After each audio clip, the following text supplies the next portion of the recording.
Tibbs, what the fuck is that? Panteleimon Ponomarenko? What are you talking about? Yeah, restating the thing I don't know is not going to help me. Restating the thing I don't know is not... Sorry. I don't know if that was audible to you. That was. I tried to mute it quickly. I apologize. God, I sound like a fucking elementary school boy just going to their first fucking Lego robotics class. Jesus Christ. From certain perspectives, that's a good thing. Is it? Yes. What it's better than sounding like an old man. Honestly, if I sounded like I was a 90-year-old man, that would be funnier. I would love that. Oh my god. If you were Columbo specifically, I feel like that would be great. The problem is, I'm the one here. I have my Columbo impression is dog shit. You have a great one. Mine is awful. Mm-hmm. I can't even do the voice. I can't do any impressions. Okay, well, I can do a very good French impression here. Listen to this. Oh, oui, oui, baguette. Oh. Yeah, that's. Oh my god! It was like I was actually in Paris. I could see the Eiffel Tower. What the hell? Yeah, no, my fucking it's a guy who was cultural minister of the Soviet Union, and they got memed into a really. Oh, it's a hoy. Oh, it's hoy. It's hoy. It's hoy. It's hoy. Hoy! This is gonna turn into a fucking HoloLive stream if we keep saying ahoy. No, Hearts of Iron. Sorry. Mm-hmm. No, I know what you were talking about. I was just saying, you kept saying hoy, hoy! Hoy! Is that what HoloLive people do? No, it's Marin is a captain, like a pirate captain. Who is and Marin? Remember the one where we did a whole fucking stream where you rated the HoloLive VTubers? The one with red hair from Gen 3? Okay, kind of, but also She's I like excised pirate, them all from my brain. Okay. Because they were terrible people who stole the idea of VTubing from us. That is true. Marine as in marine. Marine? Not as in like... marine, as in marine. Marine as in marine. Yes. Her name is Marine as in marine. In English. Big ol' ocean. And she just says, Oi! No, fuckers! Her catchphrase is ahoy. This is my impersonation of Marine. Oi! Ahoy! Marine, what a cracker! Squawk!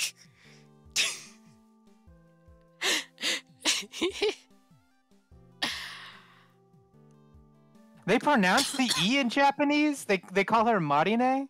Marine. Yeah, why do they call her Marine? Marine! Dude, I'll never understand the Japanese. Wait, did that come out bad? I just meant like I don't understand why they would say Marine. I apologize. You know, some very damning video footage was made public of you today. That was for zombies. That was for zombies. You have to lie low unless you want to get double canceled. Fair enough. I mean, I can't. I can get canceled when it comes to zombies because if someone asks like why were you canceled, I'll be like I don't like zombies, and they'll be like that sounds like half of a problem. But if I get canceled because I said something bad about Japanese people, I'm going to be on somebody's shit list. Yeah. Oh, Tibbs has a canteen too? Fuck yeah. Yeah, I have a canteen as well. I remember you posted it. When's your canteen from? Oh fuck yeah, they're gone. I'll ask them when they get back. Purea, do you have a canteen? No, I used to have a canteen, but I don't have it anymore. Why not? I guess I just lost it. Mm-hmm. Sad. You should get another canteen. Maybe I will. Especially like a surplus one, because like if you get one of the cheap like imitation canteen meat, like the seals on them just aren't good. Like if you get one that's vintage, you know it's good because the seal on it has lasted like 40 years. Fair, yeah. Oh, it's a thermos, not a canteen. Okay. Mine has a little wool blankie it's kept in. I do have a thermos. I have a red thermos that I drink water out of, but it doesn't. Wait, you call it a thermos? Well, no, a canteen is no. Instead of thermos, thermos. Oh, yeah, thermos. It's pronounced thermos. But there's an O there. Yeah, but it's pronounced like a U. It's. No, thermos. that would be thermos. You're pronouncing it like an I. Thermos. Thermos. Oh, fair enough. But it works by either ways. Okay. Anyway, a canteen. In order for something to be a canteen, it requires a strap and a little top that it has a little bit on it, where it never separates fully from the device. That's how I define canteen. I define canteen as, it's that oval shape. Mm-hmm. Because, like, my canteen, it's so old that the leather strap on it has just worn away completely. Okay, yeah, but it's still identifiable as yeah, canteen. like, if I put this in front of you, you'd be like, why the fuck are you carrying around a canteen? Mm-hmm. That's also what I can say. In order for it to be a canteen, it has to be form over function. It's like a canteen is not a thermos with a strap on it. It's the shape of a canteen. Yeah. Yeah, it's the weird pill thing that you can't put down completely, so like you have to close it. Mm-hmm. And then it just flops on its side. Lovely. I do feel like this thing has been hit by, like, a grenade at some point, because it's really thick metal, and, like, there is a massive dent in it, so either it's been smashed against something or a grenade went off by it. That sounds very likely if you have, like, a metal canteen. Metal canteen, it is of Cold War vintage, but also it's from Sweden, so when would that happen? Yeah. Training, I guess? It's probably just been like dropped on. That would have been a very rocks. bad. That would have been a very bad training session if there was like an actual live ammunition that went right next to someone, close enough. That's what they do. They do like grenade training where you have to get in the fucking trench. What the fuck? And someone threw their canteen at the bomb. Yeah, it probably just fell off. I don't know. Who's this man you've posted in the Discord chat who kind of looks like... The guy... Is this guy from Tokyo Revengers? Are you talking about the guy I posted? Yeah, the guy you posted. That's Quandale Dingle. Huh! He looks like the people from Tokyo earlier. Revengers. You know, with the whole Himalayas thing You going know on. what? You're actually right about that. Oh. Plus, funny enough, that's also the first anime we're going to be reviewing. So. Oh yeah, sorry everyone. transition. The topics gotten away from me. First of all, hello God, I can never say your name. Blotvig. Hi Blotvig. You just gotta be a mod elsewhere. It's great to see you. Great to see you too. Have a good time modding. I hope no one says a no-no word wherever you go. I hope no one says anything weird about Japanese people and then has to walk it back. Pray no. Here, let me just pull up this to the full screen and huzzah! Huzzah! Huzzah! Welcome to Purea Patel's very fancy Winter Anime 2023, whatever the fuck we're calling this. The thing. It's just the anime roundup. It's the we anime do this roundup. at the times a year. We do it at the end of every season. Yeah. Yeah. Woo. Okay, what the fuck is this? This is Tokyo Revengers. You watched the last episode and none of the other ones. I watched half of one episode of the second. Yeah, you didn't catch the ending of the episode either. Yeah, so anyway. I'm just more lost than I would be if I hadn't watched it. This is season 2, meaning there is a first season to this. Down here, you can see. You'd have to watch that first. Yeah, sequel? Oh, they made a sequel. Or they will. Oh shit. Purea?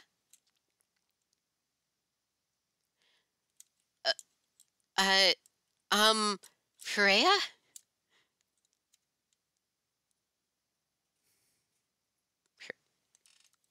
Hey, sorry. I think Purea's dead. Also, why am I in the corner? I think Purea died. The original canteen I was talking about was a YouTube short. What? I thought, like, you had a canteen at some point that you posted about. That was a YouTube short? Also, Purea?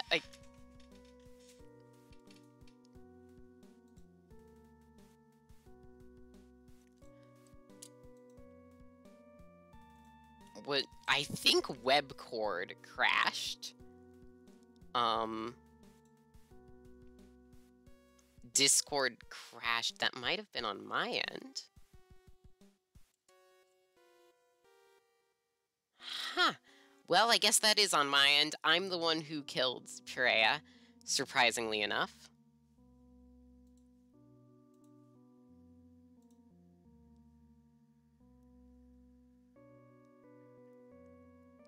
Invalid date. What the fuck does that mean?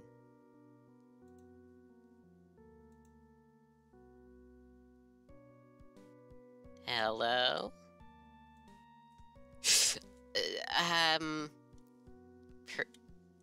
Purea, if you're still alive, please. Discord has crashed and refuses to open for no reason?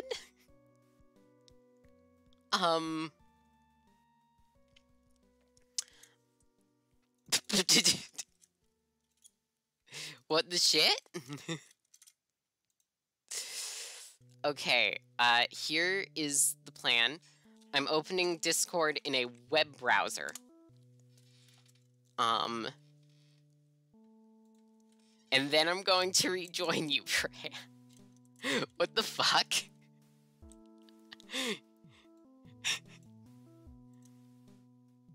Boop. Badoop. Hello, okay, so I can hear you. Ah, now you can hear me. Good.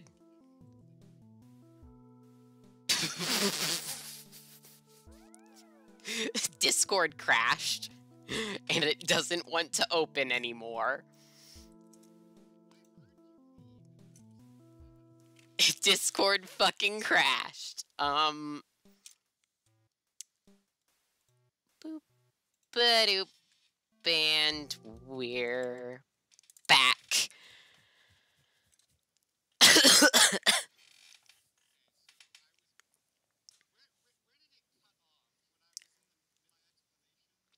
Yeah, when you were in the middle of some explanation, Control Shift Escape. Hit delete with Discord highlighted if it don't work again. Shush, shush, shush.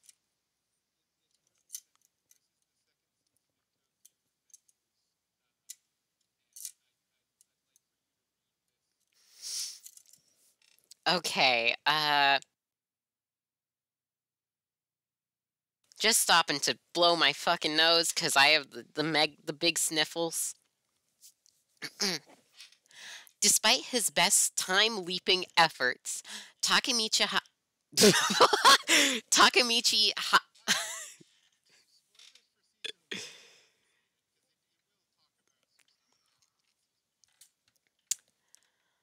Takemichi Hanagaki continuously fails to prevent the day-to-day death of Hinata Tachibana, his adolescent love.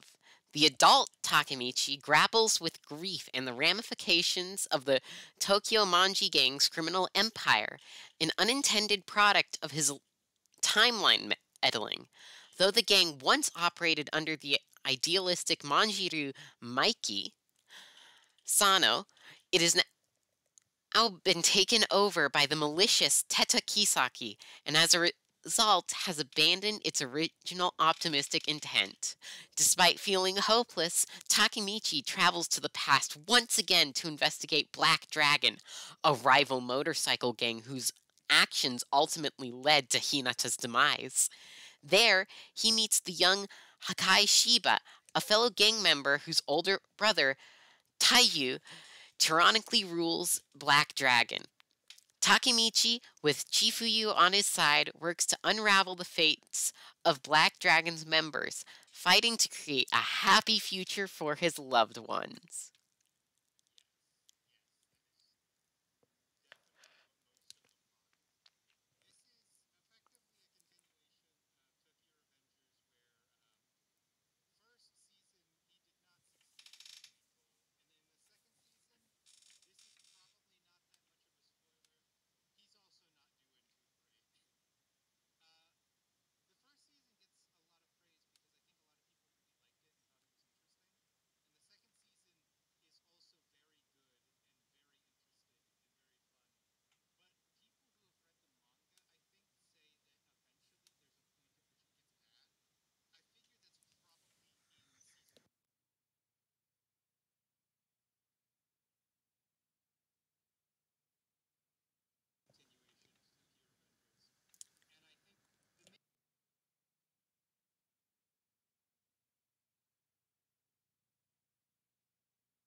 Hmm.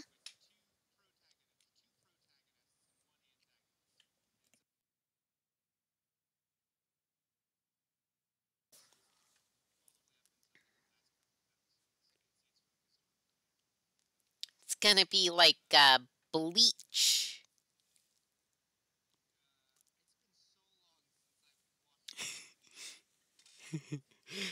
It becomes dog shit.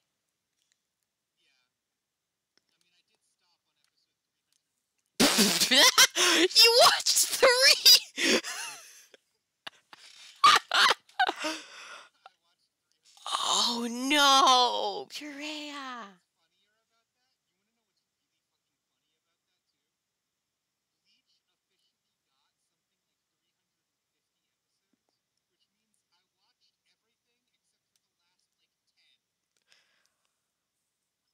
Well, if you stopped on 305 and there's 350, you stopped on the last 45.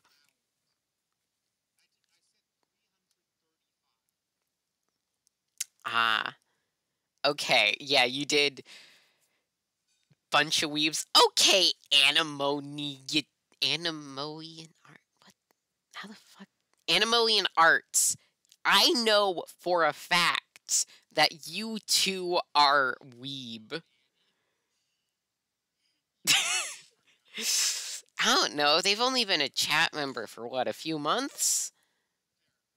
A month or two? Yeah.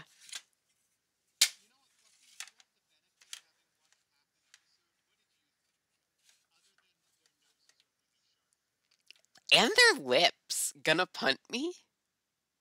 How the fuck can you punt me? You're a little text creation. I know you're a fucking weeb.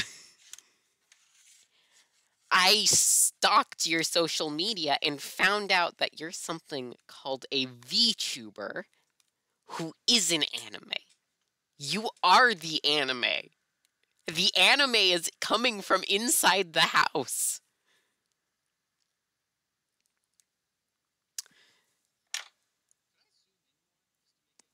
Yes, you are anime. Yeah, you could probably zoom in more to make it more clear.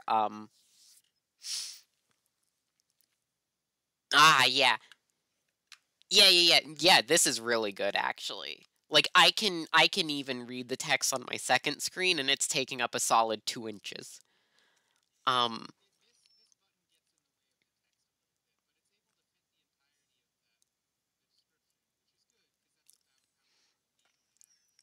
what even is this?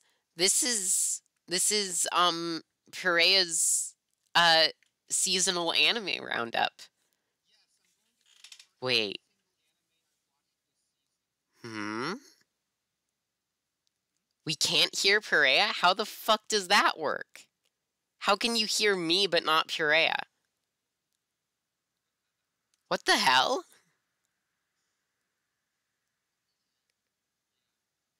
Cuz the audio, it hasn't been this whole stream because at the start of stream, it must have been when I reset the thing.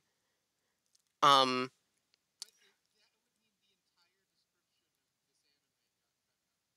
well, that would mean the entire description of that anime got cut out.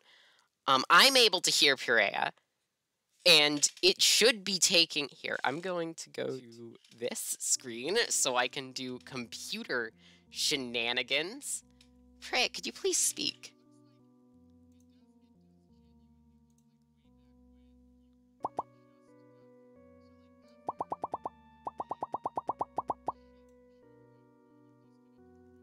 Uh-huh.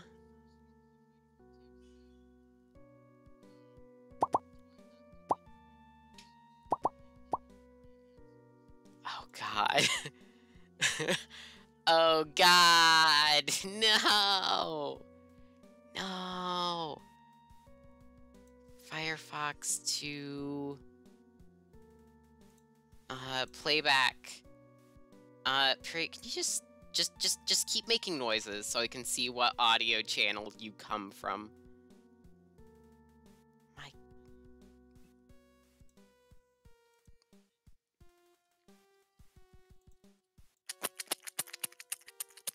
There. Oh.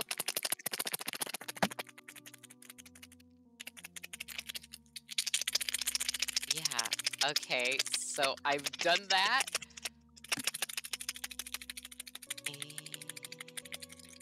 Ooh, okay. Okay. Everything's fixed. We're fine. Turn off. Is that for real? You can hear me? Yeah, they can hear you now. Great. Cut my life into pieces. So okay, we have to do Tokyo Revengers again. Fucking hell, god damn it. Fuck. No, but that's fine because I mean I'm zoomed in now, which means that we'll be able to like actually see what I'm talking about a little bit better, I think. Yeah, I guess. I don't need to say the the thing again because they saw that already. Mm-hmm. That's the Discord. Could you hear Purea at the start of stream? Definitely. Way back then, I think. Like Tibbs, like at the very start of stream when we were talking about Columbo and impressions. I was the one that brought up Maureen, so Could I hear feel like Purea at the Tibbs start. could Yeah, probably. thank fucking God. It was only after you reconnected. Yeah, okay. Computer spontaneously shit the bed for no reason. And I just installed this new high-tech floppy disk drive into it.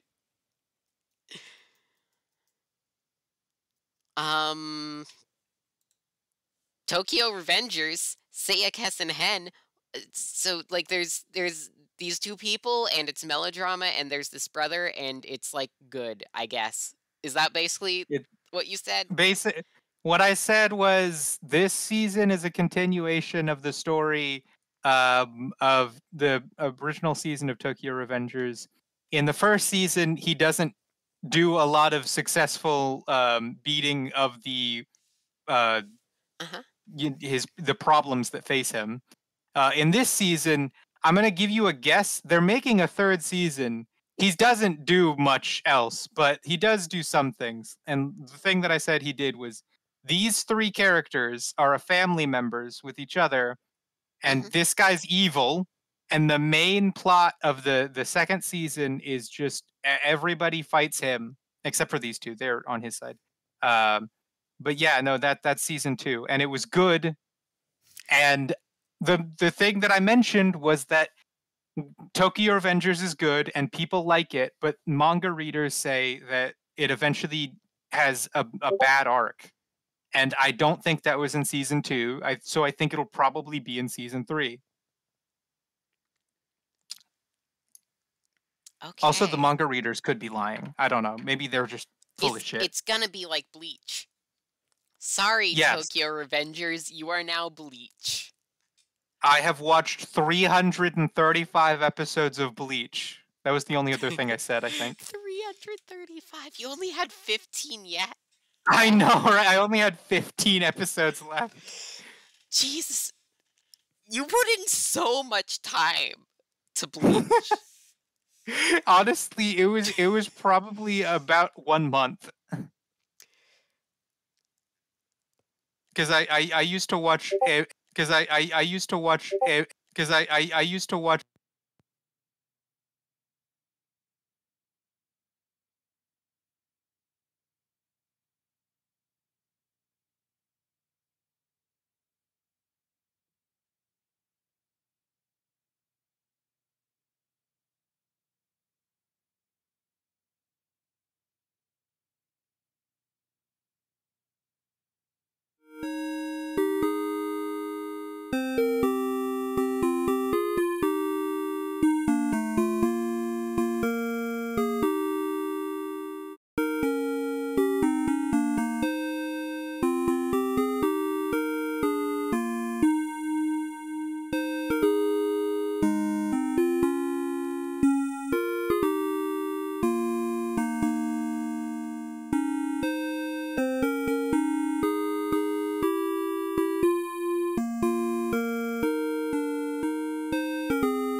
fucking Rubik's Cube and I'll just keep spinning it.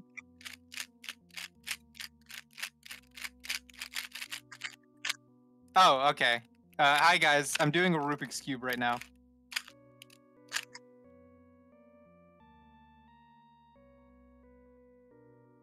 Okay, can they hear you now? Okay. All right. I'm the street. Wow. Hey, guy. Oh, look, it's just me on screen now. Isn't that nice? That's so fucking cool. Can they really hear me? I'm worried. Okay, fair enough. Why did I kill Fluffy? Well, Fluffy's been giving me nothing but shit recently, and I got tired of it, so I took her computer setup out back and I shot it, and now I'm the #1 streamer. Purea, should I play the new balloons map? I don't care. I mean, sure, go ahead. You fiend. 26. Wait. Am I winning Hey, at Rubik's hey, Cube? Hey! Can they hear you? Hey! What the fuck is Discord doing? I go to. I'm not winning it, by the way. Okay. It's hard. I can't do it. We're back. Hello. I'm pretty sure Discord did something to my computer that first.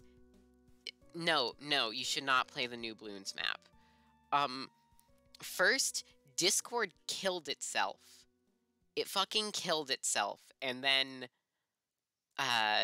it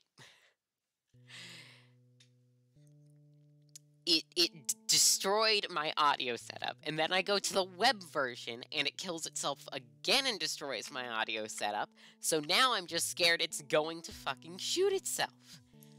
Ah! Ah!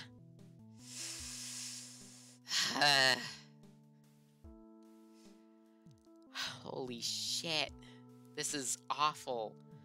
Also, why did my mouth settings die? God.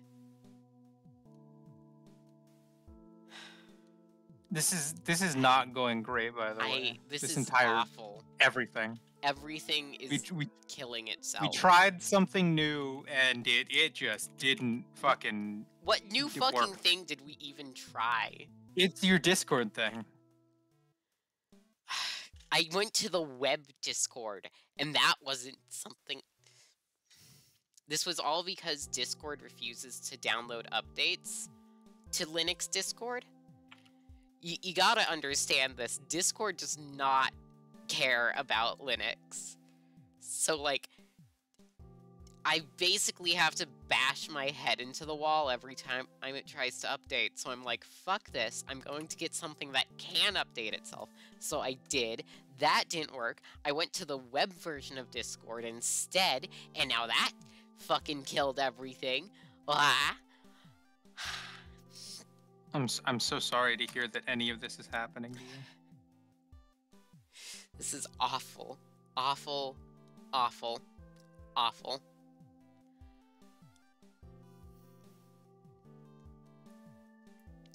I've finished the Rubik's Cube almost completely, but 2 of the pieces are flipped the wrong way around. Okay. So I'm not gonna try any further. That's it. I'm as done as I'm ever gonna be. So we're just gonna call that quits, and that's it. I finished the Rubik's Cube as far as I can get it. By the way, it's Okay. a 2x2 Rubik's Cube. Okay. I'm going to attempt to open the stream again. Just go on Zoom. Pray at next stream we're doing Zoom, okay? Got Fair. that. Fair enough. We can both be potato VTubers. What does that mean?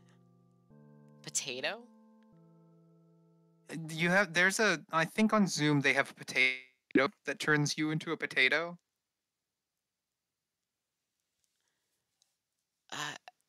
Okay. Purea, can you complete Annie's Rubik's Cube? I feel like we owe it to them after my stream had a seizure for the past 5 minutes. Okay, okay.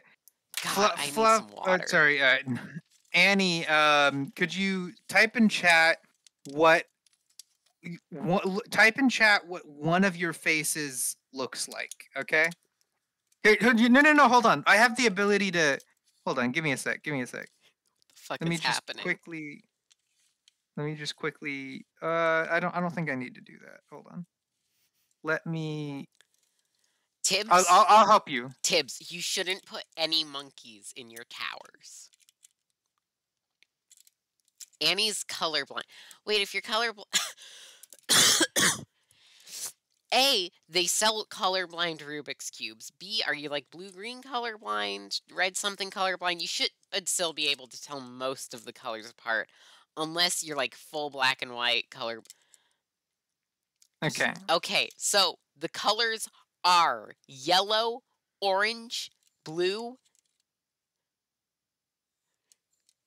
Like this. red, blue, yellow. Mm-hmm. Blue, yellow, blue. Okay. And then tell me on the yellow, red, blue side, starting from there, Yeah. what have you got? Top down. Yeah. What's the next side over?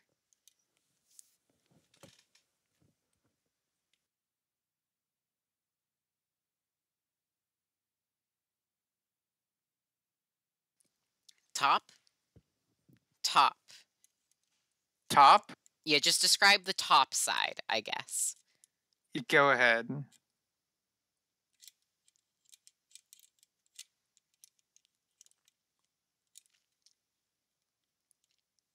The fucking suspense is killing me. Mm-hmm.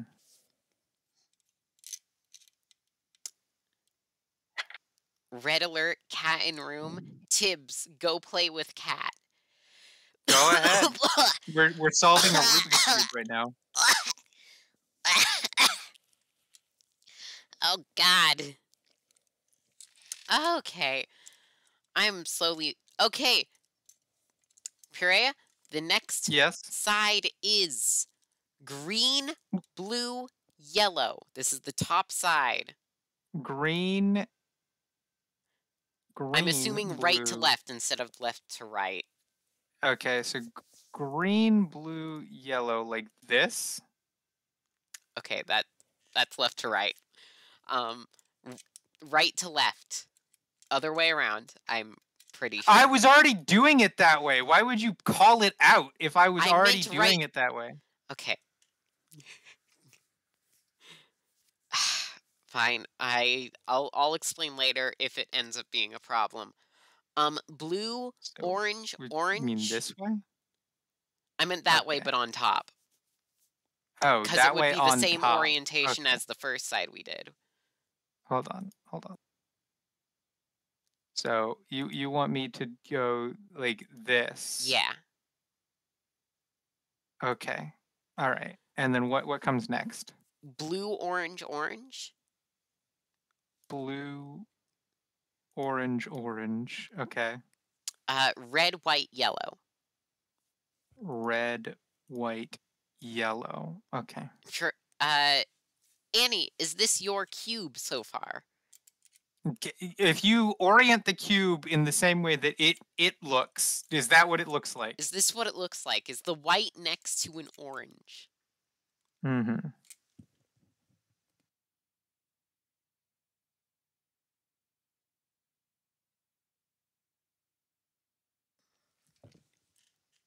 Correct. Okay, we're good.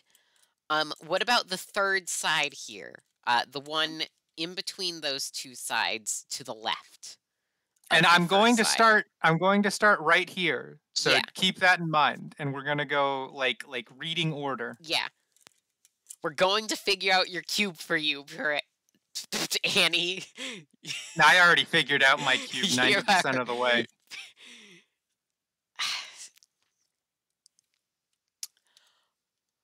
white, orange, green.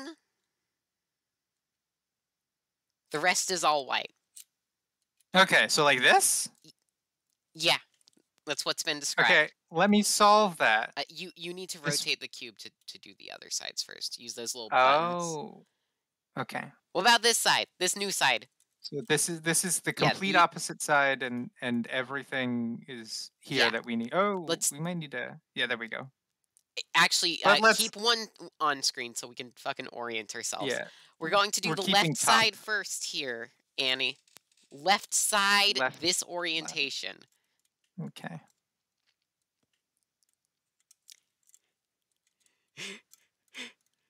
Thank you, Grubix.com. We're gonna get this fucking cube solved, no matter what it takes. Yeah. Yeah.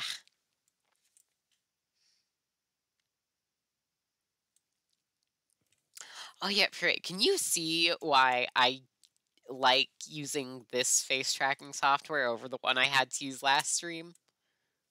Yes, because it actually tracks your eyes and your face and your mouth, Yeah. noticeably better. Yeah. Ah. Okay. We have a new thing. Orange. Red, red. Green, green, green. Starting from here. Yep, green, green, green. Okay. Actually, replace the first one of those with a red and move the third green and put a green below that. Mm-hmm. Like this. Okay, yeah. Yellow, blue. Okay.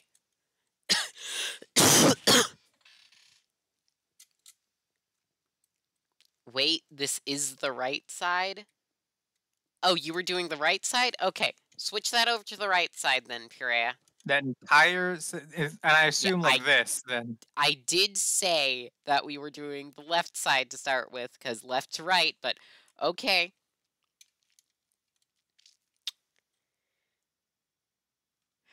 And now just erase.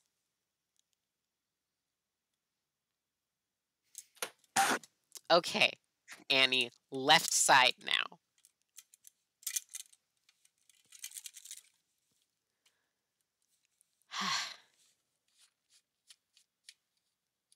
Priya, what's your favorite water? My favorite water, we only buy the great value stuff usually, I think. Though when I've had more expensive waters, I think Priya, what Dasani- the fuck are you talking Dasani's- about?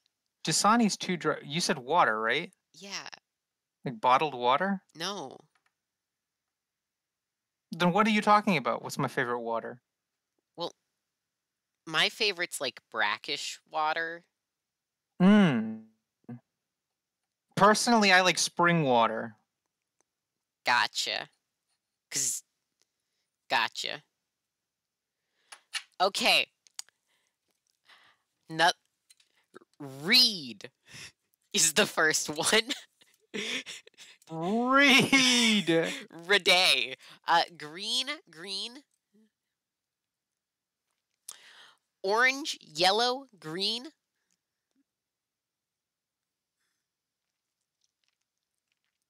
Orange, yellow, white.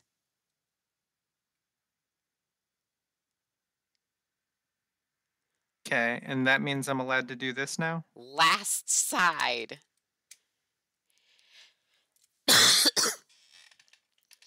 Blah, blah.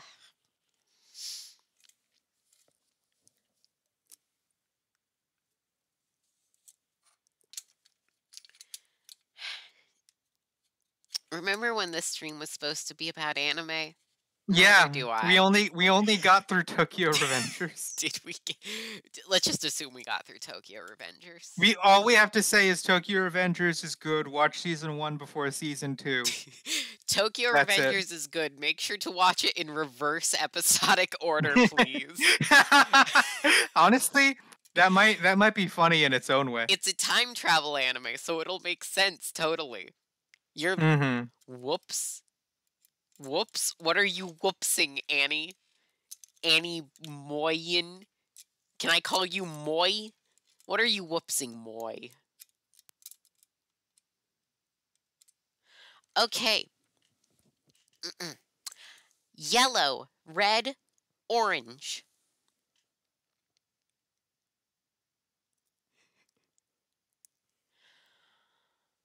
Blue, red, green.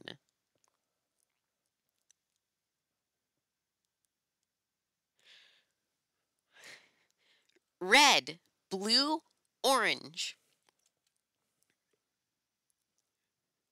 And that's it. That's Annie, all of everything. those tabs are the fucking anime that we need to watch. Okay. Oh yeah, there's this one side that's nothing but white. Yeah, Yeah, okay. so this is How everything? do we solve this? Ready to solve. So Okay. you turn the top layer like that, The right? top layer is the one that's mostly white. Mm-hmm. Turn the whites 90 degrees. In this direction. Yes. Tell me when you have completed that step. There are 22 of these steps, by the way. Done. Next step. Now you need to turn that the left side layer 180. 2 times. Yeah. So it looks like this. Tell me when you have completed that step.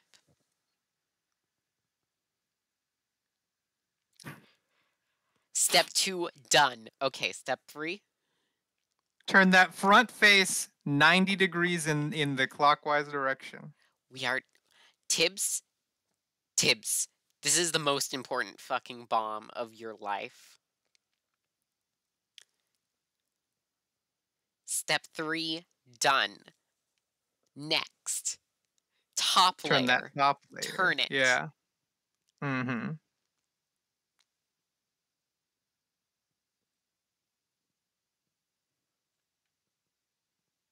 Step 4, done. Give it Bottom a layer. shoop-de-woo. Mm-hmm.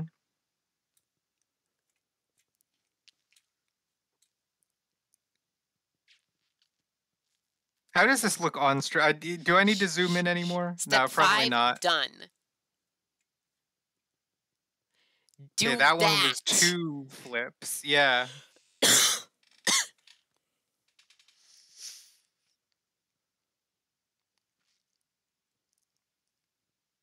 Is flipped. Okay. Mm-hmm. That. This is the fucking entertainment you come to my streams for. We're viewers. solving I a really Rubik's hope Cube. no one knew. They did it. Next step. I hope no one new just pops into stream and watches Yeah, this. to see us solving a Rubik's Cube. Oh my fucking god. To see us cheating at Rubik's Cube. Done. Next step. Oh, that one was a full 180. 180. Oh! Oh god, no! Kill it! There's a how the fuck do I kill this thing? What do you see? I need to ban a bot. Send help. Send help. Oh, hold on, can I ban that? You could bans, can I ban you? What the hell? How do I do it this? on my end. I have the ability to do it. I just need to like figure it out. This guy, can I ban him? Ban him. He's banned. Okay. Banned. Okay. Thank you. Nice. Also, Yes. Annie, have you done this step? Have you done step 9? Does your cube look like this, Annie? Is done. Next step. Okay. Gotcha. I was almost hopeful that, like, despite everything, a new person had come into stream during the fucking Rubik's Cube But it segment. was a bot. It was a fucking bot. Oh. I also just found out where the mod settings in OBS are, and now it just gives me a button to, I can kill Tibbs if I want. Oh my god. After all the death that's happened on this stream.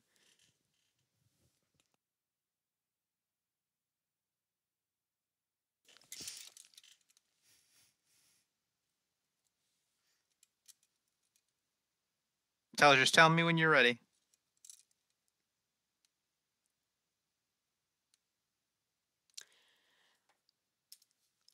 They are comparing themselves to a luxury goods brand, which I think means they did it. Ban you? Why would I ban you? I'd never ban you, Annie. Why would I ever ban you, a true friend? I don't ban anyone.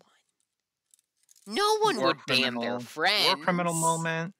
That wouldn't happen. No one. I don't know anyone who'd do that. Annie used to be the president of the United States. What? I think Annie is Jimmy Carter. You're This entire Jimmy time, Carter? We've been friends with Jimmy Carter. You advised Bush? Annie. What the hell? Did you do 9/11? Did you Annie, do... you would tell us if you did 9/11, right? Oh no. Hey, pull up step 11, Purea. Oh, okay. You can turn that bottom layer like that. To turn that bottom around. Just...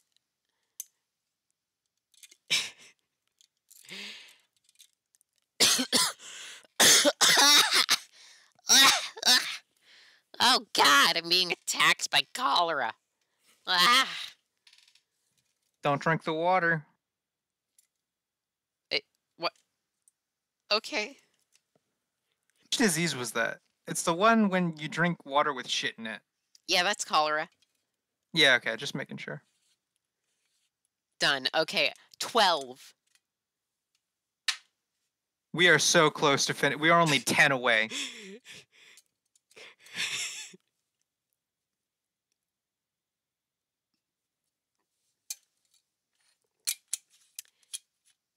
You can see it coming together now, Tibbs can't you? almost forgot.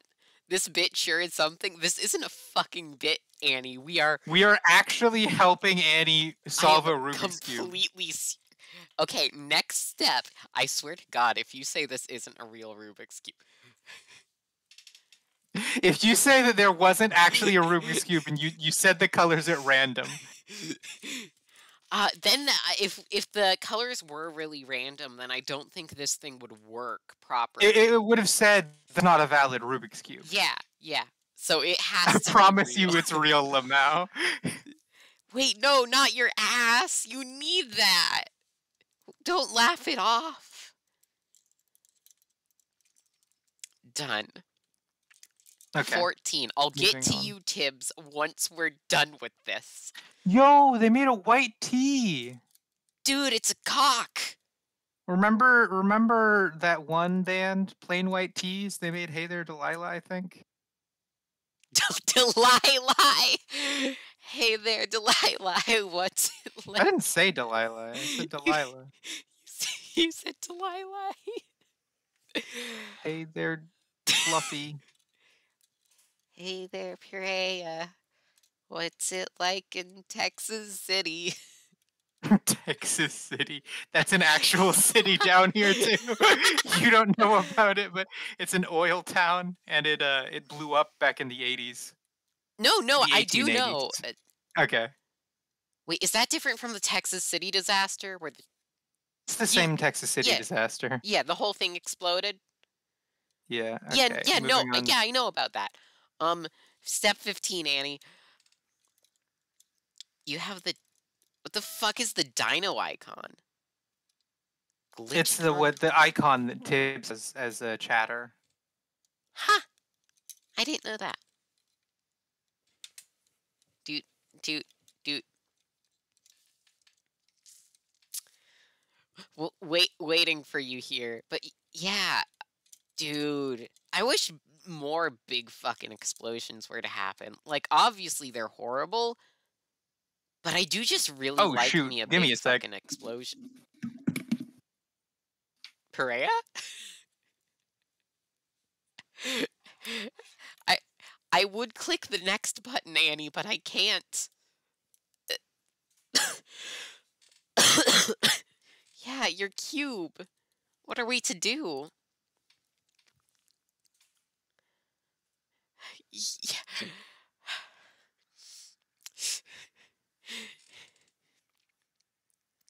We tried so hard and got so far, but in the end, it doesn't even matter. God, Purea is dead. Nothing matters anymore. You know, oh, what was I going to say? Yeah, no, I just love me a big fucking explosion happening somewhere. Like, you know, you get that, Annie. You did 9/11, Annie. So you know big explosions. Like, you know, the Halifax explosion. Ooh, yeah, that really that's the bee's knees right there. I'm like the VTuber equivalent of Michael Bay, I guess.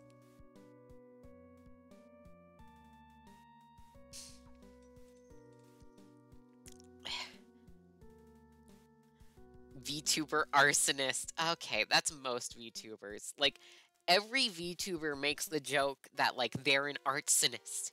And they're... Ooh, guys, look at how freaky I am. My chat's a cult. I'm an arsonist. I'm very scary. Every fucking VTuber does that. All of them. All of them do that. Oh, you found my site. That's good. Thank God I updated it recently. It's very small. How was it? Also, you still stream? I didn't know. Cool. Here, while she's doing that, to answer your question, Tibbs, if I had to smoke with a communist leader, I'm gonna be honest, I don't like him that much. But I have actually heard that he had, like, some really good weed, so Stalin... Like, yeah, Stalin had that wacky tobacco. There's a story of him just walking up to, I don't know who it was, being like, hey, smoke this shit we just made. And it was apparently the wackest stuff. Yeah, Stalin, definitely. Thanks, Annie, for agreeing. Like... Or Kimmy. Yeah. Kimmy might also be good to smoke with. I'm not sure how he feels about weed, though. I am Juche streamer, so, like, legally... Kim knows how to party? Sick. Yeah, no, I definitely do that. I mean, I could go back and smoke with Stalin. I do have time machines in the back. I don't want to get out. Yeah, no. Weed's legal? Is weed legal in North Korea? You what? Dude,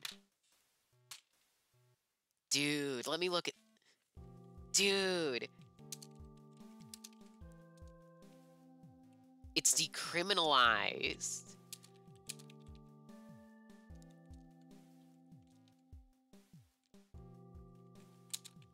Cool. Free beer, too. That's awesome. That's awesome. This is just making Juche Land even cooler. Like, wow. Dudes, I can go there. I can smoke pot, have... I mean, I don't drink alcohol. I'm not sure I can, morally. Ernst Thalmann was pals with Stalin, so he probably would have smoked some pot as well. Yeah, fair enough. I hear sounds from Purea's side. I'm so sorry. So much happened all at once. My cat escaped. I had to grab them. I had to close my door, and then as I closed my door, um, my wife came back with some food, and then I had to prepare that, and then I have crab cakes now. Oh, I really want a crab cake now.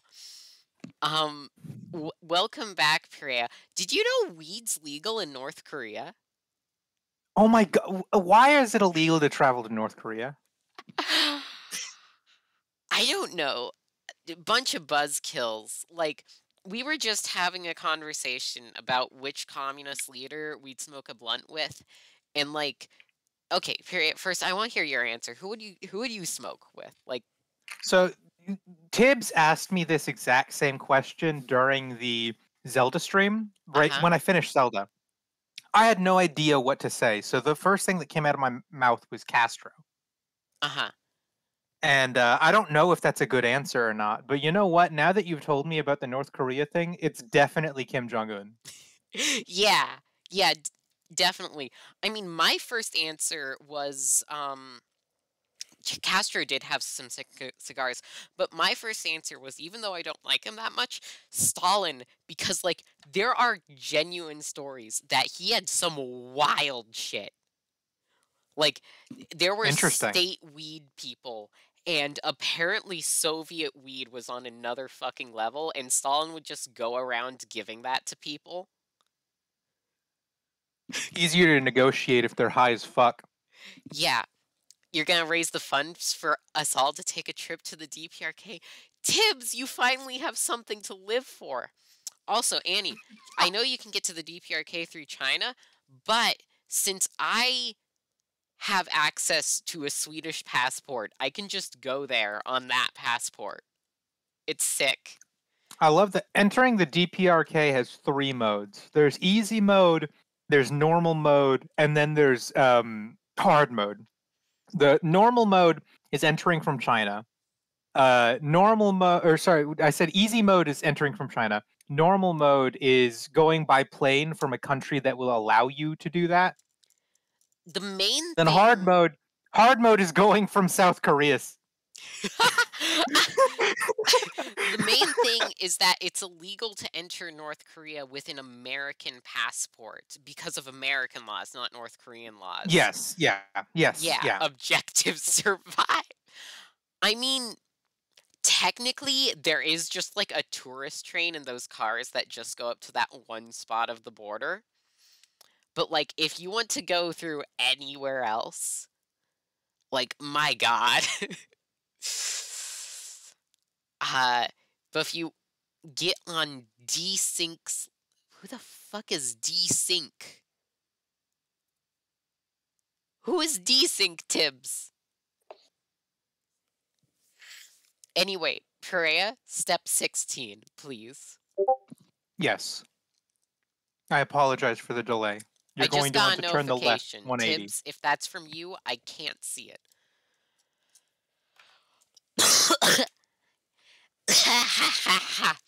Annie, once you finish that thing, tell us. It's desync. We are this fucking far with the goddamn Rubik's Cube bit. Annie, it's not a fucking bit. We have to go. We still have so many animes to get through. Yeah.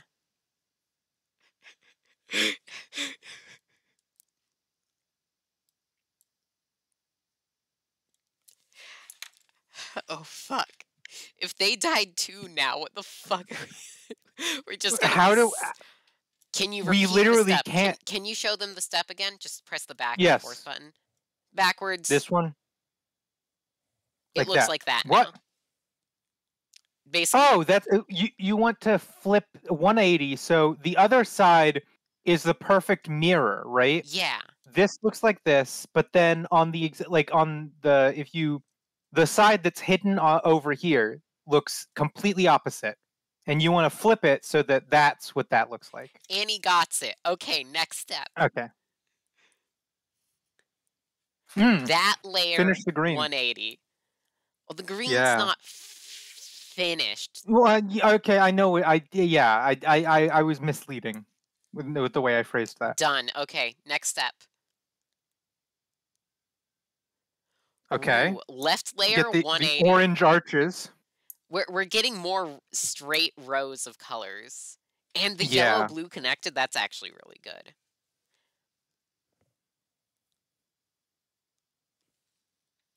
Done? Okay. Top Oh, layer. orange is real close. That Orange is one red real is close. messing with me. Mm-hmm. Like, it looks real close, but it's harder to get one red out of the way than those 3 Here's the thing. blues. You actually have to acknowledge the fact that this orange is actually fucked up because this orange is on a yellow side and these two are Yeah. on the white side. Okay, done. So it's not Next step. complete. You want to flip that like that. Flip that like that. Make the red L.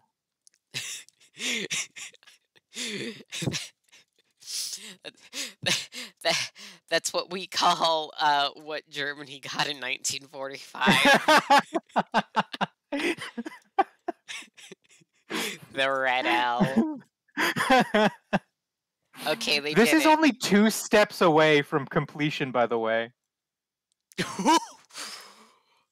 Okay. Okay. Do that.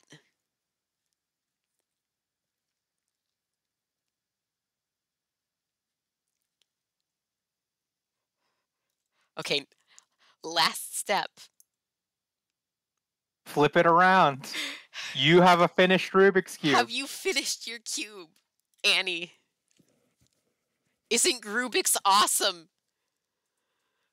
Did we do it? Did it work? Please tell me it worked.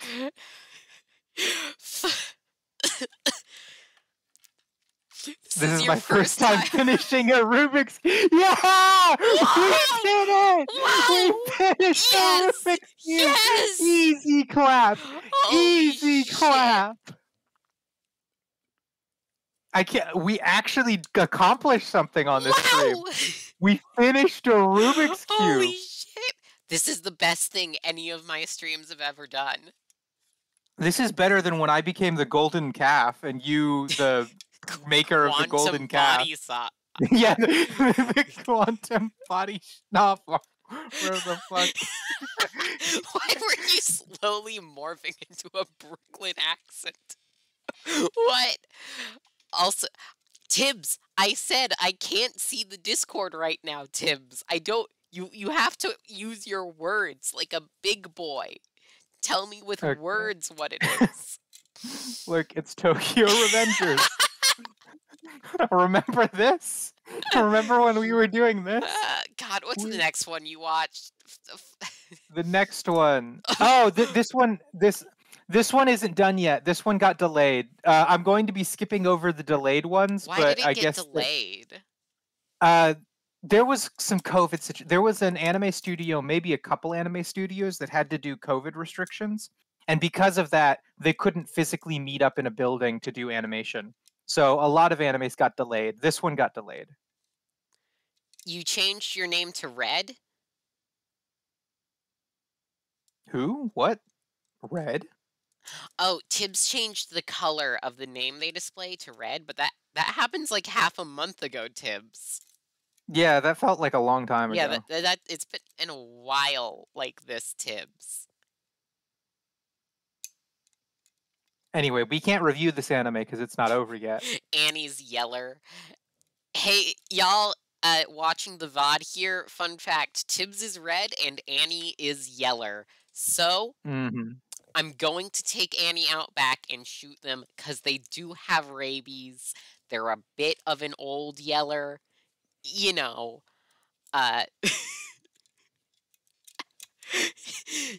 sorry, Annie. It's the law. We're legally required to put you down if you have rabies. Annie.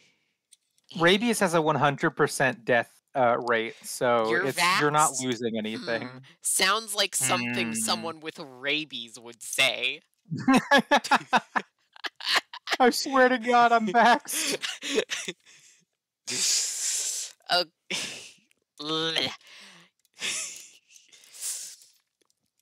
It won't matter what you accuse me of. when you're dead, because I am going to shoot you. Hey, Purea, do you have a gun? I don't own any. I have a couple. Yeah, They are Nerf guns. you are legally required to own at least a gun in It's a Texas. Nerf gun. Can you kill Annie with the Nerf gun? Like, don't shoot them, just bludgeon them over the With head with I it. have so many Nerf guns too. I have like 5 Nerf guns. Are you like 12? Listen. I had when I was a kid, I had 1 Nerf gun, and then I met my wife, and all of a sudden I had 5. Oh, that's actually cute. You just really wanted to kill her, but you Yeah. you couldn't get a real gun. Hmm. Freya got an entire armory. I keep the guns right next to the anime figurines.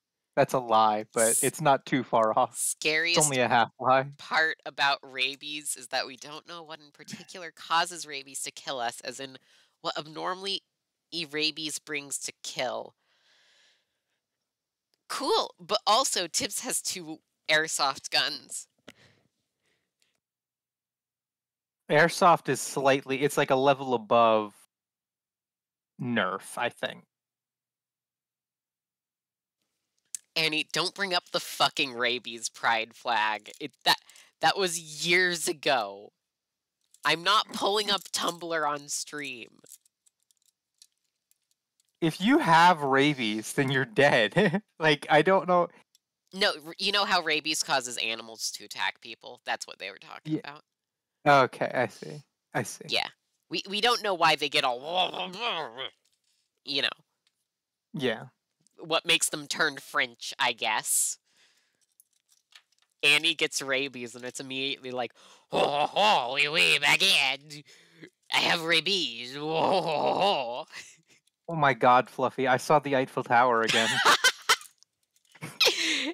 Yeah. You're so good at that French accent. Turns French. Okay. Do you want me to read the description of this anime? Yes, it's very short, so it shouldn't be hard. It's very short indeed.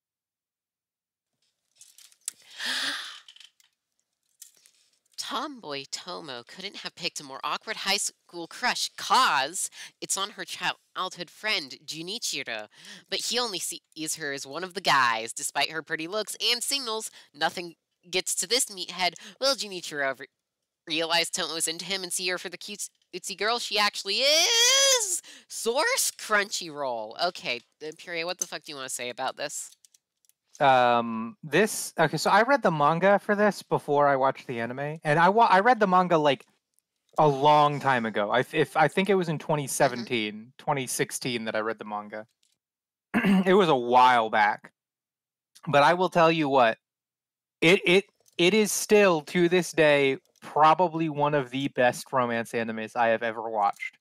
It's just the characters are just so well put together, I think. I love them all. Even the ones that are like intentionally horrible. I love them so much. It's like the opposite of Urusei Yatsura, where it's like all of the characters are made unlikable in Urusei Yatsura, and I don't like them because of it. I said that the opposite of that would be Konosuba, because all the characters are unlikable, and I love them for it. Uh, Tomo-chan is like a medium where some of the characters are made to be mean, but you don't actually think that they're being mean, and I love them. Tibbs's father is going to hate him for his monkey noises because of Tomo-chan. Why does Tomo-chan make Tibbs do monkey noises? Because she's perfect. She's like #1 best waifu. Is this like Tibbs turns literally into monkey, or is this just like awooga noises? What No, are it's you you doing? know how Tibbs's icon whenever Tibbs is on stream is monkey. Monkey. Yeah, yeah. That Tibbs becomes the main character of Journey to the West. Yeah. Well, monkey is not the main character.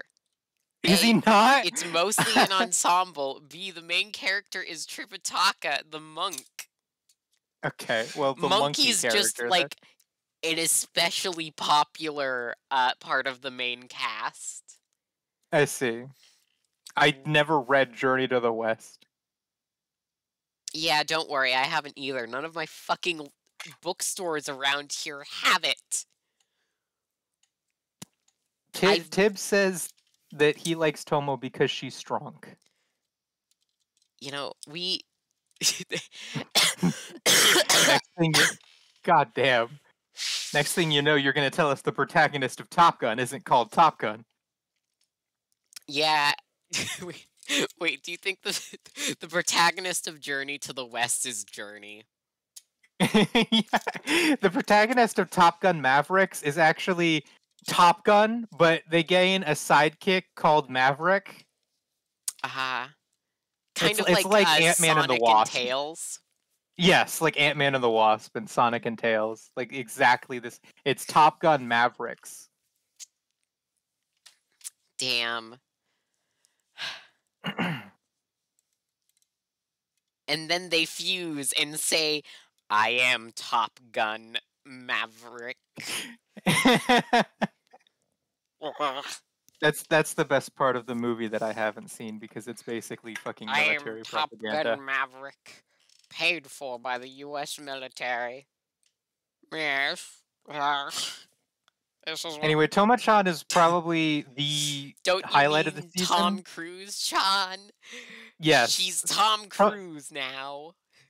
Toma-chan is a highlight of the season. You should absolutely watch it even if you don't like romance because it's funny. I think that's fair. Also read the manga. The manga is also great. I love it. Tibbs, just take some crack cocaine. Don't worry about it. Anyway, Oten Arino Tenchi Sama ni Itsu Uno Makina. Sorry, Monica Dame ni Ingen ni Saretita Ken. Yes, it's one of those animes with the fucking long title. Go ahead and read that description for me, if you would. Amane lives alone in an apartment, and the most beautiful girl in school, Mahiru, lives just next door. They've almost never spoken until the day he sees her in distress on a rainy day. Great way to use the word day in a sentence twice. To return the favor, she offers him help around the house, and a relationship slowly begins to blossom as the distance between them closes. Mm-hmm. Okay, so this anime is worth praise and complaint slightly. My main praise is that it's very cute, it's very fluffy, it's very nice. My main complaint is that it is so slow. Specifically just the fact that they within the first 2 or 3 episodes they get to the point where they basically live together, but they refuse to acknowledge that they might even have feelings for each other until the very last couple of minutes of the last episode.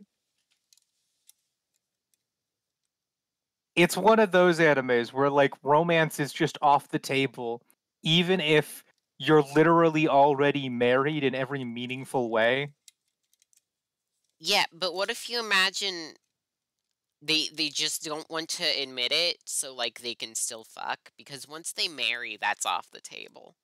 Okay, they haven't had sex even before they started dating. Wow. Wow, they're never going to fuck, are they? Yeah, I feel like there was a scene later on where the girl she's half asleep and she invites the guy into her bed with her, and he just he's like, no, I'm not gonna have sex with you right now because I'm still working out my feelings and I also thought it was he's weightlifting. Sorry. I don't got time for that. Why can't you have a real life Tomo-chan? I don't know. I personally think that would be very. I I think mean, that it would be really cool if Nijika from Bokchi the Rock was real. I'm not like Tibbs, I'm not saying she is. I'm just saying that I think it would be you really can get cool friends in if she real was. life. You can have a real life. What do you want out of a real life Tomo-chan? The commodification of love has been an absolute disaster. Fuck you, capitalism. The commodification of the love and its consequences have been a disaster for the Yes, human yeah. race. I was about to say, hey Tibbs, you should write a manifesto about that and then mail a bomb to someone. Oh no, Purea, but they might mail a bomb to you because you're married.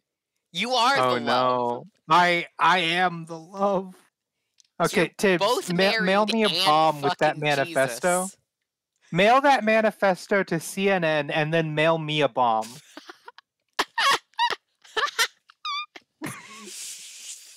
Oh, we're just making him a leftist incel. I mean, Just a little bit of Unabomber core. next anime. Okay. This is an all right romance, although it goes a little slow. It's very cute, it's very fluffy, and I think that if you like that sort of like happy-go-lucky vibe, it's nice. Okay, this one. Oh boy. Ahem. I don't even think you really need to read that, Fluffy. Go ahead. Irande, Iranaide, Nagatoro-san. E.g. Oh, yeah, that's the sound J makes. E.g. Ichirande. Fucking Ichiranade. Ichiranade. Ichiranade.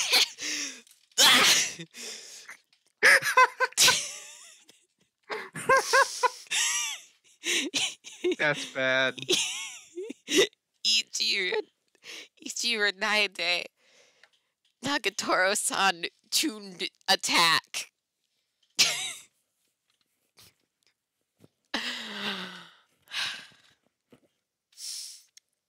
Oh, you're eating up with a CPUSA chapter?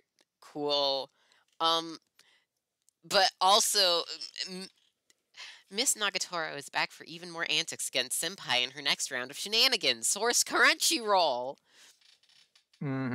This is the second season of Don't Bully Me Nagatoro season 1. Obviously. Is "Don't Bully Me" just that one word? Yes, in Japanese, this is like this is akin to bully, and then this is don't, Oh and then yeah, this is the way to yeah, yeah. I see that now. I see how the compound works. Thank yeah. you, Iji Renai. And so this is Iji Don't Bully Renai. Me Nagatoro. Yeah, no, that makes perfect sense now that you explained it. Yeah. Yeah. My brain was just like, what the fuck is this word? First, I forget what J's do. Like, I'm just so used to it making the y sound. hmm But it doesn't make a j sound in other languages. Yeah, in Japanese it's very clear that it like I you guess have it to also say makes like a j Z. sound in English, which hmm honestly I should be more used to, but I guess I'm not. I Yeah, yeah, I know English is your third language. What the fuck were the first two? Swedish and fucking I don't know, fluffy-ish. I have my own Fluffies. language. English is my first language, but for some reason I don't associate J with J. Was it good? It was not amazing. Okay, Cool. so the first, Just stop it the, there. Just stop it the there. no, no, It no, no, was no, no, not. I'd like to talk. The first season was all right. I feel like it was good for the genre. The season felt like it dragged on too much because at the end of the second season, the only thing that they end up doing is holding hands. and they're like they went on one date, and that's the I feels like the first season was set up, but the second season refused vehemently to pay off anything. It was just a continuation with no development. It felt like barely anything happened, and that was my main problem with it. It should have gone farther. Tibbs, as far as I know, you haven't had a single job yet. You might want to look into that before trying to unionize factories.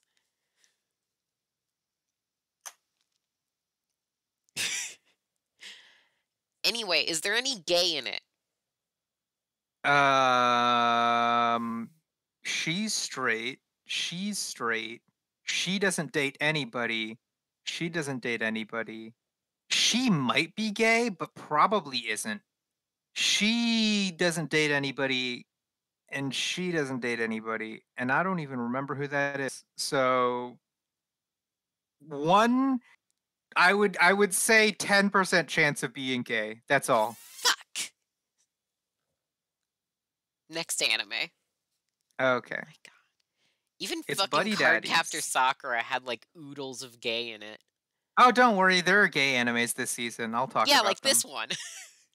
This one definitely gives a because it's two dads. Their family unit consists of one father, second father, daughter. So it's not like expressly gay, but it's so easy to see them as gay because they both raise a kid together.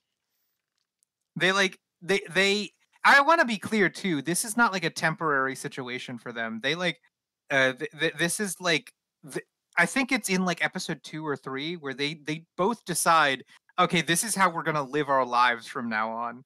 So their family unit does just simply have two fathers for like 10 to 20 to 30 years.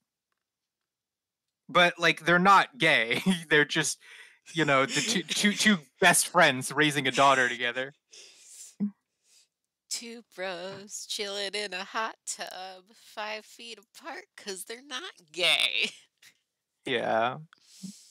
Sick. This show looks fun. Oh, I need to It is read it's it. really fun. Yeah, you do. Assassins Kazuki Kurisu and Rei Isuwa meet Miri, a girl looking for her father on Christmas Day. Kazuki, Rei, and Miri unexpectedly end up living together. This sentence doesn't start properly. Follows Kazuki Kurisu. Sorry, it's probably this show follows Kazuki Kurisu, a criminal contractor coordinator who lives with his best friend Reisuwa, a professional assassin who has been raised from childhood to be a contract killer. Kazuki is outgoing and loves gambling and women. Wow, he's bisexual. I didn't know that. I honestly, they only ever confirm that Kazuki is into women. However, he has the vibes of a bisexual man. I will say that just outright. Just like He Eggman. he loves women, but he comes off as being bi. They were living together before even the child thing happened. Yeah, no, they had been living together for a year before they had their kid. Wow, the perfect amount of time. I also want to make sure that it's clear that when they were living together, Kazuki was taking care of Rei almost complete. Like he would make his meals, he would go and pick up groceries and stuff. Like this is your fucking housewife character taking care of Rei, and Rei would like do whatever he wanted. Oh, that's this show seems great. I should continue. Whilst Ray is a man of few words who spends his off time playing video games. One day, the two buddies end up caring for Miri Unasaka, a 4-year-old girl whose father is a mafia boss, after Miri accidentally wanders into a firefight in a hotel whilst looking for her father. Okay, I'll be more clear about what happened in that first episode. Miri is the daughter of 1, a mafia boss, and 2, a failed singer. So her mother is a failed singer who worked for a beaten down club that barely makes any money. And she was really down on her luck. Her mother like barely managed to be able to keep ends together. The only thing that Miri ate when she was a kid was like cheap boxed lunches from 7-Eleven, Uh-huh. right? Eventually her mother just gets so fed up with taking care of a kid, so tired and so like I don't want to deal with this anymore. I'm too poor to be dealing with a kid. She tells Beauty to go find her father and just simply hands her a bus ticket. And so Miri, a fucking 6-year-old, grabs a bus ticket, goes on the bus completely alone, drives or takes the bus all the way to I think a different district in Tokyo, Hmm. and then has to walk into a mob boss's den because that's her father's a mob boss. Yeah. And on the way, she meets Kazuki and Rei, who have been contracted to kill her father. And they don't know that Miri is the daughter of the guy they're going to kill. But as events fold out, it's Christmas Day, I think they explained. Hmm. Eventually, they manage to create a situation where both of them are able to murder Miri's father. She doesn't know about it. And then when all is said and done, they're like, okay, so what do we do with this kid? Because her mom literally threw her away, and her dad is now dead because we killed him. So they just take her in. And the rest of the anime is centered around them both learning to take care of a kid. I would say it's more so focused on Kazuki because he's the maternal figure. Hmm. He's the one that, when they first get Miri, they both convince themselves that this is a temporary thing and that they're going to get rid of her as soon as they can. Kazuki, within an episode or two, like it does not take him long at all to be like, no, wait, hold on, this is my daughter, you can't take her from me. Hmm. And so from that point onwards, he takes most of the charge of taking care of her because he loves her like a mother would. Whereas Ray is in a situation where he's more just like before, Kazuki would take care of him, feed him, get him all of his stuff, and Change he would his play diapers. yeah, yeah, and he would play video games. So now that they have a kid, it's almost more like he has a sibling than it is that he has a daughter. That changes in one of the episodes when Kazuki finally says, "Ray, you have to pick up some of the housework because we have a child now." And Ray slowly begins to learn how to take care of a kid too. By the time that the anime ends, both Ray and Kazuki are her fathers. But at the beginning of the anime, it was basically Kazuki and his two children, one of them who is also a boyfriend. This show sounds lovely. It's a really good there's also some really deep backstory with like both of these characters and how they grew up and also the people that they've lost along the way. And the fact is Miri is amazing and they really do very very quickly just absolutely love her and they want her to uh, they want her happiness more than anything. Hmm. More than even their like jobs as assassins.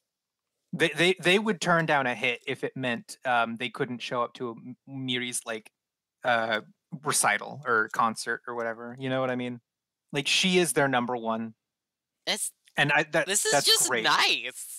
Yes, it's an amazing anime. Kazuki is a really good dad, and Ray eventually gets to that point too.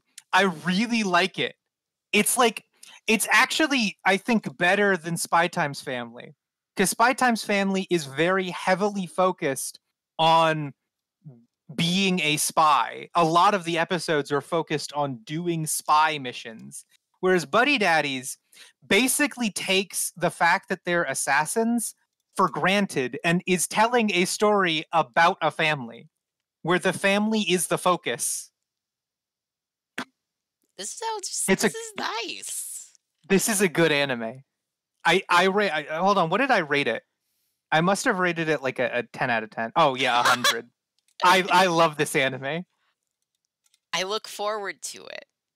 It's Also, is that good. what the animation looks like? Is that still from the show at the top there? Uh, no, no. This is a still from the end credits. Ah, okay, The fair enough. animation looks more like this most of the time. I would Ah, say okay, this is more representative. gotcha. Yeah, no, this Nice. is all more This is what the animation looks like. These two. That's more so what you're looking at For some reason, animation that's wise. giving me like real early 2010s high budget vibes. Mm-hmm. It's a good show. It's a good show. Also, I need to. Sorry, Tibbs. I completely miss you talking about your kinks whilst we were doing that. Tibbs wishes they could be a short little dwarf and have a tall girlfriend. Mm-hmm. Okay. Like a little Columbo dude to put in your pocket. That's Tibbs. interesting. Hold on, wait. A little Columbo girlfriend, right? No.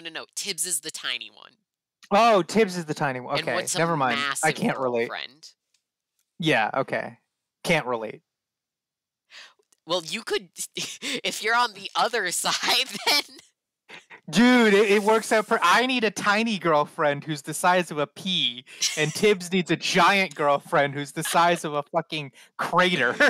Like, Purea, it works out. You need to add Tibbs to your harem. It works. We can do it. You have your main person, your own, which is your wife, and now you have the slutty one, which is Jesus, and what harem archetype is Tibbs? I don't know. Probably Ditzy. Tibbs is just the fucking idiot girlfriend. No, but like that is that's a trope. Is the ditzy the girl that's really cute but ditzy? That does fit with them being 3 feet tall. Massive beard too. Cute as a button. Cute as a button. Did take them like 15 years to figure out that the government isn't good. Okay. All right. moving to the next anime. Oh, the second season of Bofuri. I know that sounds nuts. like Bofuri's nuts. Yes, I know that's what that sounds like. But why don't we just read out the whole title? Bo and then Furi. Itai no owa ia nano de Bogyo oroku ni kyoku furi shitai to umo ismasu 2. Yes. Jesus fucking Christ! Oh god, do I have to read it again? Okay, which is, of course, the second season of Itai no Wali Ia Nano de Bogyoryoku ni Kyoku Furi Shitai to Omoimasu. The best offense is a great defense, and for Virimo gamer Kaede Hanyo, it makes a J sound, Kaede Hanjo, her defense is the best. Under her alias Maple, she and her guilds journey through New World Online, gaining friends and foes through new battle-filled quests, all those skill points, new defensive techniques, and no pain. Maple can't be stopped. Source, Crunchyroll. Yes, as a continuation of Bofuri, it works. I will admit, it feels like they continued season 1 much more than it feels like. You know how earlier I was talking about how with Nagatoro, I wish they had like developed the story more, because it's a romance, and in the first season they do all the setup, but in the second season they just continue to do more setup. I feel like this is the flip side of that coin, where they did a second season that just felt like a continuation of the first with no major improvements, but it's fine. Like, that's kind of the story allows you to do that. It lends itself to that sort of treatment. You don't need to innovate with this one. You could just continue from where you left off. It's fine. That's good enough. Yeah, that's how I feel about it. That means it would, like, be about comparable to, like, one anime with 26 episodes. Oh, wait, another thing about Bofuri, it's not over yet. because it was one of the animes that was delayed. I genuinely thought it was over because every episode kind of blends into the next. But I think there's at least 2 more episodes left. Not Both bad. episodes. We can skip over the rating because of that fact. Okay, this one is though over. Okay. Kuri zokusei danchi to cool na doryu makes a Joshi. J sound. Joshi. I was about to say Yoshi. Yoshi!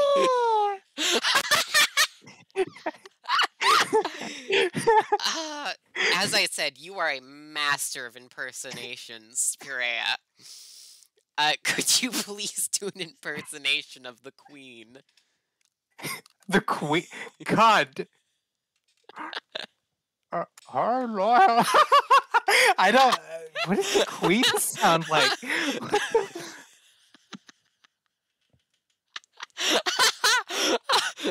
What does the Queen sound like? I have to do an old woman but British. That's like really hard to like mix those 2 things together. You know what? Technically speaking, the best impersonation of the Queen is just the sound of rotting. Purea, just fucking do it. Do your best. What does the Queen sound like?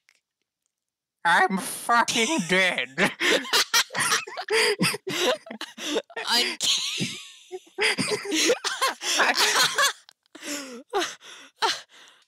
Uncanny. Completely Oh my god. You really need to go into voice acting, Purea. Alright. I'll do it. Yeah, cool, thanks. Just go dub some shitty anime for a start. No one will care. Let's do our own version of Excalibur. Oh my God. We can pick one of the random animes from this season, and then we'll just do a redub of it. And I'll play all of the characters. No one else gets a role.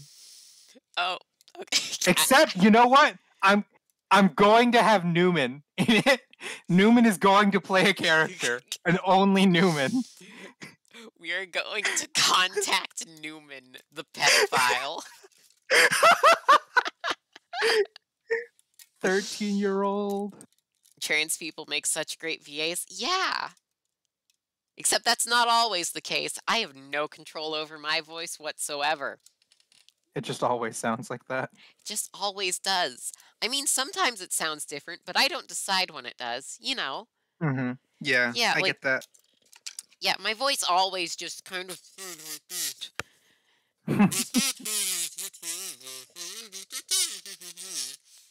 I'm glad you had the kazoo on hand to do that bit.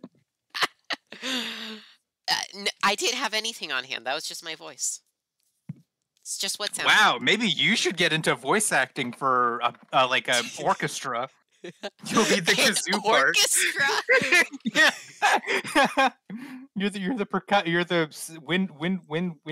You're the wind. Fucking You're the windpipe. Woodwind instrument. Kazoo. Yeah, woodwind. I mean, technically, just.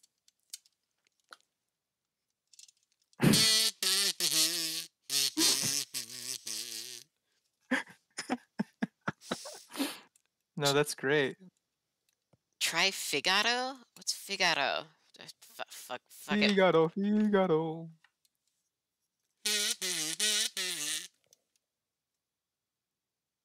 Wait, what does that remind me of? Do do do do do do. Do do do do do do.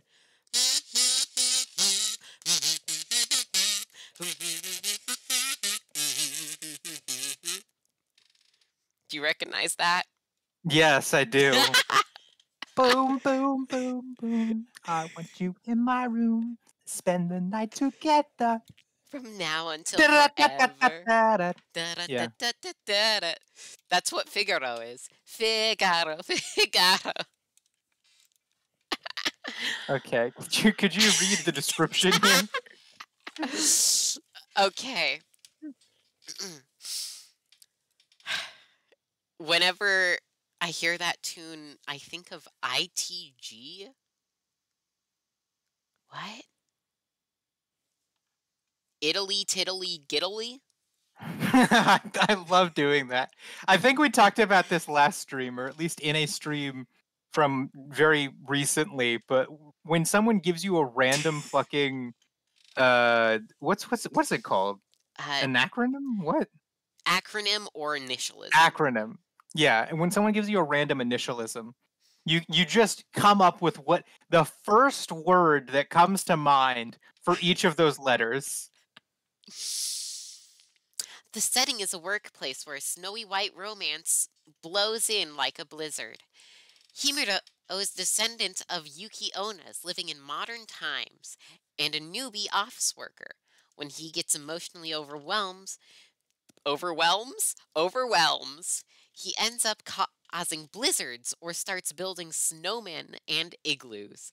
Whenever his secret romantic feelings for his unique yet kind coworker Fuyutsuki intensify, he sometimes ends up freezing those around him. They're fucking dead. This is a horror anime. Wait, no, he doesn't freeze those around himself. This Oh. is just it. No. When he gets particularly like he has a feeling, like a strong feeling, He has a he doesn't freeze feeling. people around him. Yeah. He, Ooh, he gets a tonight's giant gonna block of be ice a around good him. time. He freezes himself. He's lanky as fuck, boy. He is a little bit. He's like kind of built like those like late 90s Bishi boys. Hmm. Anyway, um then there's Fuyutsuki. Everyone always sees her as the cool type, but Fuyutsuki is actually pretty curious about her mysterious coworker Himuro. Their relationship continues to gradually evolve daily through work and work events. Eventually, they start to spend time with each other outside of work, but they're both a bit awkward when it comes to love, so they just can't seem to get closer.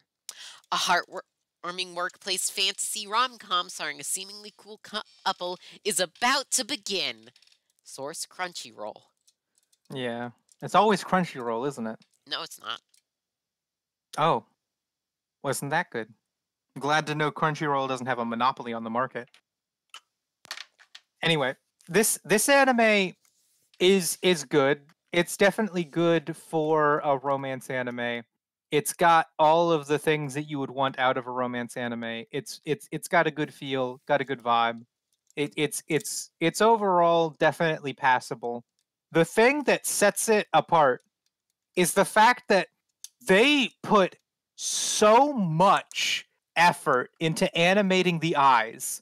If you watch the anime, they are constantly at all times pupils are darting around and like looking at things almost like they're real. Like they specifically try, and I think that this is probably the only thing that they, because you know how in typical animes, Mm-hmm. like they try to have still frames as much as possible. Mm-hmm. Like if something doesn't need to move, then just keep it completely still. Mm-hmm. And there are some terrible examples where you'll have like a picture on screen and it won't be moving at all, but you'll Mm-hmm. just be hearing characters talk over that picture for like full minute. Mm-hmm. Or This like the anime ones tries, where they zoom yeah. in slightly to the picture and do a slow pan of Yeah, but it's one like a still static image. image. Yeah. Yeah. This anime tries to skirt around that by whenever there's a scene that would otherwise be completely and totally still with nothing going on, they animate the eyes and maybe breathing to try and make everything feel much more alive. They Mm-hmm. actually put effort into making those like still frame scenes look like they're being animated by moving eyes, moving fingers just slightly, barely noticeable, but definitely noticeable when you're watching. And it actually really does contribute to the vibe quite a bit. It makes it slightly a cut above others in its field because of the fact that like it always feels like it's in motion. Mm-hmm. Their eyes look really pretty when they're in like you just see them darting around just the tiniest bit every couple of seconds, and it just kind of like adds to the overall feeling. It makes them look way better because their eyes are darting around just the tiniest, littlest bit. Hey, Purea, I should say, your eyes haven't moved this whole time. Could be Yes, I because am. you're a static PNG. I am an example of probably the Mhm. worst version, completely still, and I'm just talking over a still image. Completely But this still anime, for almost 2 hours. That must hmm hurt. yeah, it hurts a lot. But You this, haven't I don't blinked have the once. animation budget. Yeah, we I do not have don't. the animation budget. They in Actually, this anime though, they do. They had enough. hey, I'm not sure if it works across 3D and 2D, but VUp does have the capability to put two different people's avatars in one place. hmm Yeah, I could give you a 3D version of my model. I just have to make it. like it's like an online room thing I see. where it would track you, I guess. It Isn't that interesting? VUp also does have a 2D thing, so you could try out the 2D VUp. I don't know. We'll talk about this after stream. Yeah. That would be cool Anyway, for next time. maybe we maybe this program is kind of very scuffed. Anyway, Okay, I see. uh, we're going to Tennessee next. I can see in the top there. Yes, we're going to Tennessee. Oh, ass. Oh, here we go. Did it show her ass? Oh, okay, I see here. That's not supposed to. You're supposed to see more of this image, so it's less focused on the ass. Okay, Tensei Ojo Otu Tensai Reijo no Maho Okakume. That's almost a tongue twister. Mm-hmm. Despite her supposed ineptitude with regular magic, Princess Anasphere. What the fuck? Her name is Anasphere. Yeah, it's just like anime doing fake European names is always interesting. Oh, it's weird. It's like because it also has to conform to the Japanese language Yeah. too. Like they half of them turn out sounding like diseases. Like I feel like anosmia is something a Yeah. weak Victorian would catch. Oh, I've caught Anasphere of the lower abdomen. I must simply faint on my lounging chair. Oh. Oh, bring me my vapors.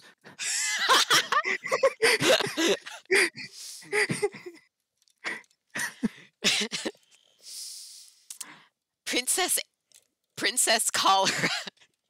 Princess Anasphere defies the aristocracy's expectations by developing magicology, a unique magical theory based on memories from her past life. One day, she witnesses the brilliant noblewoman Euphilia. Again, They do pronounce it Euphilia, but ah, it doesn't. It still sounds like Euphilia. It kind of sounds like an old term for a mental disorder that only women were allowed to be diagnosed with. yes, yeah. Lock her up, she has Euphilia. Okay, the noblewoman Euphilia unjustly stripped of her title as the kingdom's next monarch. That's when Anasphere concocts a plan to help Euphilia regain her good name, which somehow involves them living together and researching magic.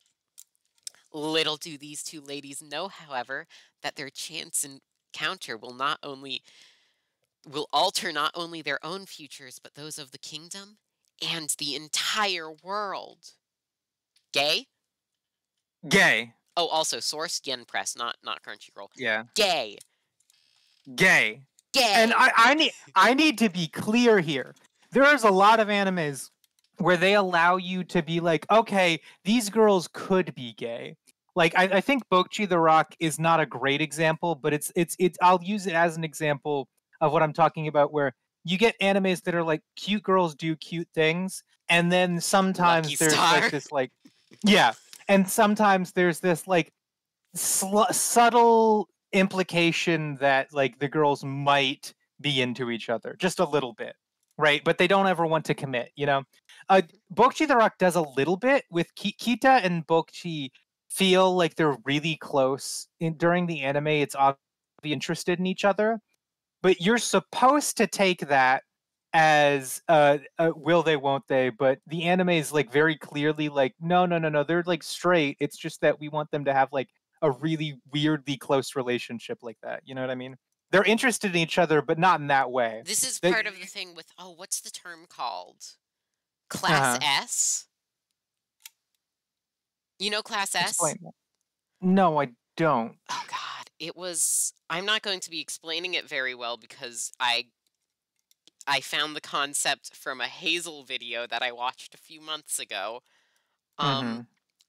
it's the you know the video where she talks about the one vampire show? Yes. Basically, it's this concept about like adolescent girls' relationships. Um and like they can They basically, can they can experiment. yeah, but like no one takes it seriously. Of Yeah, course, yeah. like they can like kiss and say they love each other, but you know, they're not gay. No one will Mm-hmm. believe they're gay. That's just like That's something definitely, girls yeah. do. Yes, yeah, that's definitely the idea. There is a lot of animes where girls are so very clearly gay, but the anime wants you to believe that they're actually straight underneath it all. Yeah. This anime is not like that. The main Uh-huh. character, Anisfia, tells her father in one of the early episodes that if she's ever going to get married, it's definitely going to be to a girl. And then later on, Sick. because she is the princess, this is important. She's Mhm. the princess.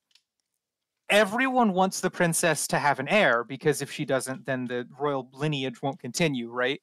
So, like, there's lots of men in big hats and like wigs and shit.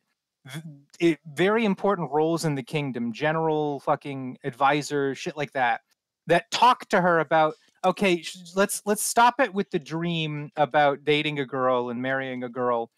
We need someone to inseminate you. Could you pick one? And then she goes to the bathroom after that conversation and physically vomits. So, like, they want you to understand that the idea of being with a man actually disgusts her and that she likes women. And as the story develops, the same thing eventually becomes true of her. She would at best be bi because she is attracted to men, but Mhm. she is absolutely and definitely developing feelings for Anisfia. Mhm. And by the end, this is a spoiler, but I think it's important to mention. By the end of the anime, they are like married. Mhm. It's actually genuinely definitely a gay anime. And Sick. the characters are confirmed gay. Sick. That's great. Um As for other things about it, other than it being gay, the main focus is on being gay, but then there's also the main plot, which is actually kind of less important than the gay part, which is that she can't use magic, but it's like mhm. this weird rule that being able to use magic means you're close to the gods. So the fact that she's the princess and she can't use magic means that she's like not fit to rule the kingdom. Mhm. You know that there's a lot of very religious like people in the church that think that she is a an abomination to the royal lineage, Mhm. and so because of that, she has to give up her right to being queen to her brother, and her brother, who is younger than her, is Becomes given queen. becomes king. But that's the Oh. thing is he doesn't become king. He's just next in line after her father leaves, right? And the main plot, it would appear, is that her brother is doing some shady shit in the background. And, like, while she is morally good, she is not religiously good. Whereas he is, like, within his church, he's respected, but he's, like, morally gray because there's shit going on with him. Mhm. Like, the first thing that happens, it says here that Euphilia unstripped of her title as the kingdom's next monarch.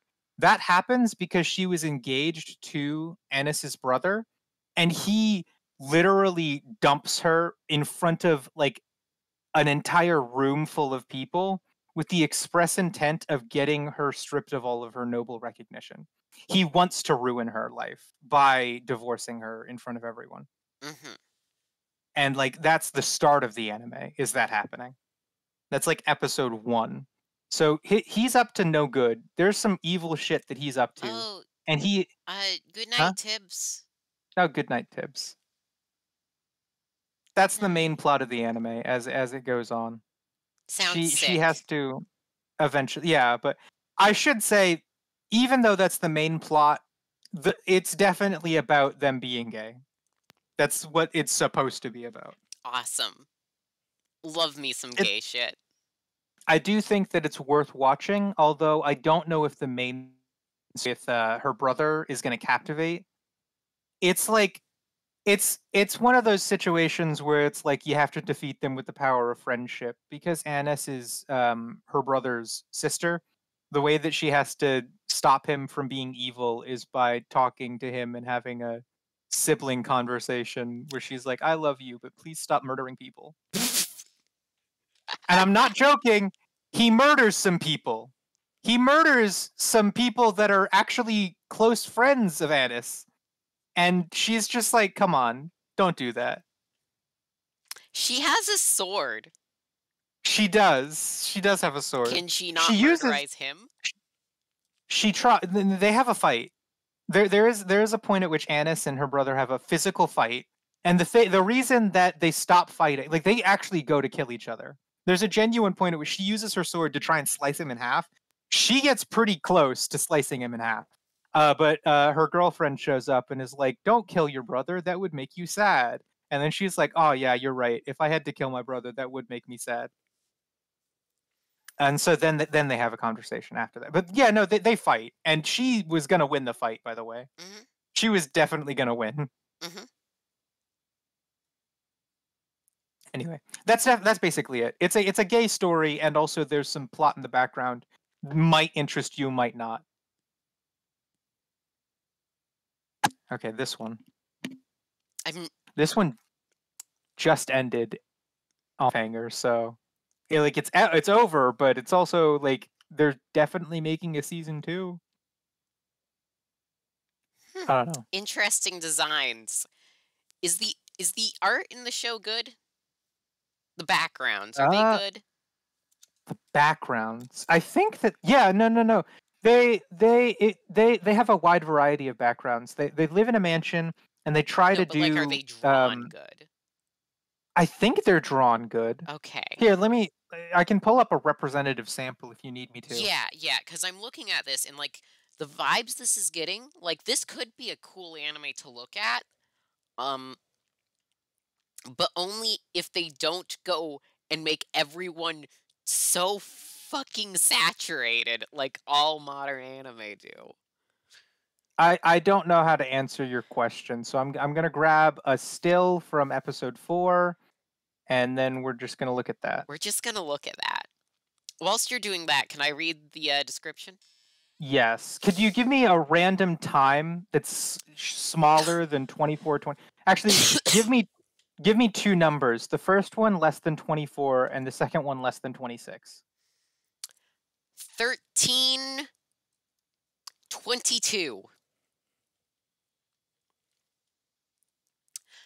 Spy Kyoshitsu. It's like the dog. I can hear that. Don't want you to get me sued, Purea. Mm, Conflict-ravaged nations now deploy covert operatives instead of missiles. Lily is recruited into spy training, but her practical skills are absolutely abysmal. Desperate to pass, she leaps at the chance to join sorry. the mysterious Tomoshibi team. Too bad the team is filled with even more hopeless spies. Mm. Together, they must conquer the impassable mission and best their genius instructor. But the true purpose behind their classroom is more harrowing than they can imagine. Source, Okay. High Dive. There are so many mistakes here. I don't really care about some of the more minor ones, but this one really irks me. It's not impassable. I'm pretty sure it's impossible. Because that's what they use the term impossible mission in the anime. Mhm.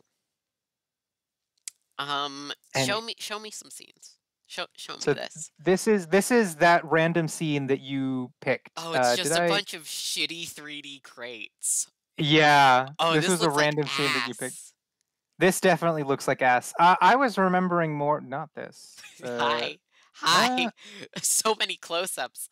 this is what I was remembering. Is scenes like this. It's so fucking shiny. It Jesus is shiny. Christ. That is shiny. Let me Oh, pick another random.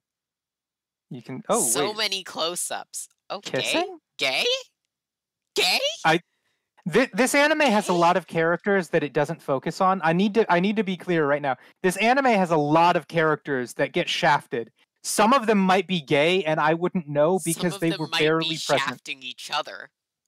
Yeah, and I wouldn't know because there's a lot of anime. There's a lot of characters in this anime that barely matter. Oh. Because they're supposed to get their focus in season 2 is what it is. Mhm. This first season focused on I think 4 of them mostly, with maybe an additional 5th or 6th getting a special episode dedicated. But the rest of that is just like nothing. Mhm. It's on a loading screen for me. Yeah, it's on a loading screen for me. What? エレナちゃんはとっても不穏な女 Oh, の they're 子なん just です whispering. だから大丈夫です No gay. Okay, so this character is a main character, meaning that they get their focus in season 1. This character does not get their focus in season 1. So she, at first, it seems like she's in love with her teacher, but then it's actually not the case. It turns out that some other girl is the. Anyway, she could be gay. I don't know. Honestly, she could be gay, and I wouldn't know because, like I said, they did a twist at the end where like she wasn't Where one of them's actually. gay. Yeah. No. When the anime started, for like the first 4 episodes, she was building a relationship with her teacher that felt like they were going to get together. But the end of the anime all but confirms that she has no interest. So we don't know who she's actually into. She could be gay. She could be into no one. I'd be fine with Yeah. that. But this person, I have no clue about. I like her Barely. design. Yeah, I agree. それのどこが We don't. I love her. Don't get this is us my sued. favorite character. Okay, I love her. the I can characters turn the volume off. themselves. Looking at this, Mhm. why is she just stroking her head? I love her. Okay, gotcha. I'm rubbing her. Freya, stop rubbing the child. But she's my favorite. No, that's illegal. No, it's like motherly love, I think. Probably. Okay, character animation here seems.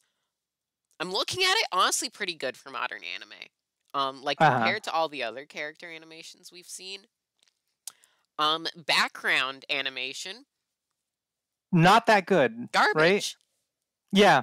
I don't look at backgrounds, but Like I was looking at like the poster and like the dark vibes and like the kind of historic street made me think you know what this anime reminds me of?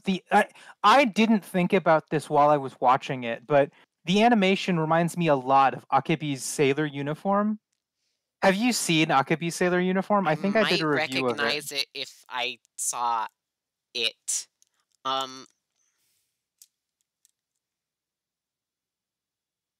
These are the characters for Akebi's. Let me No, I pick haven't a seen it. random episode. No, this is great. This anime has good animation. I don't know if its background animation is great, but it's like foreground animation is amazing. Please play the anime. Remember to mute this. So Highlighted animes of the like backgrounds this are came also out. great. Look at all the little shit on the boxes. Mm-hmm. If this was the other anime, Akebi was really good. it would be a Mostly empty room with some 3D models that have like a Yeah. filter over them to make them look 2D. Honestly, actually looking at this, the room About is there. for spy Koroshi. Yeah, for Spy Koroshi. Like this dark spy anime. Like, oh god, look at that European street. Anime has the possibility to do nice towns and stuff so much better. But this is you can tell that they put a major focus on like showing you their faces and like close-up shots. They don't want you to look at the background. They don't. Because the backgrounds look like something they stole off the Unity asset store. Or whatever that equivalent is for anime. I think I've seen that same hours of the season. But like, ooh, it annoys me. Yeah, no, this was focused mostly on character animation and not on. They could make the mansion look so nice. No, but I think the characters look great. And like, did you read this already? While I was figuring out how to pull it up. Thing, yeah. Yeah. And then you talked about how you didn't like it. The description. The description, yes, I don't like the description. But no, this is a good anime. The plot is pretty. These are all the failures of the spy academy. There's a spy academy, and these girls were not going to pass. None of them were. So instead of letting them fail, there was the best spy in their country. Recently lost his entire team to a impossible mission. And so what he decides is that since his entire team is dead, he's going to make a new team out of all of the reject spies. And so he takes all of them and he makes a team out of them. But since they were about to fail their spy academy training, he needs to at least get them to the point where they can take on that same mission. Because the whole point is he needs a new team so he can finish the mission that he started. But it already killed his elite, like, #1 team. Hey, do any of these girls die? No. I thought, like, at least the show would be good enough to kill off one major cast member. Well, there is a twist at the end of season 1 that I don't know. Where they're gay and dead? They're gay and killing each other. Oh, wait. Does it, like, suddenly turn into a death game? No, okay. This is a spoiler for the end of the season. What happens is one of these girls, I won't point to them, is a spy, and another one of the girls figures it out, so she holds that girl at gunpoint, and right as she's about to pull the trigger, the anime ends. Sick. It's never getting a second season? No, never. Never. It's so much potential here. I love how I said one of these girls is a spy. All of them are spies. One of them is a spy for the other nation. Like a double agent. Yes, one of them is a double agent. And so that's the one that gets the gun pulled on her. Okay. Next anime. Okay. Now, this anime, by the way, it's good. The background's not interesting. The foreground's pretty good. Story, I think that it's passable, but then there's a point, I think, towards the end when the major focus shifts to this character, and I think that it starts to get interesting around that point. I at least start to like it more when it gets to that point, because like this is the main character for the beginning of the anime. Her main character trait and the reason why she's chosen as a main character is that she is the kindest and most community driven out of all of them. So they focus on her so that she can build the team up as a team. She takes a bunch of individual people coming from different walks of life and turns them into a team. Okay. And then it switch focuses to her because she's the smartest out of all of them. She's probably the one that comes up with the plans that work the most often, and so she becomes a major focus towards the end. Got it. That's when it starts to pick up, I think, is around that point. I'll be excited to watch this anime when I get to it in 2035. This anime is delayed, and I don't have to talk about it because it's going to restart. They did episodes. No. They did episodes 1 through 6, and then they stopped airing, and then they told their fans, we're going to start airing this again next season, but we're not starting from episode 7, we're starting from episode 1.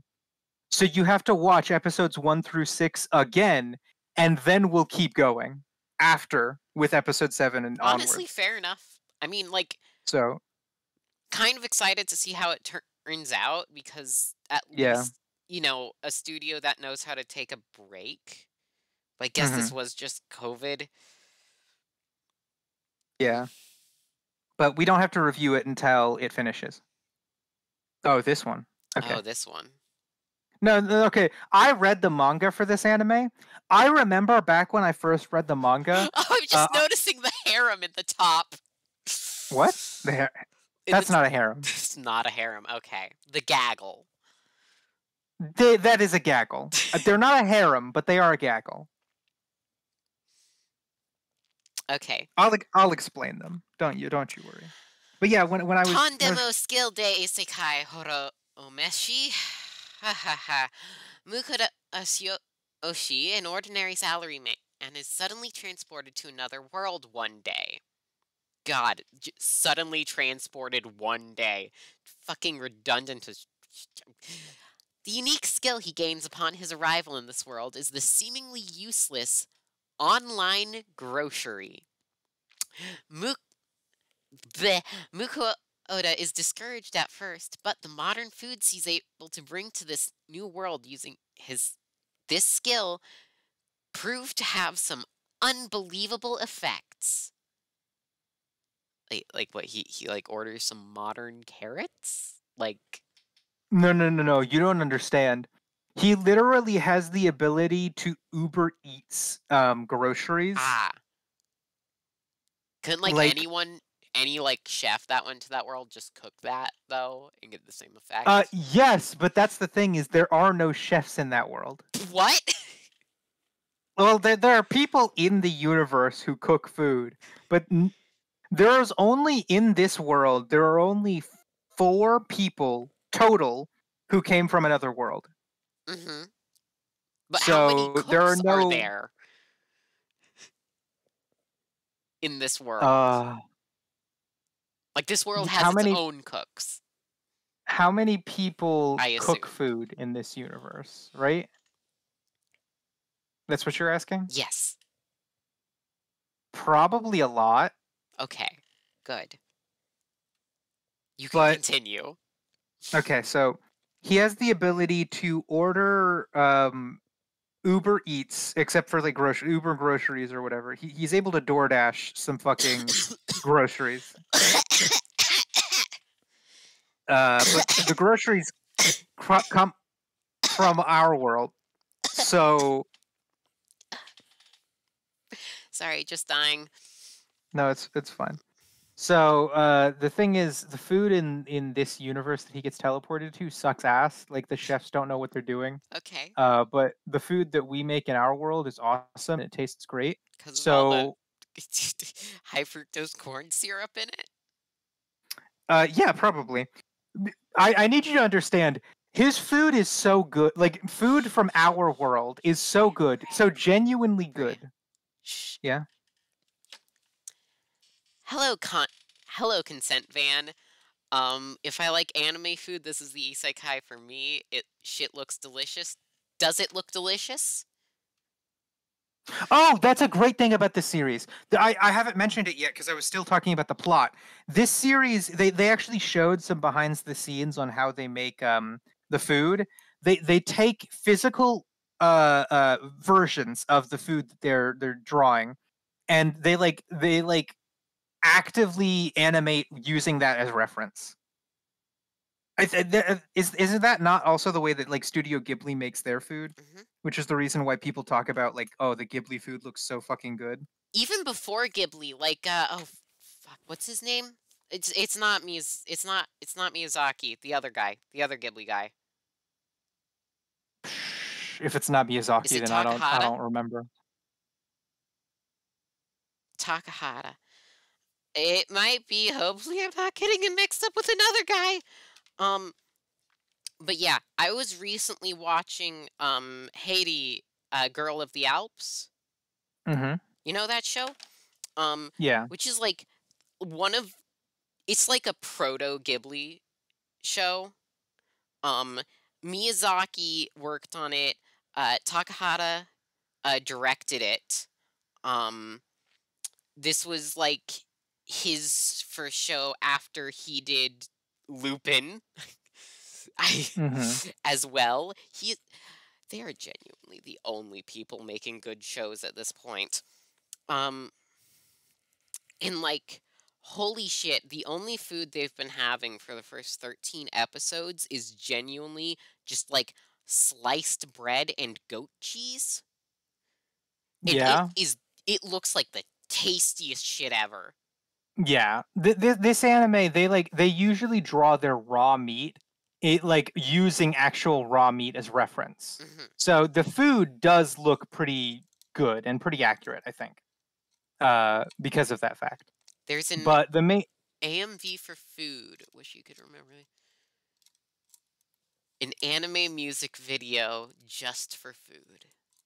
No, that makes sense. I've seen so many posts on on all sorts of websites where it's literally just like, look at the anime food. I want to eat it. Yeah, yeah, yeah, that makes sense. They're right. I want to eat it. I had just some plain bread and cheese immediately after watching Haiti, and it was the best shit I'd ever had. Hmm. Sorry, I'll talk more about that show later, but you continue. Yeah. So when I read the manga for this anime, and I read it like a while ago, I think back in 2017 probably. I I genuinely thought, oh my god, this is the best manga I've ever read. This is so good. I was also like 16 at the time, Hmm. so you can't really blame me. I don't think. But I thought this was a great manga. And then I watched the anime, and I've got to admit, compared to other animes, it's a good anime. It's definitely a good anime. Compared to what I remember reading in the manga, I don't remember it being this mundane. I thought it was cooler. Maybe it was just because It's I was cool so as young. hell. Yeah. Cooking. I thought it was cooler when I read the manga. I don't know why. I don't remember why I thought it was so cool. But I watched the anime, and it's not like I remembered, but it's not like bad. I mean, I'm looking at it and it's still giving me that problem that like every isekai does where it's so over fucking saturated everything looks radioactive. I would say that probably is also true in the like everything's very bright in the anime. Like, oh my god, I can't look at isekai for Hold that on, long. you want me to pull up the fucking it's probably down Yeah, here. yeah, Hold just on. pull it up. Golden Kamui also has some good food. Top shelf show as well. Yeah, I've heard about that one. That one's set in Hokkaido, isn't it? During the not Hokkaido. It's Oh, look set at that somewhere radioactive green during fluffy. the Russo-Japanese War. Holy shit. Yeah. What the fuck? His shirt, which like if he wore it in any other context, I would call like a mildly bright green, is the darkest Hmm. green in this whole fucking image. What Yeah. the fuck? It's so bright. It's It's bright all over the place. it's like they put. Woo. I think the real way to watch new anime will be like just to like figure out how to put a filter that will lower saturation over my whole screen. Hmm. I'm going to put a sepia filter on new anime. You just need to get that Actually, darker. here, just pause it at any particularly egregious moment that comes Oh, up. when it comes to color? Oh yeah, Yeah, okay. yeah, yeah, yeah. When I Yeah. see just a bunch of color. This is a little tamer because it's got like a brick house over here. Yeah, that house is still really bright though. Holy Yeah, that's shit. true. Also, that does look like some good food. Hmm. I You know, I found this manga in the library that was about a princess who cooks, and it's from like the 90s. And it does I will something say kind of. this feels like you can see the green and also these houses. They look like they're in full sunlight, even in the shadows. Yeah. Here, I'll finish my one sentence, then I'll finish my Yeah. other thing. But, like, please just hold it on the next one. So, uh, Okay. I found this manga, and it had, like, This little was good. little recipes in Yeah. it in the middle, and that was, like, so fun to I me. remember. I think the Shokugeki no Soma is hilarious because there are in that manga and in the anime, they'll like do the most asinine shit to like food. They'll be like, instead of cooking these French fries in oil, I decided to pass them through a fucking toilet first. And the reason I did that was because the water in the toilet has a very particular mineral quality that, when added to the fry surface and hitting the oil, breaks down into like a surfactant, and then it tastes like soap, and the soap aroma on the fries makes you think they taste better. Like they come up with some bullshit, and they do the weirdest fucking shit to food in Shokugeki no Soma. And at the end of the chapter, the fucking mangaka will actually write out a recipe for how you can do the same thing. Cool. I am currently manually going through my display's color settings and setting them all down. Let me see, does this help? If I set them all to 28, full screen it again. Full screen it again. Oh, sorry, my bad. I was looking at Discord. Oh my gosh, this does. This looks so much better. I can't show it on here. I can show it in OBS if I have to go back. God, using these menus when I just have, like, you know those little Yeah. buttons on the bottom of your monitor? Yeah. It's painful. Okay. Back to where it was, I think. I hope. I'll figure it out later. Yeah. If if I had a filter over the video capture, we want a uh effect filter, and we want color correction. And do we want, no, not gamma down. We want saturation down. Oh, yeah. Yeah, you see that? Look at I that. literally can't, Like, because I'm stuck on this screen. here, Hold I've on. applied it. I'm quickly What's good looking so about, that I can see. Oh, it looks slightly. I mean, it doesn't look radioactive green anymore, at the very least. But I feel like if you applied that to the background and less so to the main characters, so yeah, that they pop. but I can't really apply things selectively, you know? Yeah, no. I feel like they should tone down all the colors in the background and focus on the main character for coloring. That's the problem with the radioactive green, is the fact that you're focusing on the background because the main character is blending in.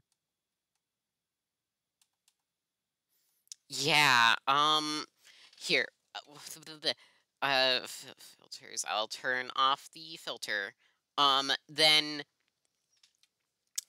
what's good about the food in this one is the sentience of the livestock, am I right? It's not a super good one. It's no Moshuku no Tensei, it's, like, good for the food. Isekai gets so bad, the baking one is wild, so much better. Isekai keep it classy challenge, yeah. Also, I am going to just fuck around in my color settings a bit whilst Pray, you can keep talking. Okay, yeah. Let me switch back so I can. Basically, I feel like this is a good anime. It's definitely better than most isekai. Because I mentioned earlier I was going to talk about the not harem. You called them a harem. They're not a harem. The their reason for being here is that they are the gods of this universe, and they basically only exist to cause problems for him. He gets a little bit of a magic boost by being in their good graces, but in return, he has to give them like sugary sweets and baked confections from our universe, from our world. They are constantly pestering him with like needless demands.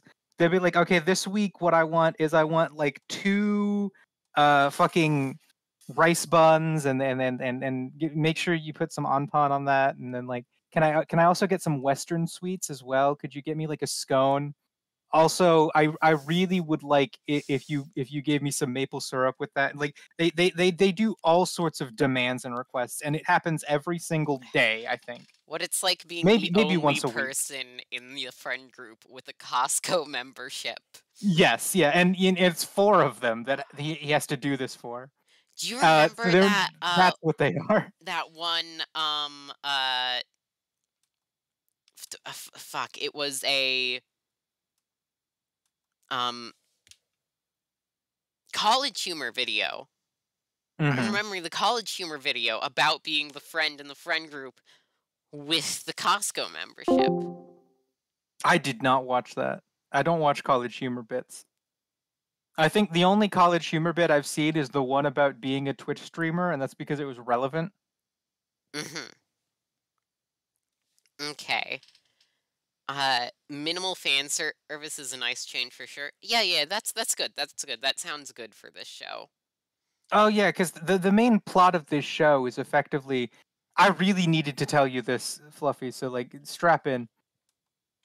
The food that he is able to order from Amazon and have shipped to him directly in the isekai is so delicious and so good that Mhm. an entity that is feared by all as the strongest in all of existence Mhm. decides to become his pet just so that it has a chance to eat more of that food. And I also told you that four of the golden goddesses that created this world gave him superpowers because of the fact that he can give them like fucking scones and shit, right? Like he literally has control over some of the It, strongest it's beings in this it's universe. one of those animes that's it's basically an OP. I'm so OP anime, but cooking.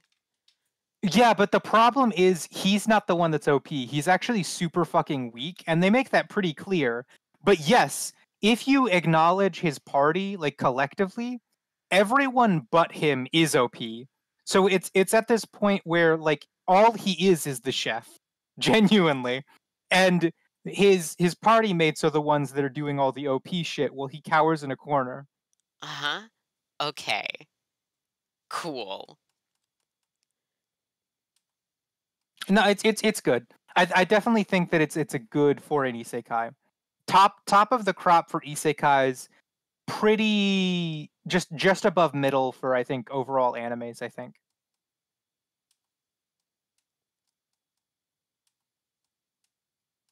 Cool. Next one. Oh yeah, this one. You hold on. This is a Uh long ass fucking. There we go. Let me get that. There you go. Can you go ahead and read that for me? uh Okay. Yeah, yes I can. uh this anime is Saikyu Onmyoji no Isekai Tenseki. Um you can't be happy if you're just strong. If you're just strong, even if you're the strongest exorcist in the world. Exorcist Haruyoshi Kuga, called an unrivaled genius, is betrayed by the imperial court and about to die. Oh wait, no, this is that anime. Resolving to be happy in his next life, he uses a secret reincarnation technique he created and reincarnates in another world. And so he receives a new name, Seika, and a new life. What I lacked in my previous life was cunning. In this life, I'll be more calculating and find happiness. With the strongest exorcist techniques and stronger demons working with him, what lies ahead for him? The peaceful life he wants, or ellipses? This is the start of a story no one's ever seen before. The story of the strongest exorcist in a fantasy world. No one's Okay. ever seen this story before. It's No so one's. original. Wait, hold on. There's no way in God's green earth that you've ever seen the premise strongest blank in other world, right? Yeah, you've never seen There's this. no way. There's no way. You've never seen strongest blank in Isekai. Also, it's No, that but dragon from Dragon Ball. Ha! yes, it is. It is that What's dragon. his name? I It'd be I funnier guess if I knew his name. I'll start with just the rating, which is like probably a 7, just like What? barely above middle. Did I say 7? Yeah, you said 7. That's a I meant 6. maybe Maybe go s- to 100 point maybe system, 6.5. so you can Okay, like so here's the thing. give it like a 55. Give it like a 50. I'm not gonna give it a 55. I think 60 is perfect. 6 is perfect Okay. for it. It's not to the point where I would call it like perfectly middle. You know what I mean? It's slightly better than that. Because a perfectly middle anime would have had this premise, but he's like this bastion of nice and gooddom, and there's nothing interesting about him at all. Right? The fact that you said when we watched the last episode together, you said that his ideology seems pretty wrought with problems, right? Yeah. The anime acknowledges that he's not the good guy. He's But he's he pretty. is the protagonist. He's the protagonist, but like, I need you to understand. I told you verbatim, this anime plotline has been done 100 times before. Powerful people prey on, weak people prey on the powerful. That's an anime plotline that gets done way like overdone. Right?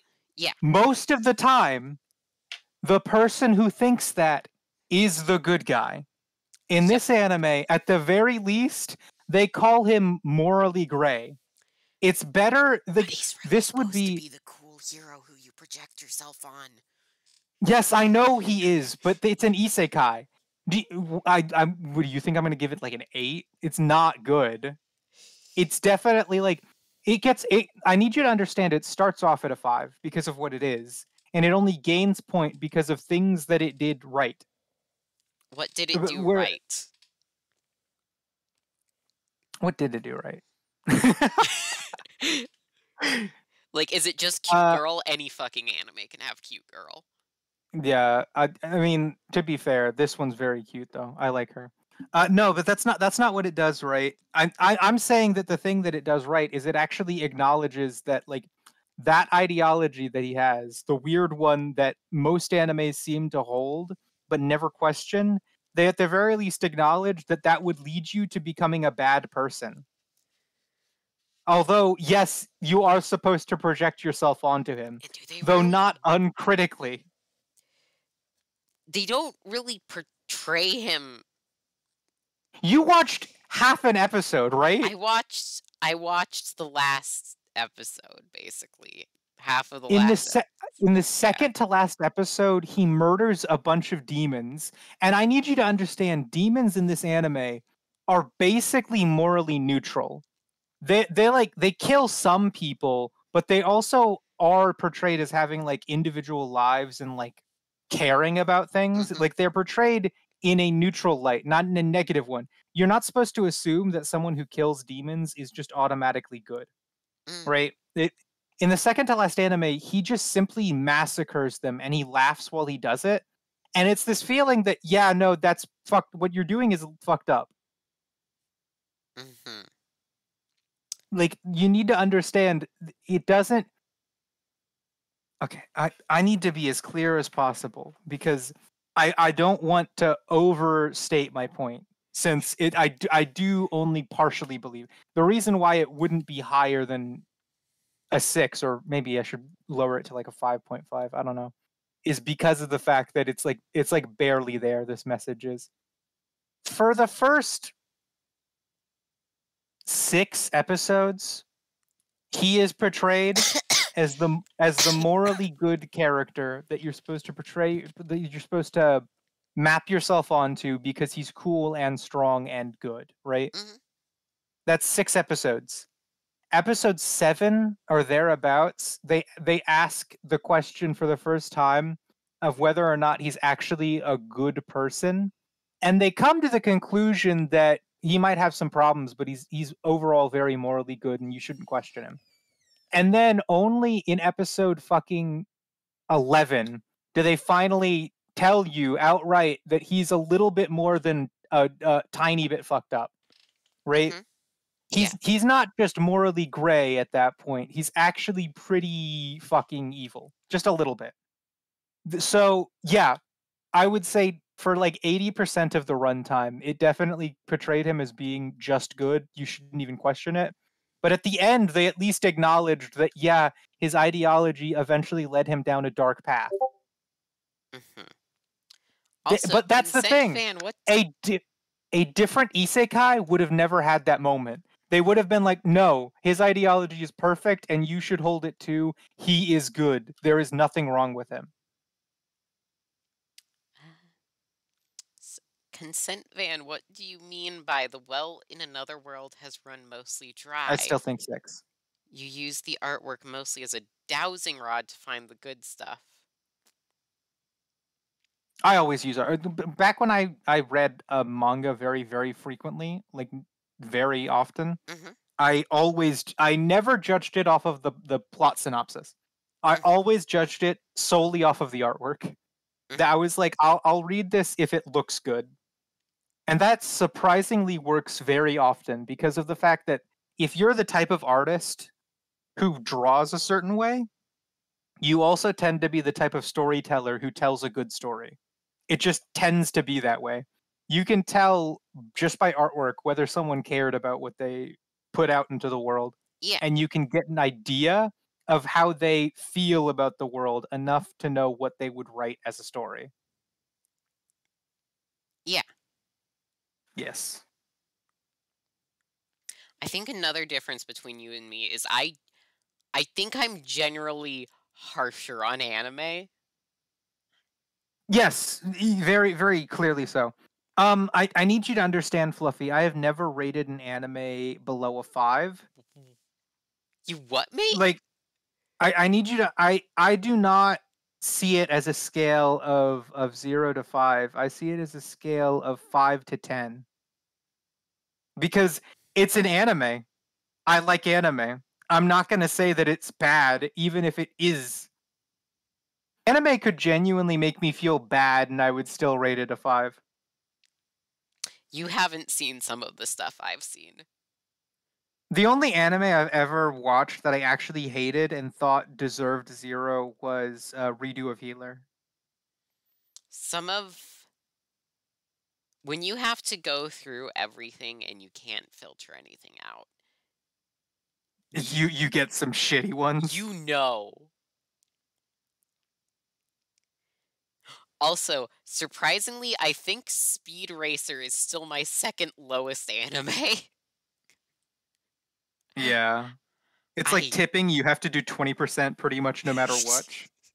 No, that's how I feel. I always, like, 5 is the lowest. I mean that. So when I rate this a 6 out of 10, what I'm really saying is that this is not that good because it doesn't try hard enough. 1 out of 5.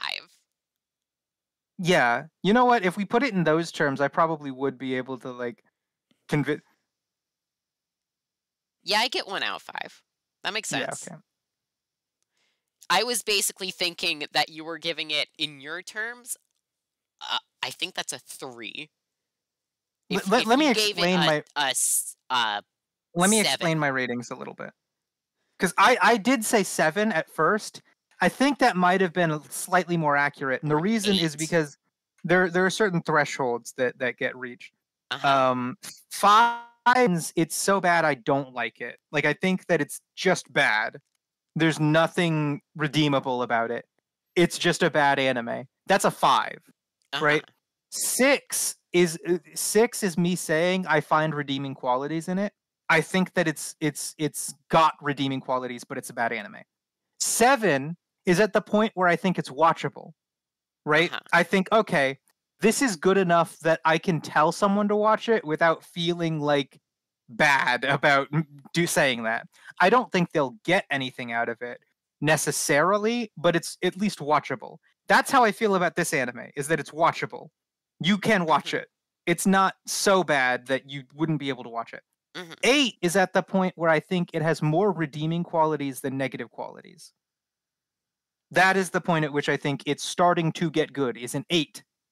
9 is at the point where I think that it's got an overall good enough quality to where I could recommend it to anyone. And I'd feel comfortable with that because I think it's got good content therein. And then 10 is for something I consider to be great, like really good. Mhm. And you can see this in the way that I rate. Hold on, what did I rate this? Because I need to make sure I did rate it a 7. But if I were to pull up another random anime, what is this? I didn't rate this one at all. Let me see. Oh, I'm just noticing how many more anime we need to get to. We're 3 hours Yeah. into this period.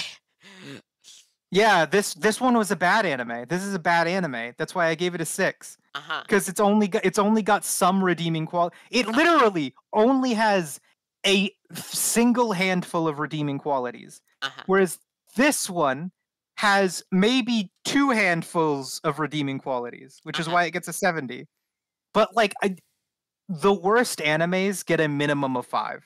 I need you to understand What that. would And you then give that little this flying gets a child 95 anime because I like I it. sent you? I thought it was good. Little Flying Child. What do you mean, Little Flying You know, Child? the Caillou who was voiced by Goku? Was it the G-Men? No. I sent it in chat. Oh, I might not have watched that. Okay. I'm sorry. Okay. I apologize. Gotcha. Let's move on. Okay. Next Moving anime. on. This one's not worth our time. Yeah. Oh. Ningen There's Fushin no Boken in Shatachi ga Sekai wo Suko yu desu. Nick used to be a member of a veteran adventure party, helping his undisciplined friends with the accounts whenever he could. But what was his reward? Getting accused of embezzlement and kicked out by the leader he respected? Before long, he finds a few other jaded adventurers and kindred spirits, and together they form their own unstoppable party. This is Why not a are great those two description. ladies just kind of going, ah? Wait, no, 3 of them are. They're all going, ah!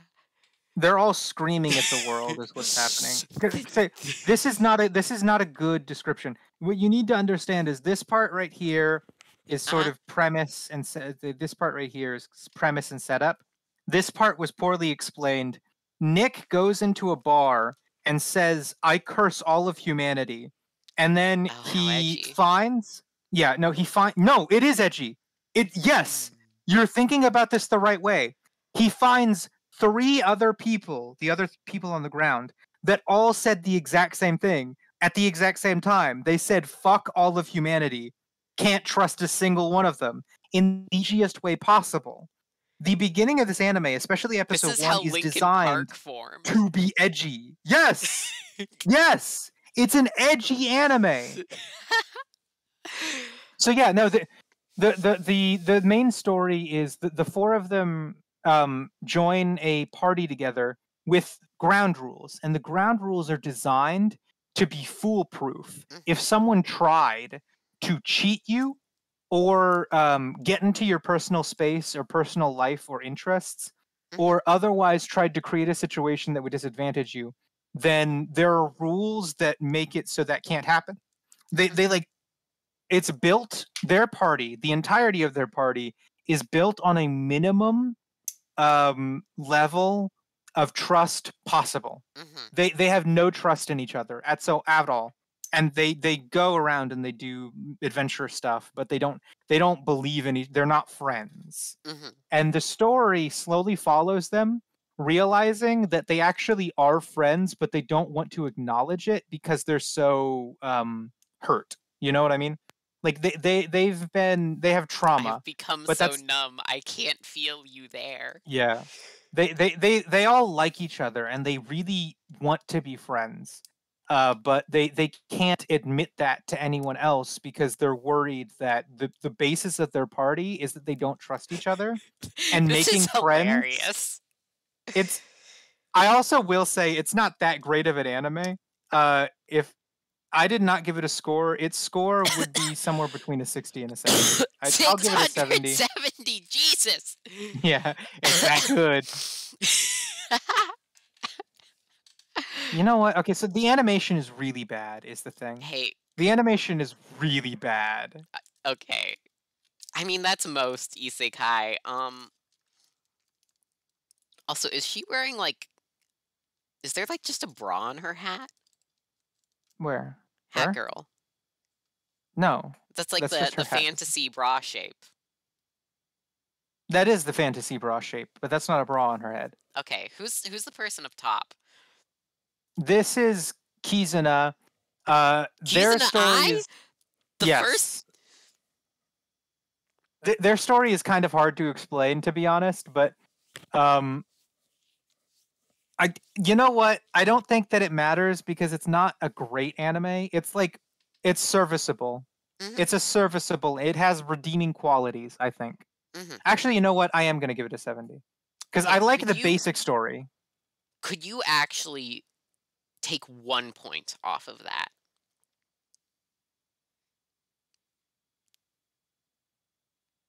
Only for you, Fluffy. Nice. Nice. Nice. I can legally make that joke now. Wow. Yeah, you can. It was illegal before. It was. So I'll go ahead and spoil it because it's like it's only worth watching if you're willing to take a hit mentally. It's got such bad animation. If you're okay with that, then watch it. You might be interested. You might not be interested. But it's got really bad animation. Kizuna is a sword that the party finds in a cave and it's called Kizuna because in Japanese, Kizuna is actually the word for bond. Aww.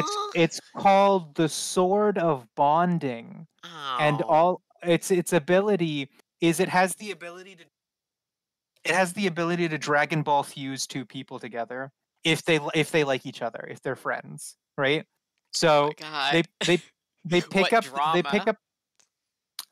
the sword, and the sword says there's an enemy coming for like a golem. There's a golem that you're fighting. You won't be able to defeat him unless you use my power.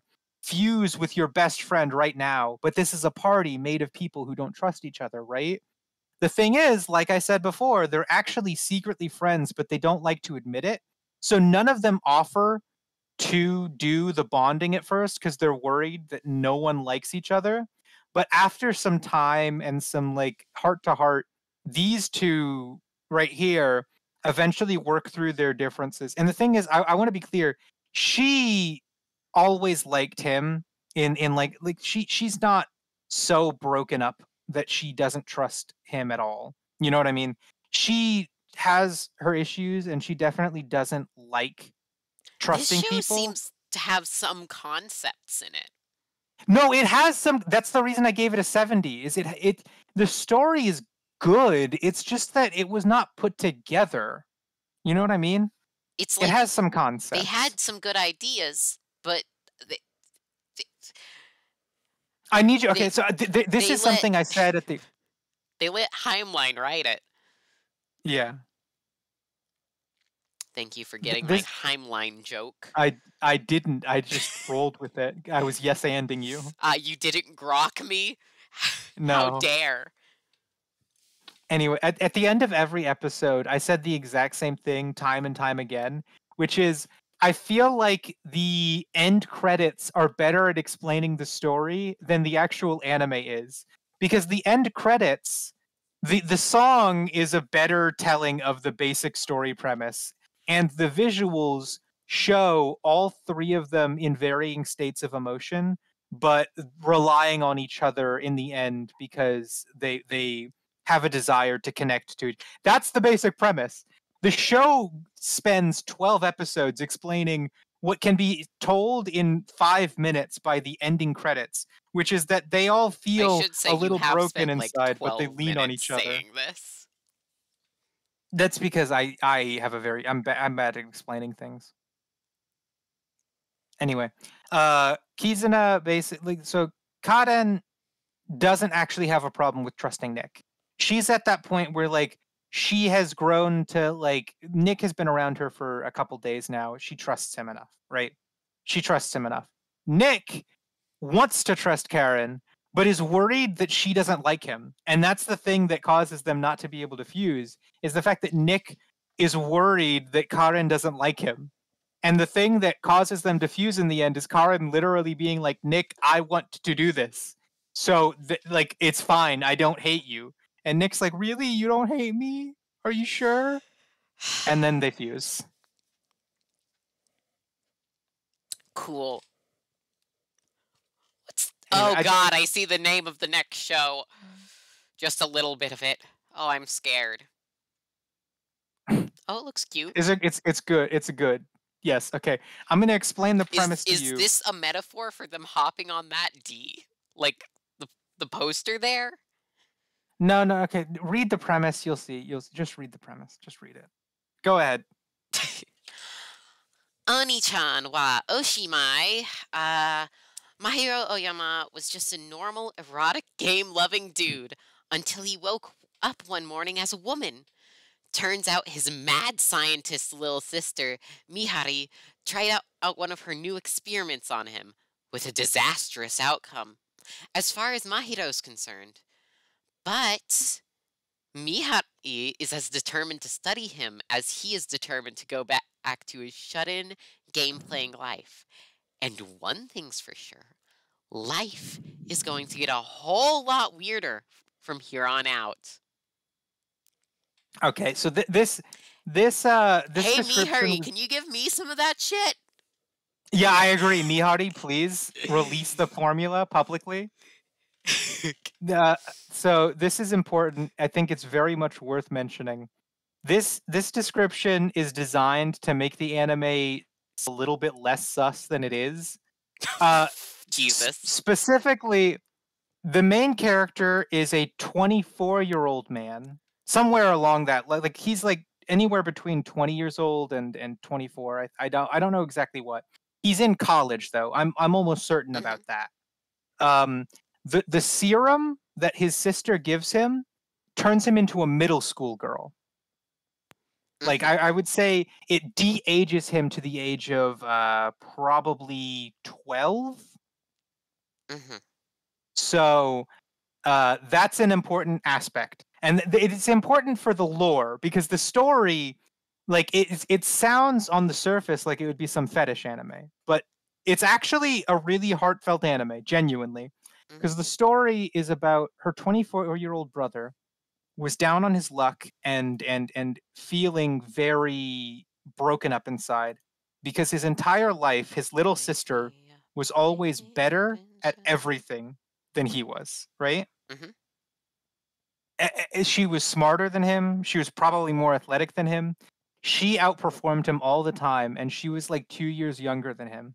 So he always felt like he was living in her shadow. And eventually, when he became an adult, he didn't feel enough respect for himself to go to college. And so he began just living a life as a shut-in. And he did that for probably anywhere between 2 to 3, maybe even 4 years. That's all he would do, was live as a shut-in. He like did not know how to actually get out into society and like form a and lasting relationship with anyone. So the real reason that his little sister gives him the serum that turns him back into a middle school girl is because she wants him to go back to middle school and try the whole like growing up thing again. This time he's going to try and make friends, to have achievements, and to do something that'll make him feel like he can keep going once he reaches the age 24 again. She's trying to give him a second chance, literally reverting the clock to when he was in middle school and giving him a second chance at life. That's why she invented the serum. Mm-hmm. So it's not about the fetishism of being a middle schooler. It's about trying again from the point of middle school. I still think if she released this serum to the public, it would be the biggest thing since penicillin. I think people would be downing that shit all the time. Do you have to like does he have to keep taking it? He has to take it once every year. Once every year. What if you just took more of it? Does it do anything if you just keep chugging it? I think it only works 1 canister per year. Ah. It has a long-lasting effect, though. 1 single dose, which is that... This is how big the bottle is, by the way. It's, like, kind of zoomed in, but it's about as big as the ribbon part right here. It's like a pretty small vial. Yes, Definitely but something if I that would took, fit like, in your palm. a jug of it... I don't think that would help. I don't know if that would have lasting effect. It needs to be re-administered every year, I think. I'm pretty sure. I'm asking it, like, would it turn me into a fetus? Oh, you're right. Because this tiny vial that is small enough to fit in your hand is big enough of a change to turn him back into a middle school. It like reverted him, let's say 10 years. Let's say he was 22. That's 12 years if he was 24. Yeah, but let's say that he was 22 and round it down to 10. 10 years. If you took a jug, you would turn into a sperm cell. Would I revert to a pre-living state? Could I return to... Could I go to a previous life? Oh my god! You could literally be... Oh my god! I'm this guy again. What the hell? I am going to break samsara. Through Go the backwards in the cycle of life. Oh my god. I say Uno reverse card to the Buddhist concept of reincarnation. To the Buddhist cycle of reincarnation, I should say. Great. What the hell? Yeah, that's all we need to know about this show. This is a good anime. The animation looks good for today's anime. Yes, yeah. You do have to look past how it has some fan service, and I can tell you that given the characters and the way that they look, some people would be uncomfortable with that. Just don't keep bringing it up, Purea. I just need to warn people, okay? I need people to know what they're getting into. We're moving on to... This is a bad anime. Ooh, I don't even why think... is... Ooh. This is the best screenshot they have for this.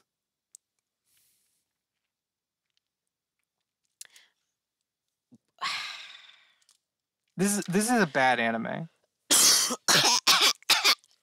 Oh god.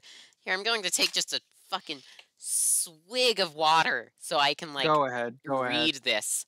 Why is there another gender? Don't worry, this one's gonna be the reason for that is it's a reincarnation situation, but it's not like an isekai reincarnation. It's like it's one of those things where someone that was born in another world gets reincarnated into the same world. Oh, the water's tepid now. Fuck. Ah. The water's tepid? Dude, it's the funniest comedy anime of last season. Holy shit, my water killed the Prime Minister. That's great.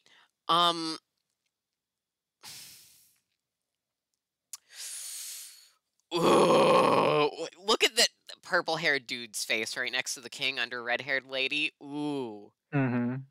That looks like a Oh my god, face. that's not what he looks like in the anime. He looks way more normal in the anime. He looks not like that, I swear. Hey, you, boo. Kiwameru tame tensesu shoshite sekai saikyu no minarai kishi. Female, I think. I get them mixed up, I'm gonna be honest. Plus is female, right? And the pointy one's male, right? Yes. Yes, the pointy one is male. The one with an arrow is male. The one with the plus is female. After living a life devoted to serving his country and people, Inglis. Hey guys, he's Inglis. He's from England. Oh, England. It took me so long to get that joke. Like, what were you saying? I had no fucking clue. It's Tuesday, ain't it? Inglis's one unwish to be free of a king's burden and to train was actually had, but as a beautiful girl. Reborn in the far future as a daughter to renowned knights, Inglis can now focus on mastering the martial arts. A wish has been granted, and Inglis will be on the front lines, fulfilling the dream of becoming the strongest knight. Okay, this is a really the bad front lines anime. can be one word. Mhm. Front lines. I think it explained it not well enough, but like it's what you get. Inglis used to be this old bastard right here, just like a really old dude, right? Inglis is a old king from a billion years ago who formed a kingdom that was prosperous and strong. And then when he was dying, the goddess of fortune came down to him and said, I've always been your ally. I've always given you good fortune as the king of this kingdom. What do you want? And he said, I gave up a lot of my personal desires for politics. I've always wanted to get stronger with a sword, but I had to lay down my sword so that I could become a politician and a king. Ruling this kingdom meant that I could not be stronger, but my wish as a child was to be stronger. So this is So Yu-Gi-Oh! Yeah. So what he says is, if I reincarnate, if you would allow me to reincarnate, Goddess of Fortune, I would like to reincarnate as someone who is capable of doing nothing but getting stronger and doesn't have to worry about politics at all. And so when he wakes up from being dead, he wakes up as this girl who is also named Inglis. Same name. She is officially a daughter of a noble. She's the daughter of a noblewoman, which means that she has the right to be either a knight or a squire. A knight being someone with a magical crest on their body that gives them affinity for a certain type of magic that is able to use that magic in defense of the kingdom. And a squire is someone who does not have a magical crest or an affinity for magic, who uses only their sword to defend the kingdom, and is usually assigned to a knight because it is believed in this kingdom that if you don't have access to magic, you will not be able to defend yourself well enough. So knights have a squire that attends to them, basically protects them with their life, and then the squire uses then the knight uses magic to defend the kingdom, right? The squire uses a sword to defend the knight uses magic to defend the kingdom. That's how it works. Now, Inglis said in his past life, I want to be the strongest swordsman. He never said, I want to be the strongest magician. So his first goal is to make sure he becomes a squire. And so that's easy because he finds out that he can literally just not have an affinity for magic, but still have an affinity for aether, which is a different thing. There are two things in this world. One of them's called so mana. he just and gets around it. Yeah. He has a strong affinity for aether, but no affinity for magic. And because of that, when he takes his night test, they're like, wow, you have no affinity for magic Should we at all. still be referring to him with he, him pronouns? We can. She never really says anything about it except for she hates it when men ogle her. Is the thing. Okay, well that's Basically, normal for any yeah, like any okay. human being. Yeah, so she's cool. Yeah, she's cool. But yeah, no, she grows up and like her cousin, by the way, is her best friend, and Mhm. she has an affinity for a lot of magic. So she becomes a knight, and then Inglis says, "I want to become her squire," and because they're best friends and they're cousins, so they want to work together for the rest of their lives, and they want to stay together forever, and that works out just fine. Her cousin becomes a knight with a very strong affinity for magic, and Mhm. Inglis becomes a strong affinity for aether, and that works perfectly fine. Um, Mhm. the rest of this anime follows as tensions slowly rise and rise as more and more fucked up things happen. There are terrorist plots that involve like these three characters here. Mhm. There are like entire nations that are being sucked dry of all of their life energy by a group of people called the Highlanders.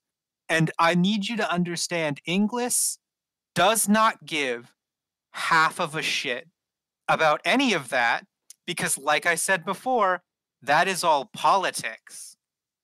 When you get rebellions that are designed to use terrorist action to assassinate leaders of kingdoms, that's politics. Mhm. When you Yeah. get Highlanders coming down from on high to murderize millions of people, that's politics.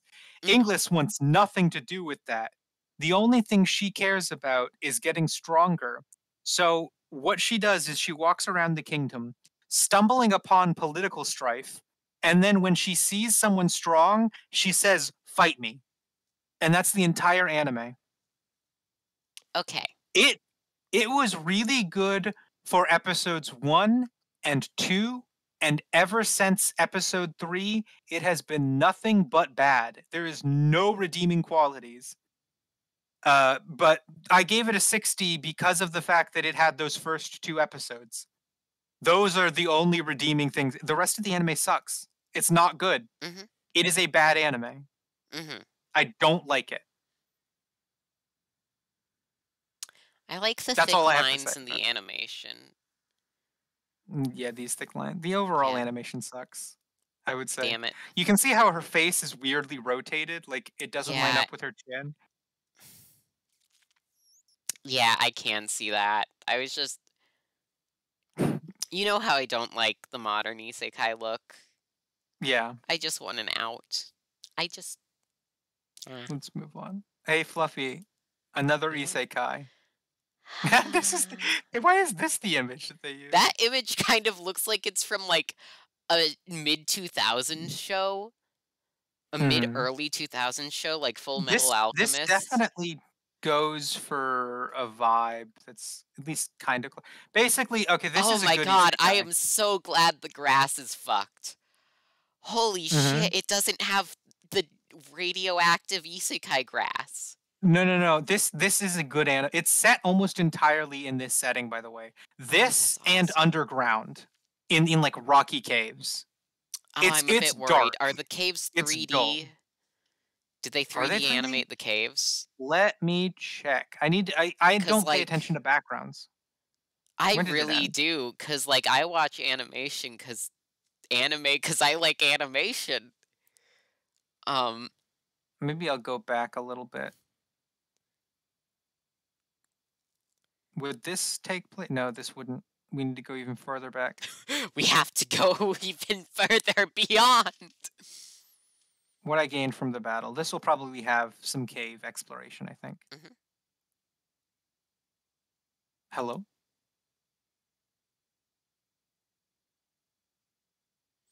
Okay, these are the caves. Flat ground.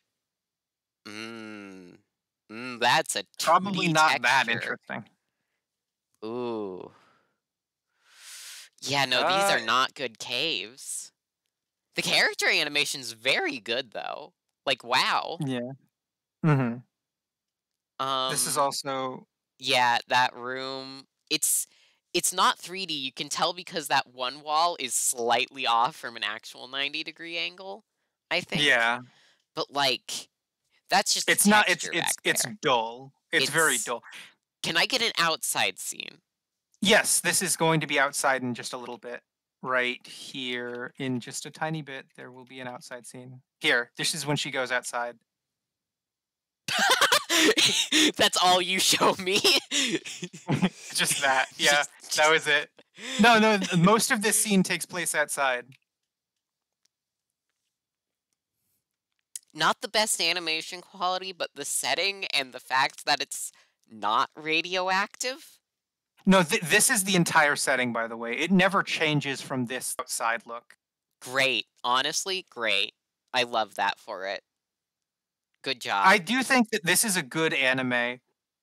Yeah. It definitely deserves like an 80. Because, like I said, 80 means that there are more good qualities than bad qualities. Oh, they animated the clouds casting shadows in the background. It's not fucking neon.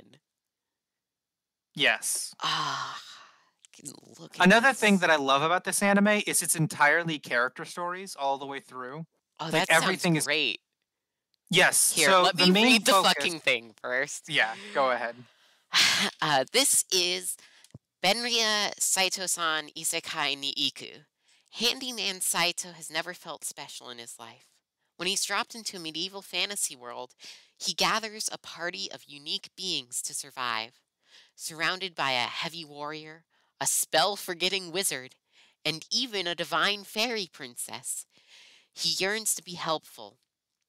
But after Saito saves everyone during a raid, it's clear that having a handyman on an adventure isn't just useful, it's essential.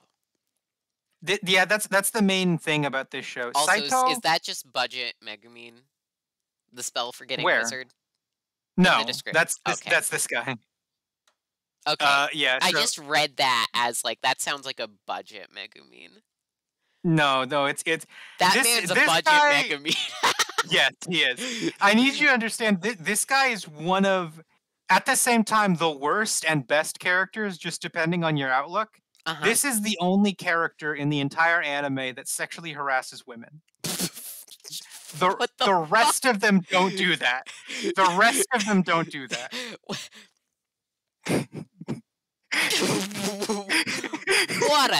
What a thing. But he's also the source of 90% of the comedy in this anime. Okay. Also, because the dude back there has one hell of a codpiece. Where? Which one? This guy? That guy. It looks like his armor suit is 50% codpiece. His thing is that the king declared him the hero during a time period when there is no demon king. Yeah, there's no point in time. There's no demon king. So the only reason he got the position of hero is because he has good looks. This goes back to the declaring people hero in anime. Yes, hero is a thing you can be declared.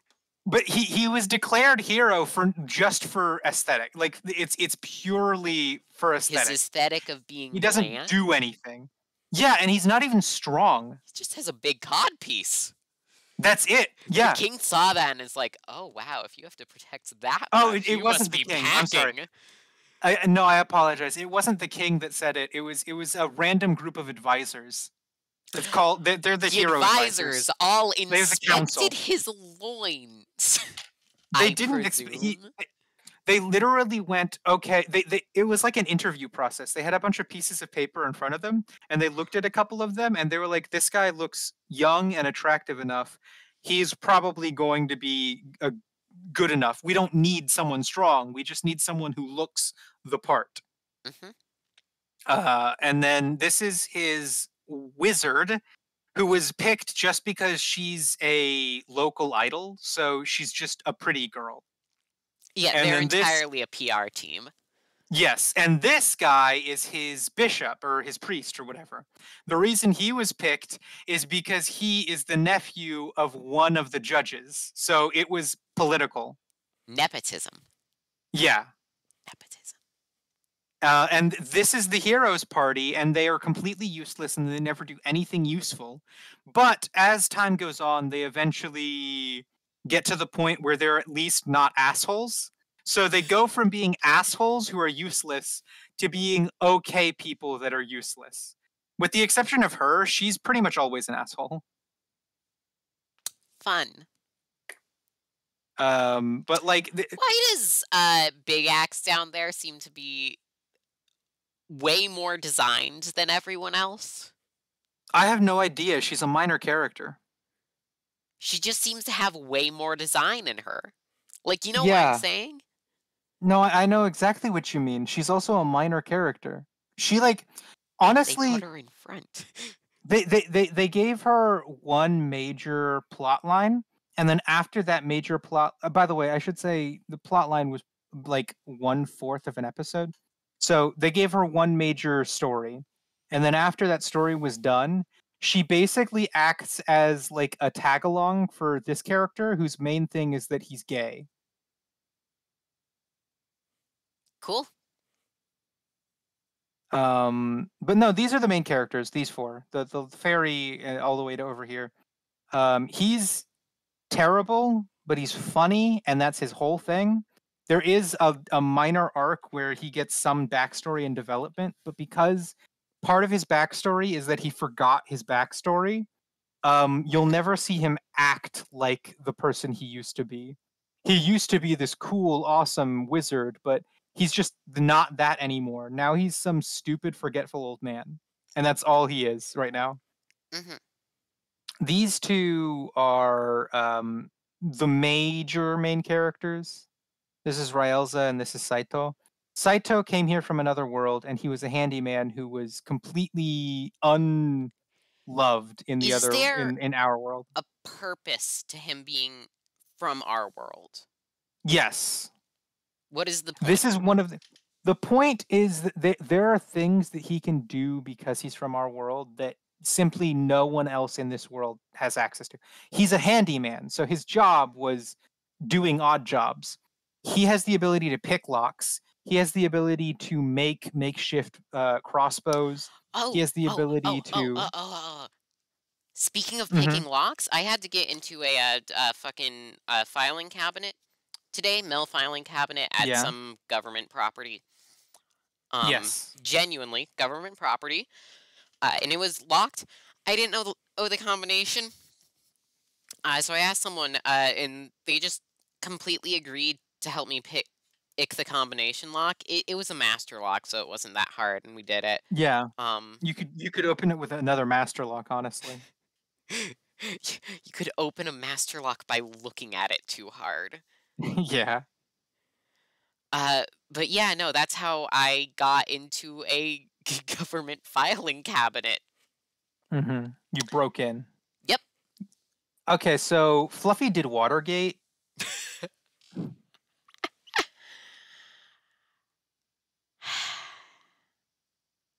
Remember when you worked for Nixon? Don't do this. Okay, I won't.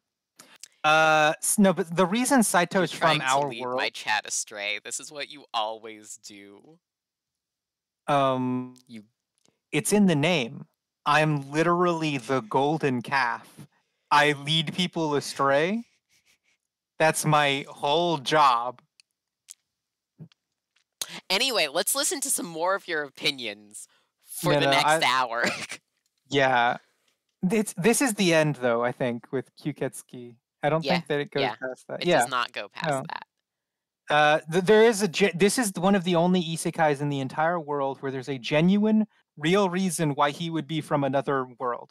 And it's because being able to pick locks is not a skill that exists within this world. Wait, but Being if it's able to medieval make- locks, then they're shit. Yes, that's the thing. They can't pick any of the locks, but he can do it in like 5 seconds. No. I meant medieval locks are so shit a dumbass could be able to pick them. Okay, then they're not really medieval locks, I Okay. don't think. Because you have to keep it, there are magicians in this world, like this guy, who have access to other worlds. So it's Magic in a master lock. Yeah, no, I'm not joking. They probably magicked in a master lock because they magicked in a Roomba. I'm taking this anime less seriously by the minute. You shouldn't take it completely seriously. It's mostly a joke anime, but it's also heartfelt when it needs to be. I think that it's definitely supposed to be a comedy, Okay. Here. but I think it's cute. I'm What did I rate going it? to go Oh, did 95. I like it that much? I think it's cute. One of the highest scores I could possibly give an anime. It is only 5 points This. below You know what? God. No. We're dropping that to 90. It was. I have to keep in mind that the old man did sexually harass a lot of women. We're dropping that down. Ah. Here. I need to go replace my water.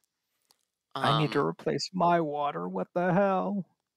It's fine though. I can wait it out. Here. You can keep the stream going whilst I replace my water, and then I'll keep it going whilst you replace your water.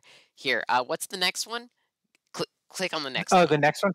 By the way, this is. I mean, I gave it a 90. This is a good anime if you can ignore the sexual harassment. Every other character is like a good character. Yeah, that sounds Even like the an appraisal I'd give to a 90 rank anime. the even the gay guy isn't one of those characters where it's like, oh, he's the creepy gay guy. He's literally just a guy who likes men, and that's like they don't like shame him for it. He's not gross. He's just a guy. Okay, guys, this is like one of the best anime I've seen this season. Ignore Buffy, the do you know pervert. what other? Shut up. You have to ignore him. He's funny. He's silly and goofy, and Ignore my also he has silly, some goofy negative. pervert. Other than that, all the characters are fine. And Yes, that's true. It's not just that the other characters are fine. I mean, the other characters are good. They make up for it by being likable, okay, except for these guys. But I think kind we of. have different conceptions of how much good the word good entails. I like them. That's all that I care about. Like, Go get are your you fucking looking water. for like the word excellent? Magnificent? I have a natural tendency to use weaker words for any emotion. I mean that over the course of the anime, this character, this character, this character, this character, this character, kind of these two characters as well, all get to the point where I would call them completely and totally nullifying to all of the negative aspects. Okay. Yeah. I just like the way you described the anime, it just kind of sounded like, oh, it's pretty good. But then I saw it and you think it's 90. And I'm not denying that's a good show. It's just the way you described it did not. It's good. It's great. It's Let's at least, awesome. it's amazing. The episode where he stops being a sexual harasser for 5 seconds, and you keep bringing him up. You're trying to get us to no, ignore him. he's important. He's important. I don't want you to ignore him. He's really important to the story. You have to work through your feelings about him. It's like it's not as simple as just ignoring him. This is one of the best anime ever. You can't ignore him. Please. Don't ignore him. Just sort of accept him for who he is and challenge his negative aspects. Hate him for who he chooses to be. Also, there's a lot of good moments with he's really cool sometimes. Sometimes. Okay.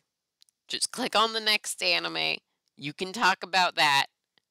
Oh shit, that's a spoiler. That's a major spoiler. We're going to ignore that. Oh no. Okay, we're skipping this one until Fluffy gets back. We cannot do that one. We cannot. Yeah, just grab the blandest one we have left to do. Blandest one we have left.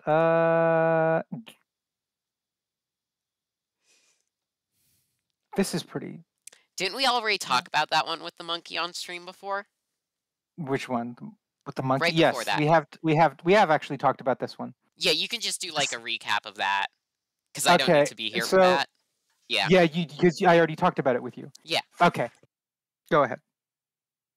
So in the first season of this anime, shit was fucking wild.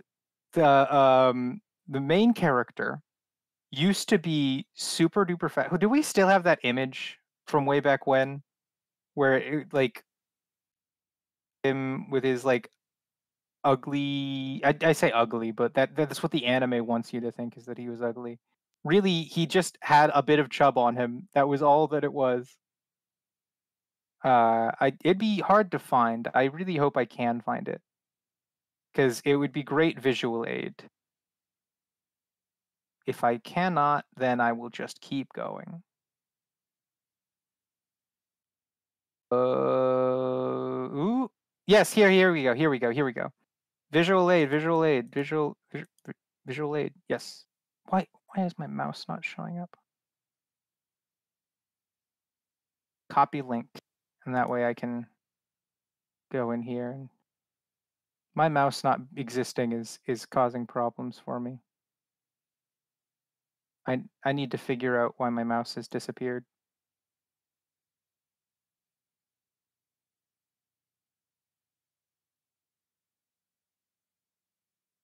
This is not great.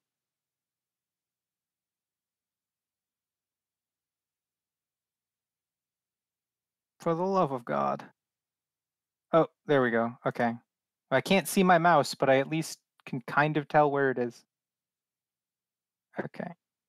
Let's...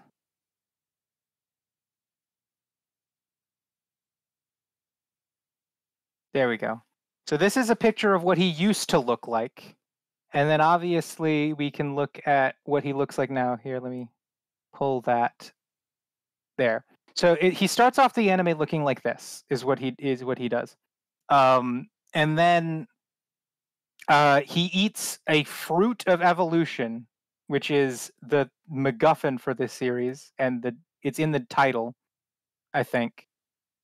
It's called the fruit of evolution, yada yada yada yada. It makes him hot, or relatively, it makes him look like that. And then after he eats that fruit of evolution, he meets a gorilla who you can see in the image there. I wish I could point to it, but my mouse is gone. And that gorilla eventually turns into the pink-haired girl right under it by also eating fruits of evolution. And then after that, he continues on to meet a girl who... I should also mention, the gorilla becomes a girl and then immediately becomes his wife. That's an important aspect. So he marries a gorilla, and then he gets a girlfriend after marrying a gorilla. So now he has his wife, who's a gorilla, and his girlfriend, who's a human. And then after that, he meets a horse who he uses a fruit of evolution on to turn into that brown-haired girl there. And then just like stuff keeps happening. And it's a really wild, very weird anime that I genuinely don't think was very good, but it had its moments. And this is the type of anime which I would give a 55 for being overall very bad, but having a just like one or two redeeming qualities. And I need you to understand that this second season is so bad, not only in comparison to other animes, but in comparison to this first season, that I have to actually give it like a 4 for being so much worse. Like, it's below minimum, because the original anime was already at minimum. It was a pretty bad anime. And this is it's just a worse version. It's just a worse version. All I have to say about this anime is it's season 1 but worse, and that makes it so bad that I can't even rate it a 5. It has to be a 4. Okay, we have a -1 anime from Purea. Oh, I came in here right as you wrapped that up. Lovely. Yeah, that's also terrible. What? No, Fluffy, my mouse disappeared. What the? Like, my mouse straight up after you left, it like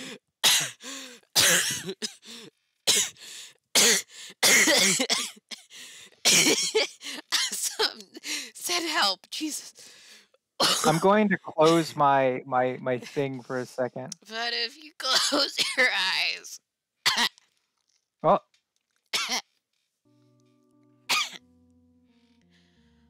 my mouse came back.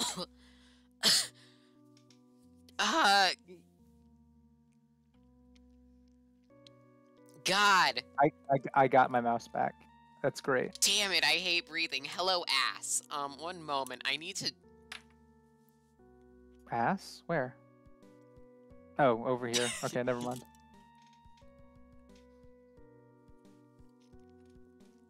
God. You have your mouse back? Yeah. Okay. Why does it kind of feel like this poster was done by AI art? It does really feel that way, doesn't it? It looks overly glossy. I don't think an anime production company would do that at this point, though. I think it's just someone with that style. It's definitely someone with that But also, style. the eyes are really weirdly blurry. Mm-hmm. Yeah. Apparently, I guess I'm going to do community service tomorrow. Yay? Is that a yay situation? Are we I have to wake up early to pick up trash. Let's go. God.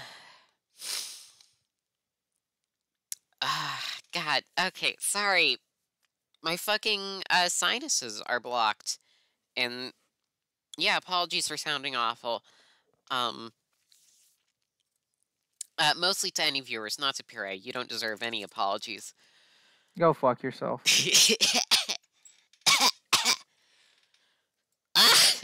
God, you've cursed me. Inu ni inatara asuki na hito ni hirowatera is an anime where they say every dog has his day. That's especially true for our protagonist, who has just turned into a dog and now lives every day under the care of his crush, Inukai-san. She happily dotes on her new companion, and while he wants to return to human form someday, there's something wonderful about being cared for by the person he loves. Enjoy life through the eyes of a dog as my life as Inukai-san's dog. Wasn't there another anime that did this? Is something similar? Most likely. I need you to understand that this anime is like downright repulsive. The plot of this anime follows a human being who is turned into a dog and then gets picked up by the girl of his dreams. And after getting picked up, he's in his dog form. She thinks that she picked up a stray dog off the street. So she begins to act the way that she would around a normal dog. And it turns out that this girl right here, this character who the main character has been in love with for the longest time, has a fetish for dogs. So her whole thing is that she's constantly trying to fuck the dog. And that's pretty much the plot of the anime. Everything else is pretty inconsequential. How is this not a porn? It is, but it is. It's porn. They have full on like nude scenes where they don't censor the nipples. Do they have like a red rocket at all in it, though? No, there are no red rockets. Don't worry about that. They don't focus on the dog all too much. It's mostly focused on the girls. But yes, it's basically just like so there's 3 of them that want to fuck this dog? No. Okay, did you want me to explain that? Okay. this girl is sexually attracted to dogs, and she's trying to fuck the dog. This girl is physically repulsed by dogs, but not in like a bad way where it's like a "you gross dog." It's more like she's scared of them. But because of the fact that she's friends with this girl, she always ends up near the dog. And as a result, she always ends up getting into weird sexual situations with the dog, even though she doesn't want to be. She's scared of the dog. She doesn't want to be in these situations, but she gets forced into them by circumstance. Okay. And then this girl was in love with the human version of the main character because he got turned into a dog, right?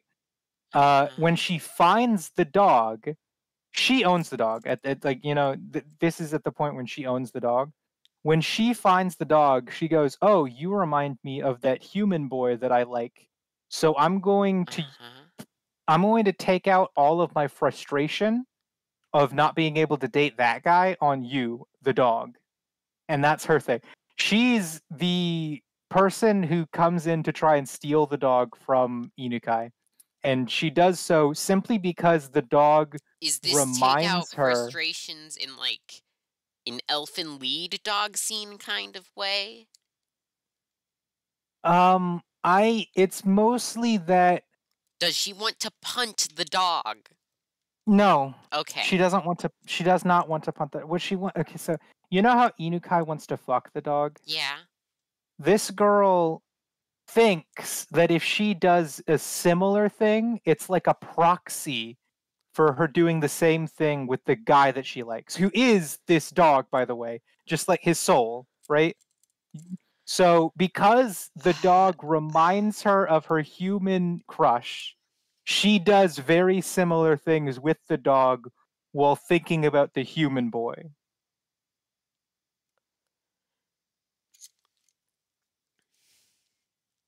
That's what this anime is about. What did I rate it? I mean, yeah, that's fair. Good. I'm fine with that.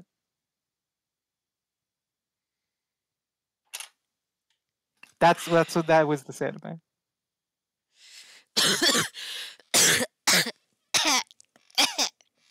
Ah, Are you okay? no. There's an anime like this No, I just every heard single what you just season. said. Yeah, you did, didn't you? I forgot about what I just said because I keep trying to retract it from my mind. Hi, dude. Looks like a fucking reaction image. They did not do well on this cover art.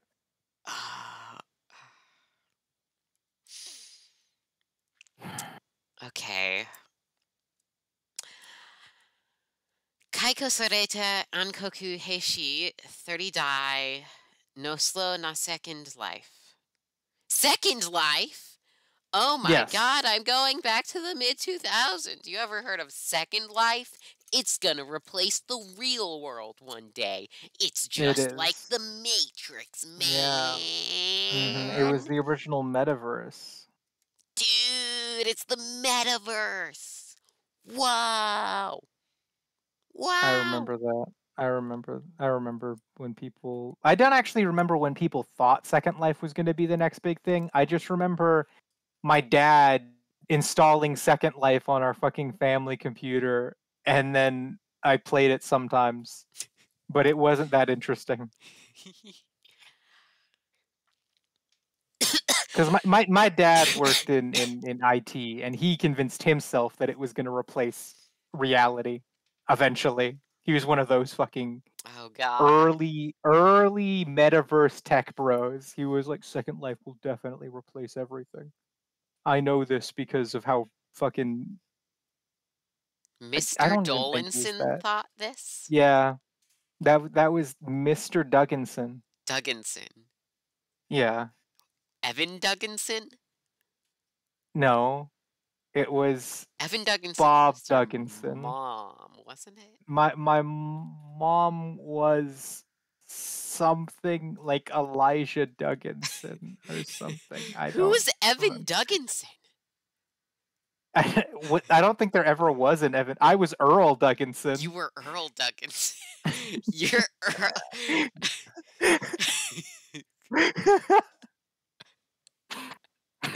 What's your dad again?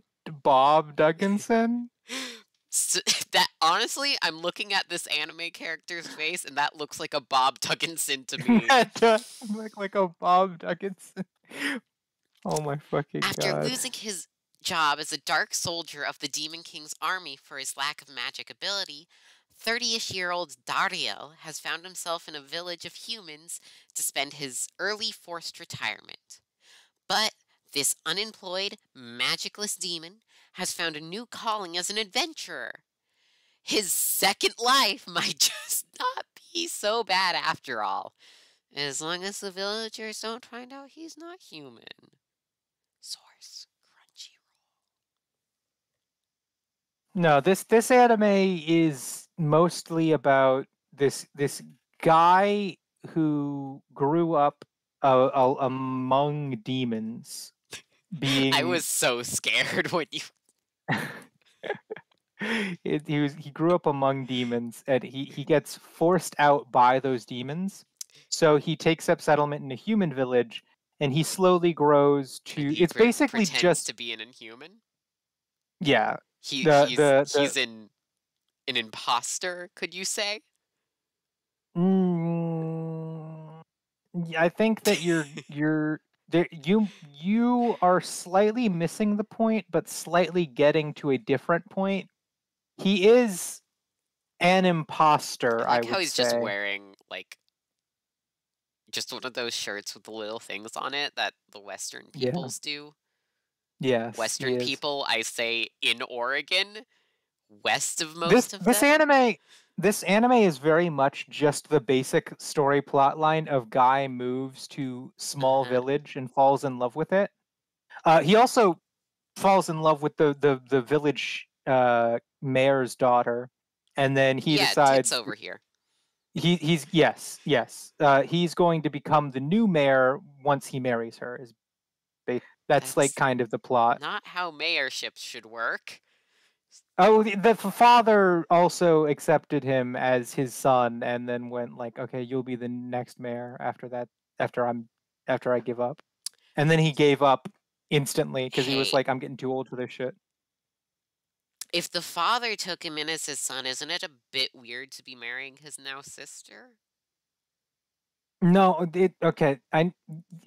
It's a situation where the father took in a guy off the street and cared for him for a long time as if he was family. And then the father noticed that his daughter was developing romantic feelings for that guy. Mm-hmm. So he didn't officially call them like son and father or anything weird like that. He didn't like adopt the guy. Okay. All he did was just slowly wait it out and let the guy live with them for a while until eventually he would become his daughter's husband. Like he was basically. It started off with they were just trying to do charity, but then eventually it became like okay, this is like basically an arranged marriage at this point. It started out with a kiss. How could it end up like this? But no, the plot of this anime focuses nearly entirely on just this guy Mm-hmm. taking care of and loving this village that he finds himself in, with Cool. a little bit of additional content based around the fact that his original family, the family that raised him as a child, are all demons. Mm-hmm. You know, like so he has his human family in the human village, and he has his demon family, or the people who raised him, and that tension gets sort of resolved in the second act. Cool. That's the major. What's the Did third I give it a act rating? then? There's not a third act. Okay. Unless if you say the first act was him being banished, and then the second act. Wait, no, okay. There are three acts. There are three acts. Act number 1 is him being banished and finding the new village. Act number 2 is him becoming the mayor, and then he spends that part of the anime taking care of the village. And then after he's done taking care of the village, there's act number 3 where he reconciles with his demon family. So those are the three acts in order.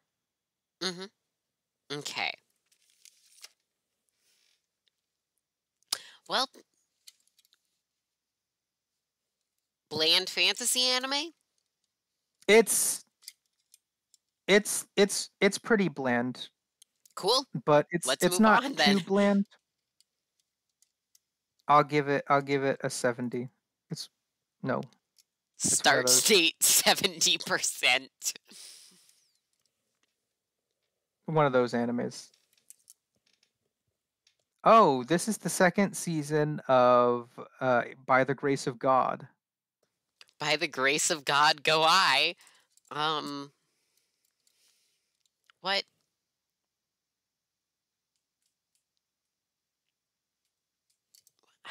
Okay. Kimitashi ni hiro wareta otoko 2. What is this?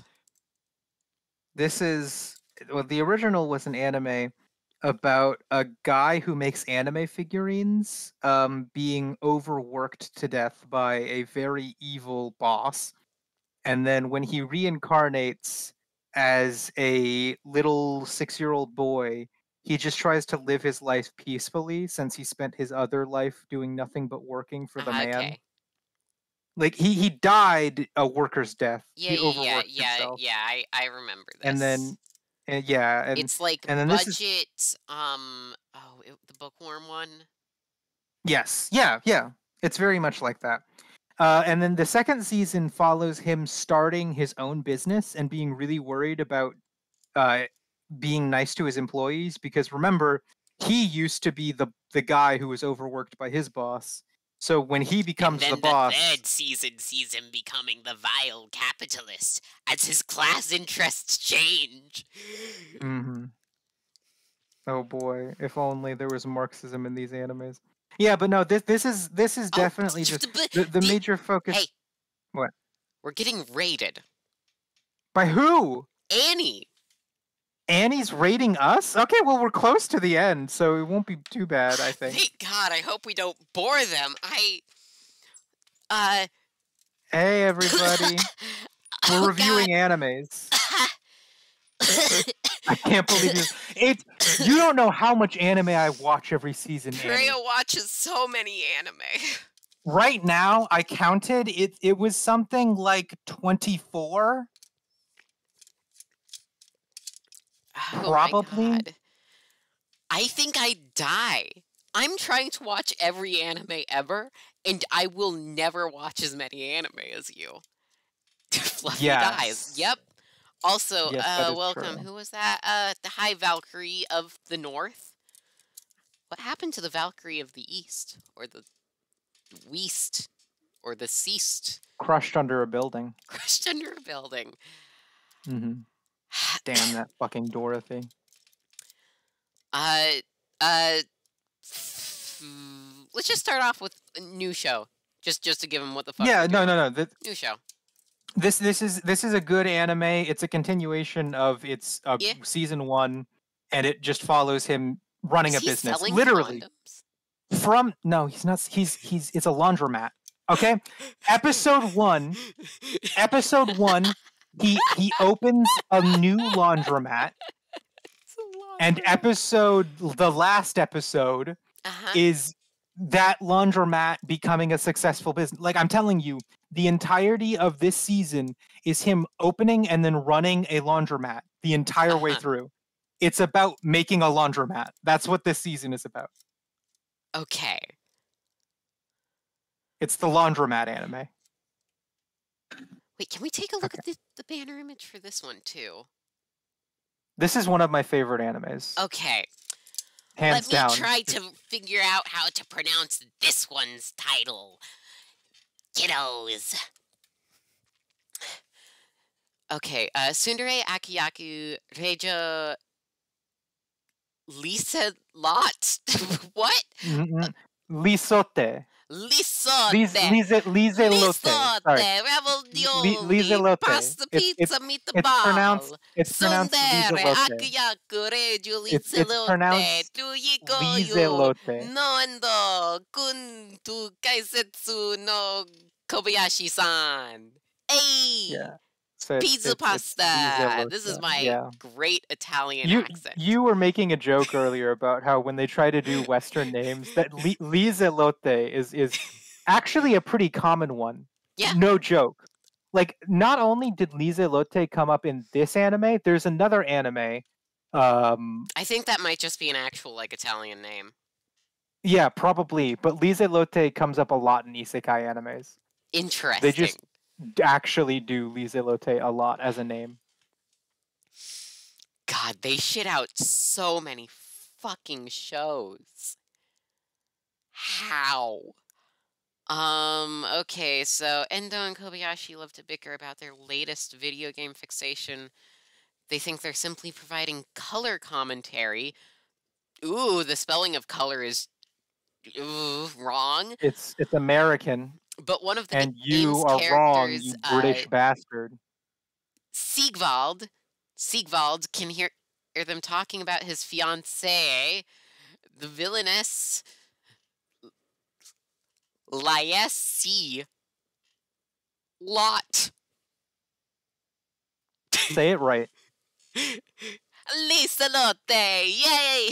Okay. Well, technically that is right. It's just with an Italian accent.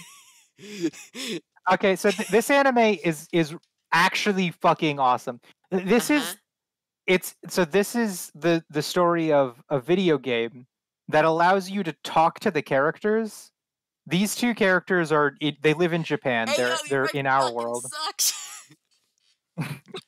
They have the ability to literally talk to the main characters of the game they're playing, and that's the major plus. I won't spoil it too much, but it is a very complex series that does not actually work the way that you think it works initially.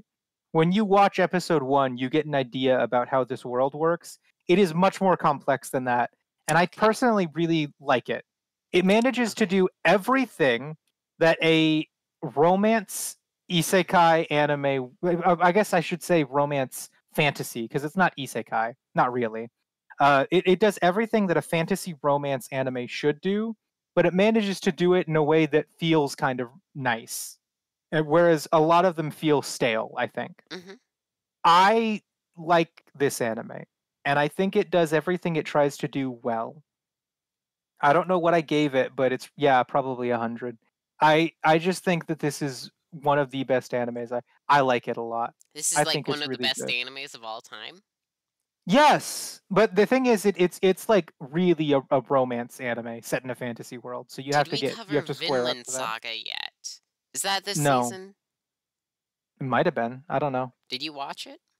No. Oh, Annie, I know sorry. I'm supposed to.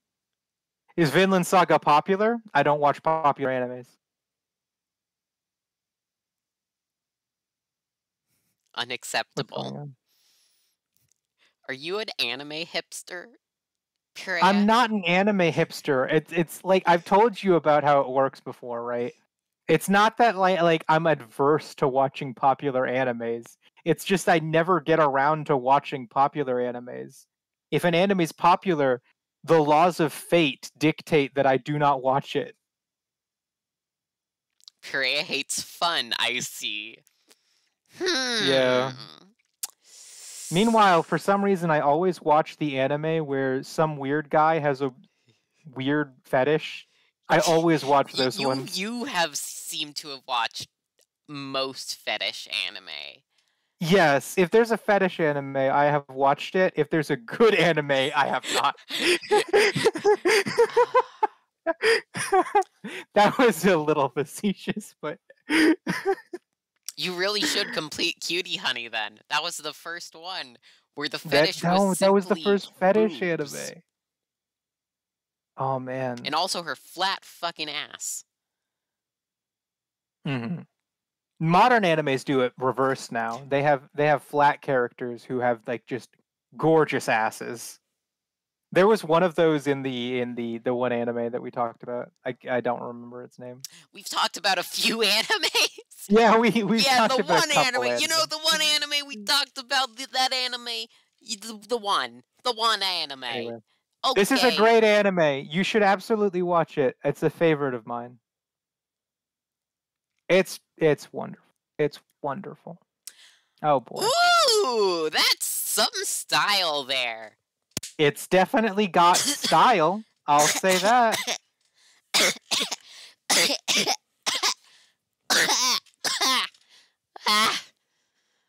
Ah, God, the consumption's getting to me. Sugar apple fairy tale. In a world where... Have you heard of Quasar of Stigmata? Haven't you told me about that? Purea? What? Quasar of Stigmata. Quasar? No, I haven't told you about that. Unless you tell me it's Japanese name and suddenly I remember it. Fuck, let me look up the Japanese name, because where else would I have heard of this anime? Because, like, I've heard of it before. But, like, Quasar. Oh, Seikon no Quasar. Yeah, I don't think I've watched that anime. What? What is it then? Pull it up. Hold on, maybe I can pull it up. Yeah, pull it up. Open a new Annie List page. There's a cool, obscure Final Fantasy anime. There's a Final Fantasy anime? Purea, did you know about this? What is it? A Final Fantasy anime. Final Fantasy anime. Purea would enjoy it. Just open a new Annie Lists tab, please. I did. Okay, fuck you. Hold on. I have to like, because the Annie List is stupid in the fact that you can't search anything. What? But you can? Shut up. You're wrong. Why didn't you open a You're new bad. page? Why did you just... What We're is going this? to have to go back to that other anime. Yeah. I recognize this. I've not watched it, but I recognize this. It was like a 6-episode OVA. Uh-huh. Is this how close I got? Yeah. Annie List. Very funny, Annie. Okay. What is this anime? Seikon no Quasar is an anime when Mafiu Oribe?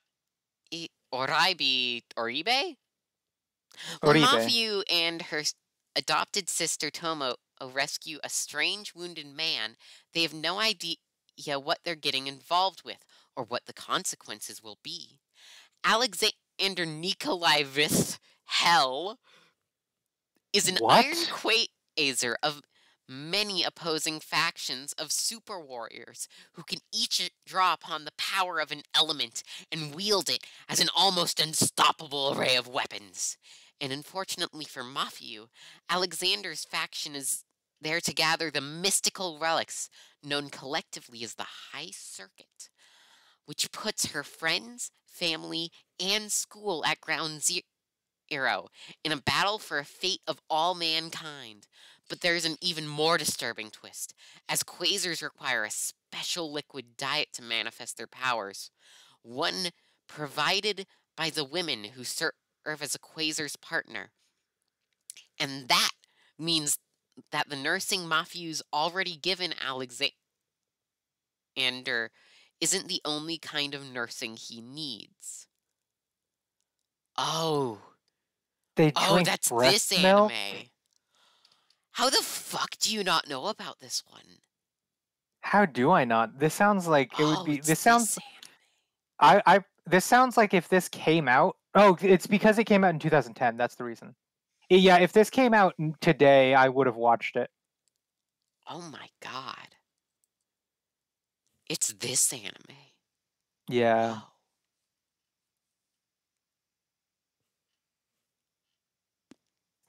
Weird. I don't want to talk about this one anymore.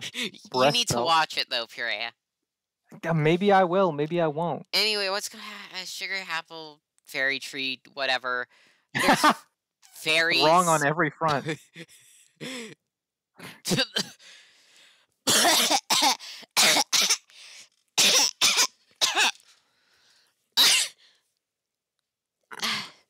In a world where fairies are bought and sold to the highest bidder, humans aren't exactly on friendly terms with the Fae folk, but friendship is exactly what Anne Hafford seeks with Halford. Anne Ford. Ford F-150 seeks with Chalet, her new fairy bodyguard, though he's not so keen on the Shah of Iran. Her new fairy bodyguard, though he's not so keen on the idea. As his new master, F-150 tasks him with escorting her through a particularly dangerous area. But with a reluctant bodyguard eager to escape a life of servitude, she'll have to deal with a lot more than she bargained for. Ellipses. Fluffy, stop dying. I don't have a choice. Please. Okay, what do you think of this anime, Fluffy? I mean, the style looks fine, I guess. It's... it'll be okay, I guess. It'll be You think it's mid. gonna be okay? Yeah. Okay. So this anime could have been at least a pretty good sort of mid anime. But then it manages to do a couple things that are just weird, just like bad ideas. So first of all, there's the slavery plotline, which is the fact that all slaves are, or sorry, all fairies are slaves, like basically at birth, right? Not guaranteed. There are ways that, like, if you're protected by a human, then you don't become a slave. But If you run to most Canada. fairies, yeah, most fairies they get enslaved at birth. Fun. The main character is one of those people that thinks that, like, oh well, the problem with the world as it is that we're not nice to our slaves.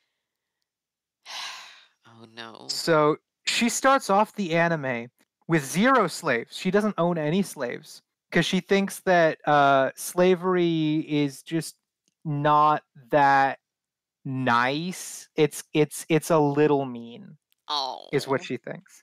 But she needs to go somewhere dangerous, and she needs someone to protect her. So she buys a battle slave, a slave with a sword, and she says, as soon as she buys him, she says, "I promise, as soon as we're done going where I need to go, as soon as you're done protecting me, as soon as your job is done, then I'll free you." Because I don't like owning slaves, but I need a slave in order to get where I'm going. So, why doesn't like, she just hire someone? Why doesn't she? I don't know. Slaves aren't even that, like, cheap. I think they're pretty expensive. So, like, she buys a slave, and then she says, "Oh, but don't worry, I'm a good person. I'll free you eventually." And then, to her credit, once they get where they're going, she frees him, and then he chooses to stay with her because he likes her. Okay. As she continues to go on her journey, she finds more and more slaves that have not been freed, and she basically doesn't cast any judgment at all on their owners. Some of her closest friends, genuinely, some of her closest friends own slaves in this anime. Okay. But the reason that she's friends with them is because they're nice to their slaves.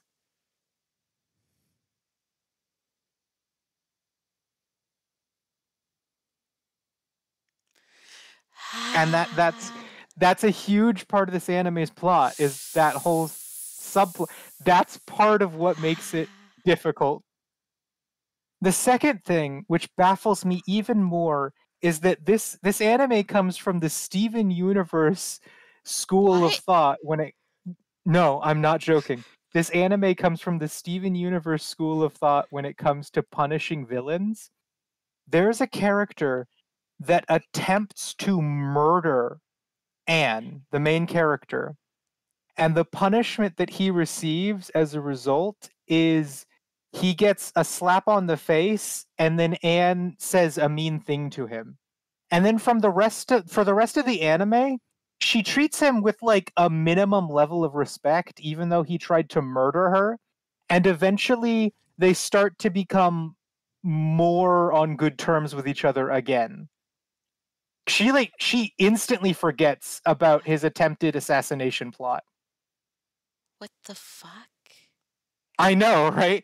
He sicks a bunch of wild dogs on her and then steals her cart so she can't run away. And then she just kind of like slaps him on the wrist and says, "Don't do it again." And then they don't go back to being friends immediately, but they go back to being sort of rivals. She doesn't like she when she's in a room with him, she does not actively distance herself from him. They basically form this like, I don't want to be here, but we have an amicable relationship with the guy that tried to kill her. I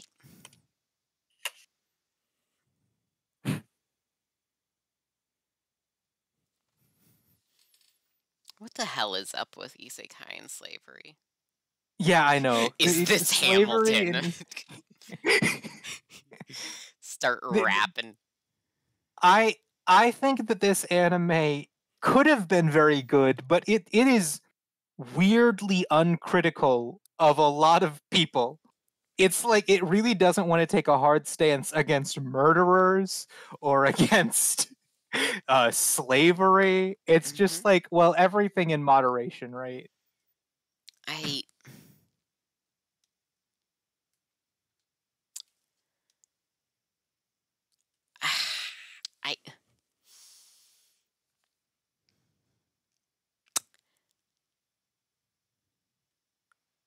My God. Yeah.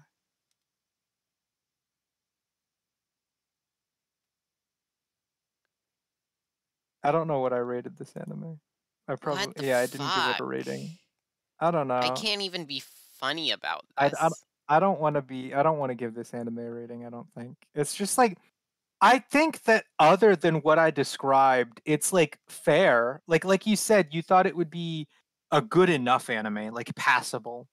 But then it has those like major negative points that just drag it down. It's like, otherwise it's a fine anime. I But looked at then this those are like, and I thought, like, it's not the best art style, but at least it's like I can tell it's different than all the other isekais. mhm. And this It is isn't an different. isekai. Yes, she was born in that world. It's more like fantasy. What the fuck? It's the slavery shit the is fuck, it's just anime? different. It's just different. They're constantly talking about like the relationship between humans and fairies, and they're trying to get across this idea that, oh man, all the world's problems would be fixed if humans and fairies just saw eye to eye, if they were like friends with each other. So Like it's not just one of those shitty isekais that just has slavery in it. Like there were a yeah. few you watched. Yeah, It's one an of the major anime that focuses of the keeps anime is drawing the attention slavery. to the slavery Yes. thing. Yeah. One of the major focuses of this anime is the relationship between fairies and humans. And it In pulls fact, like a J.K. Rowling on us. where it's like, yeah, they're slaves now, but soon enough they'll be our friends. All we have to do is work towards the future where we can be friends with the fairies. There's no revolutionary sentiment at all. It's like, sure, you may be slaves now, but hopefully one day we can all be friends. That's the outlook of the anime. Jesus Christ. Yeah. It's like that. It is like that. Okay. You want to move on? Yeah, I want to move on. Oh, this one's not over yet. I can't rate it until it's completely over. It looks like shit anyway. It's okay. I'll say this. It's shit. It's my type of shit. It's like, this is one of those guilty pleasure things, where it's like, I don't even try to justify it. I do think that it's bad, but I like it. I'm looking at pink-haired girl's character design, and I just... Pink-haired girl? Pink-haired guy's character design. I'm joking, by the way.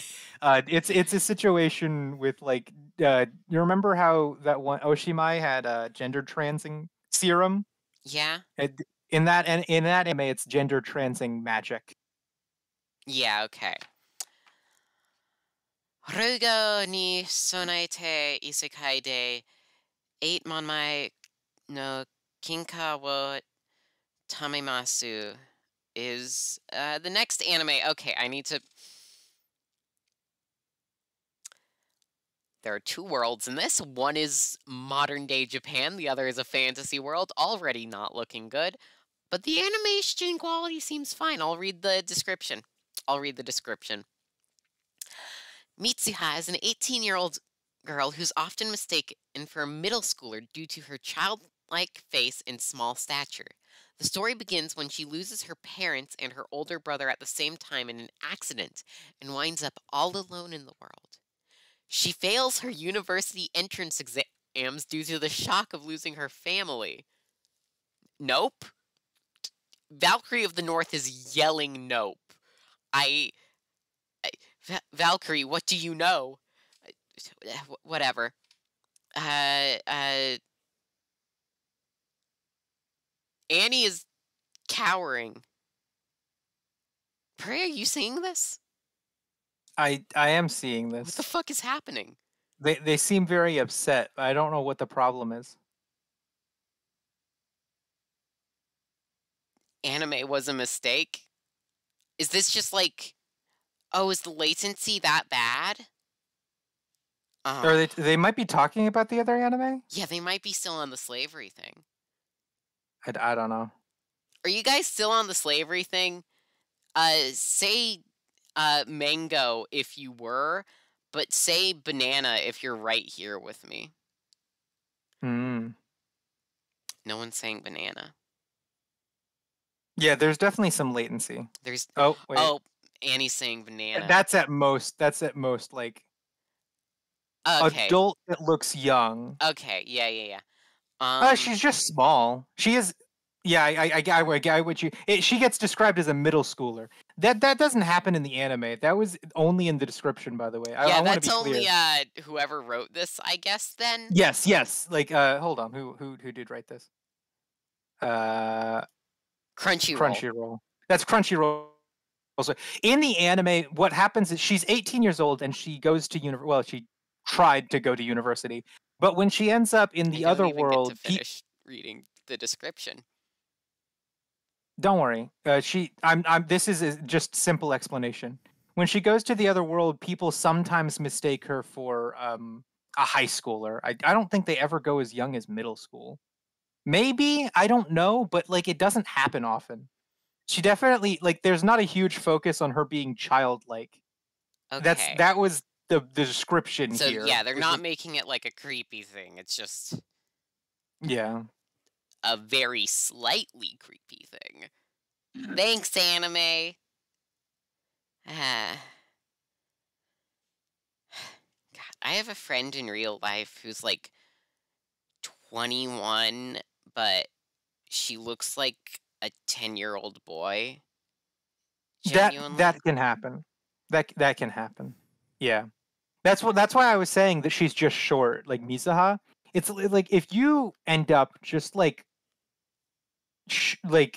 certain features, like facial shape or just size, can really change how you look to people. My wife, to this day, gets stopped by police who tell her about the curfew because they think that she looks like a like I don't know, young. They'll still be like, hey, you know there's a curfew for people under 17. You speaking about your wife? Do that in the Columbo voice. No, I'm not gonna. I'm not gonna disrespect my wife with Columbo impressions. Do you think Columbo was disrespecting his wife? No, I don't think so. I was just saying, like, because if I do a Columbo impression, I'm going to accuse my wife of murder. That's what I'm saying. Like, if I do a Columbo impression, my wife is going to kill someone. I thought you were. I was just being like, how Columbo uses his wife as like an example. Oh, okay. I thought Yeah, you were he gonna make mentions me his be like, wife all the so, time. so, wife of mine, you say you were in your room when the murder happened. But like, no, you were just saying, you see, my wife, she gets stopped by the police all the time. They ask her, "How old are you?" And she always goes, I'm in my late 20s." They don't believe her. She looks like she's 16 years old. Anyway, Uh, I saw you kill him.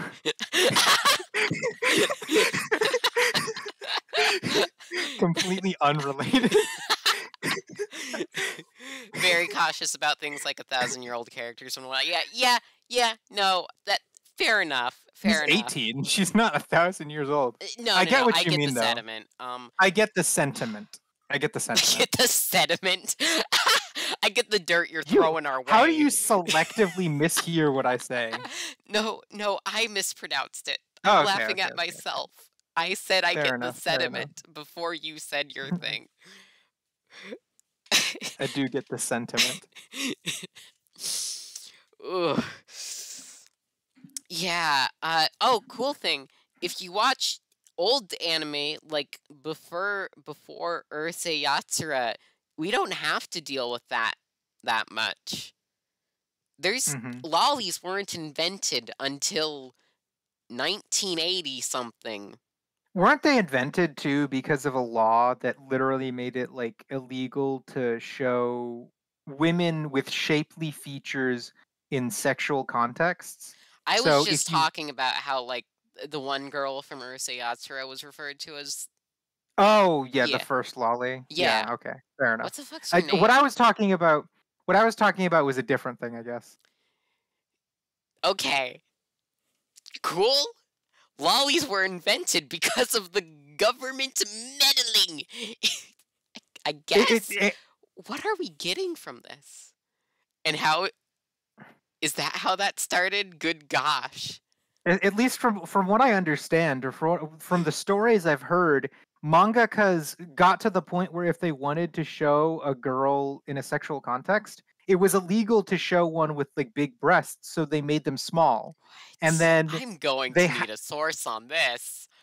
I'd have to find it. I'll do it after stream, and it might be wrong. I literally just heard that from someone once. I will post a correction on my Twitter. Okay. Or something to back up Purea, so I guess y'all can look out for that later. Go to Fluffy's Twitter to see if I'm delusional or if I am vindicated. Yeah. Anyway, I'm going to finish reading. Am I gaslighting or girl bossing? Are you gaslighting decide. or girl bossing? Okay, so she fails the university entrance exams. There are people who go after her parents' insurance money. She doesn't know whether she should go to college or start working.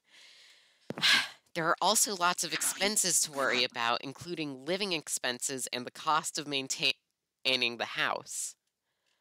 One day, as she worries about how she'll survive, she's given the world jumping ability. Ability by a mysterious being that allows her to go back and forth between this world and that world. Now that she has this ability, she comes up with a plan for the future in which she saves 1 billion yen in each world for a total of 2 billion yen. 80,000 gold coins! You're like, I don't know what the fuck that is. Thanks, Crunchyroll. How was this anime? It was actually good. Okay. There was a weird plotline at the very end where she declared war on a small nation. What? But other than other than that, it's actually it's a pretty good anime. So like she becomes this world's Jeff Bezos and then declares war on a small nation. Oh, she is holding a gun. Okay. Yeah, what you need to understand is the plot of this anime goes like this. She, as it's explained, her brother and mother and father all die in an accident, She fails her university entrance exam, and then some guys start to hit on her while she's worrying about her living expenses. She tries to tell them to fuck off, and they accidentally push her off a cliff. So she's like tumbling to her death. And then she like grabs at the sky and manages to capture on to, I think, either the leg or the arm or maybe the chin of an eldritch being that she didn't notice was there because it was invisible to the human eyes. And she tears off a piece of his skin. And then that piece of his skin enters her body and becomes a part of her. And by the way, I should say that I think this is the representation they give to the eldritch being, is this. This is like what they use as a representation of it. But yeah, no, that piece of his body was his ability to travel between worlds. And so she gains that ability to travel between worlds. And then instantly, before she hits the ground, teleports herself to another world and survives. From there, she hatches her plan to save 2 billion yen, one in one world and one in the other. And so she goes about gaslighting all of the isekai people by giving them fake names, fake backstories, fake she like literally gaslights a bunch of people into helping her start a general store. And then once she has that general store, she starts doing all sorts of side gigs. Like she helps some people plan parties for some extra money. She helps one restaurant renovate their restaurant, and she helps the government with anti-corruption charges. She does a bunch of random side gigs, and she also does her main business of the general store. And all the meanwhile, she's collecting more and more money. But then at the end, there is a country that declares war on the country that she's in, and all of her cash flow stops because they're gigging up for a war economy. So what she does is, in order to fix this, to stop the stagnation, and I should be a little, she's not like a hardcore capitalist, she has a heart. She also cares about like all of her friends dying in a war, and she doesn't want that to happen. My money. So what she does is no, what she should do is start an arms stealing business. She almost did. I didn't mention it earlier, but when she teleported to the isekai before she started her general store, she realized that there were a lot of monsters and bandits and things in this world that she couldn't handle on her own. So she needed a gun. That's where this came in. She bought a gun, and then she teleported to Australia.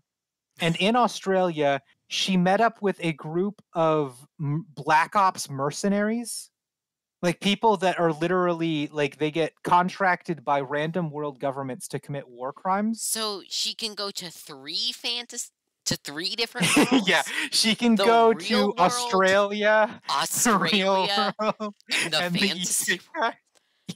Holy shit. So in Australia, she finds a group of mercenaries, and she convinces the leader of the mercenaries to teach her how to use many types of weapons. The first thing she makes him teach her is how to use a pistol, and then she makes him teach her how to use a rifle, and then a crossbow, and then a hunting knife. A hunting knife. Okay, gradual increase. Pistol, rifle, crossbow. I guess it would be useful, like, if you're out in the other world and you don't have a gun on you, because, like, they don't exist yet. That's exactly what happens. The last thing you need, which you learn after the pistol. I don't know how to use a fucking knife, but I sure as hell know how to shoot. The important thing here is that she has strong relations with a group of international mercenaries.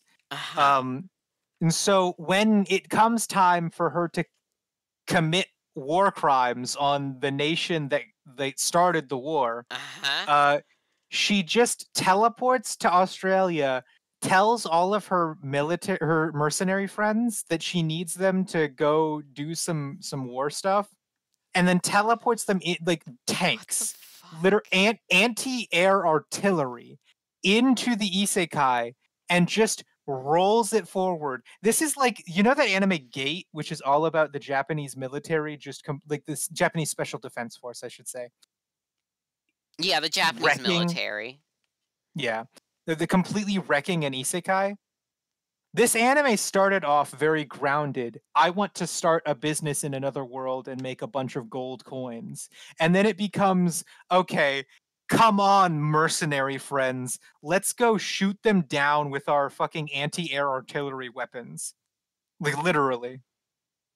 And so the final couple episodes is literally she's waging war with modern weaponry in a world filled with knights and dragons. And it's very much like Gate. Okay. Interesting. What's the score? Probably like an 80. Well, what the hell? 95. This is one of the best animes you've ever seen. It at least deserves a 90. It's just like no, because it's a good anime. I think it's a very good anime. I think I like most of its story beats. The reason I dropped it to a 90 is because I feel like the war thing was a little contrived. It felt a little weird for her to suddenly be like, okay, I'm gonna teleport the tanks in, and we're just going to wreck shop. That felt like a departure from what it should have been. Okay. Okay, then. So this is all... Apparently, we've had two of the best animes of all time in this one season. I gave them 95s, by the way, not 100s. No, 100 means it's the best of all time. I said that, didn't I? 100 means it's the best of all time. 95 is 5 points below the best of all time. You don't understand my ranking system. Also, I got to admit, I give most animes 100 if I just so much as think that there's not many bad things about them. Oh. Your ranking system is real useless, ain't it? I don't care. I give something 100 if I feel like it deserves. Oh, 100. hi, I don't Monogatari. really... Isn't this the one with the vampire who's like a lolly? Like... Yes, that was this one. Yeah, okay. And the girl who like weighed nothing and had a bunch of scissors and shit? Yeah. The zombie one too. Yeah, and there was the snake lady too. Oh, she's the best. And Yeah. then her fucking song, I didn't really everyone understand. circulation. I didn't really understand Monogatari, I'm gonna be honest. You're not supposed to understand it. You're just supposed to feel it. I liked... Okay, well, I also didn't understand it because I don't like romance and Fair. horny main Fair character. Oh man, you suck. I also... but, like, you know, those people also made Meikaku City Actors, and that anime was great. Mm-hmm. This has nothing to do with it, doesn't it? No, absolutely nothing at all. Yeah, okay. It's a completely different anime. Yeah. Filled with rage against spirits known as Tsukumogami, Kunato Hyoma is sent to live with Nagatsuki Botan to help him see a different side. Though both are part of a clan that return the spirits back to their world with divine powers, their experiences with the otherworldly vessels are vastly different. Kunato, robbed of a loved one, and Nagatsuki saved by them. Can she get through to him? That's an Why alright does he kind of look like a older, Oh, fuck. How have I forgotten his name? Annie, help me! Who's the guy from Evangelion? Shinji. Why does he look like a taller Shinji? Ikari. You know what? I actually see it now. If Shinji had he doesn't look like that in the anime. I feel like it's a bit different. Just in the poster, he looks like old Shinji. Yeah, I get what you're saying. That's probably not how it's supposed to be. I'll say. Anyway, the plot is Hyoma, when he was really young, his brother and his sister were murdered by a Tsukugami. It's Tsukugami, sorry. Tsukumogami. I don't care about the mo. I'll say it, but I don't care about it. So when he was really young, his brother and sister were killed by a Tsukumogami. Meanwhile, Botan, her entire life, the only family members she has ever had are all Tsukumogami. So that's where that distinction comes up. As Hyoma grows older, because his like brother and sister were murdered, he literally just kills any Tsukumogami that he sees. Whether they're good or bad, he literally just kills them. And his grandpa is like, listen, your job as a member of the Sayanome is to send these spirits back to their world. You cannot be a fucking blood deranged killer. I should say a bloodthirsty killer. My bad. Blood deranged. Ain't that what happened in Bloodborne? Yes, that is what happens in Bloodborne. Oh. A lot, actually. Anyway, you cannot be a bloodthirsty killer. Your job is to send them back to their world. It's not to murder them. So you need to go live with Botan. She'll teach you like why you can't just randomly kill Tsukumogami whenever, like willy-nilly. And of course, he goes to live with her, and then all of her family members are all Tsukumogami. So he slowly has to learn how to live alongside the people that he hates. And that's the main story of the anime. And it's pretty good. I would definitely give it like an 80. I don't know what I gave it. I'll give 0. I'll give it. You know what? I'll give it an 85. I think it deserves it. That's the code for the website. It's not code, that's tags. I think that's the HTML. I don't care. Oh. Just like you don't care about the Mo. I don't care about many things, actually. I've slowly lost the ability to care more and more each day. Yeah, you also have a very truncated rating system. Shut the fuck up. I give it 100 if it deserves it. I don't care about how useful it is to you, Fluffy.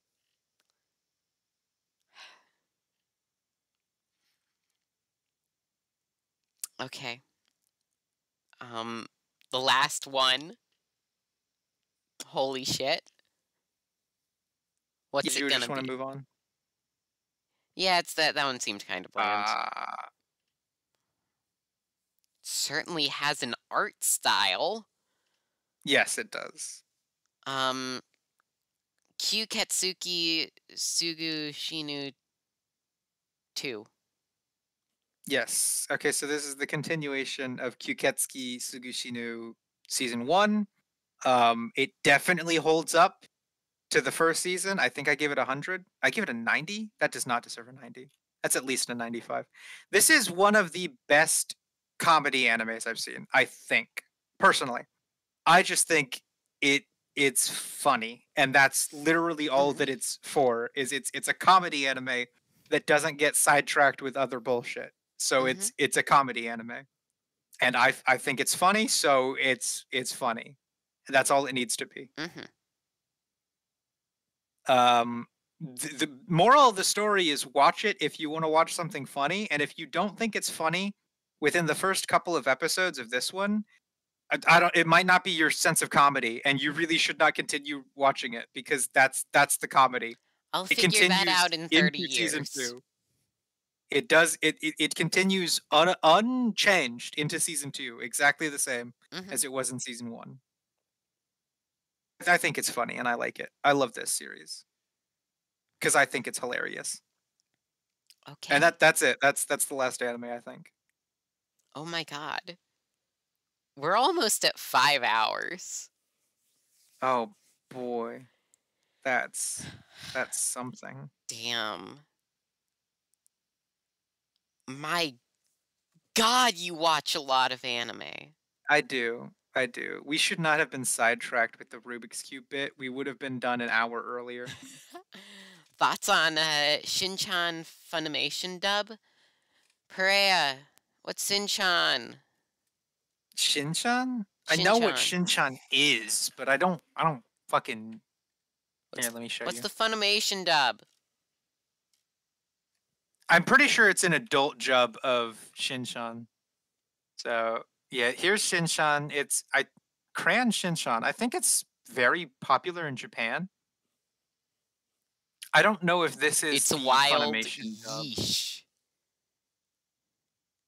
Is this the Funimation dub specifically? 2, 3. Don't get me fucking sued. Audio Jungle. Okay, hold on. Oh, this is a dub. It doesn't have fucking subtitles. Like, we can't watch that. Obviously, I don't know anything about it. deaf people would never want to watch a dub. Like, Yes. they Yeah, never want there's to no both reason. hear and read stuff. It's still being made. God, when did this start? 2006? Children's dub, and there's just an adult dub from Funimation. Mm-hmm. Where is the adult dub? It might be that one.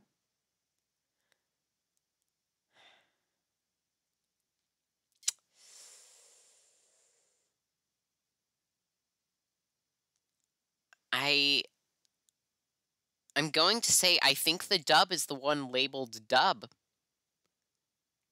Yeah, but is that the children's dub or the adult dub? Is it? I have no idea. I don't know either. We can't listen to it because Audio Jungle. Sorry, Valkyrie. We have no opinion because we can't. We're physically unable. We could not have an opinion if Purea, you wanted go us to page 2. It's just the movies. Movie 29? You fucking what, mate? No, you have to realize this is like Shin-chan is one of the most famous animes in Japan, I think. No, I'm just thinking how you're gonna get Annie to watch it sometime with you. Oh, cool. Are you dating? I'm just thinking how I'm going to have to watch 29 of these things. Oh yeah, you have to watch all of them. Like I can like go in an anime, go for a few episodes, be like, this isn't that good and drop it. But like for movies, I try to watch the whole thing because it's just a movie. There's 29 Fluffy, of these things. This is gonna be hellish. You have to realize for every moment that you're stuck in the 70s or the 80s, another 50 animes came out.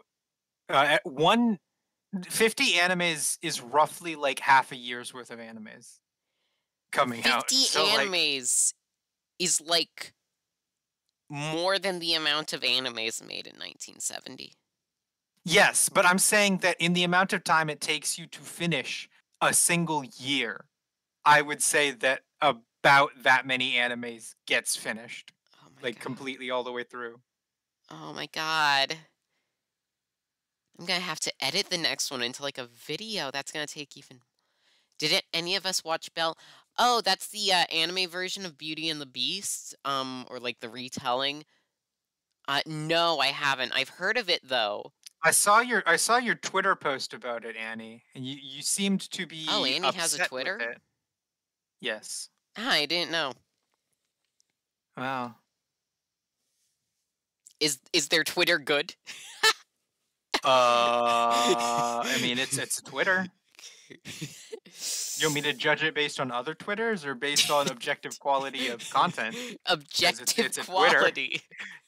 Twitter makes me feel bad, so I'm gonna have to rate it on a reverse system where the highest is 5 out of 10. Sorry. Annie says they're the best poster.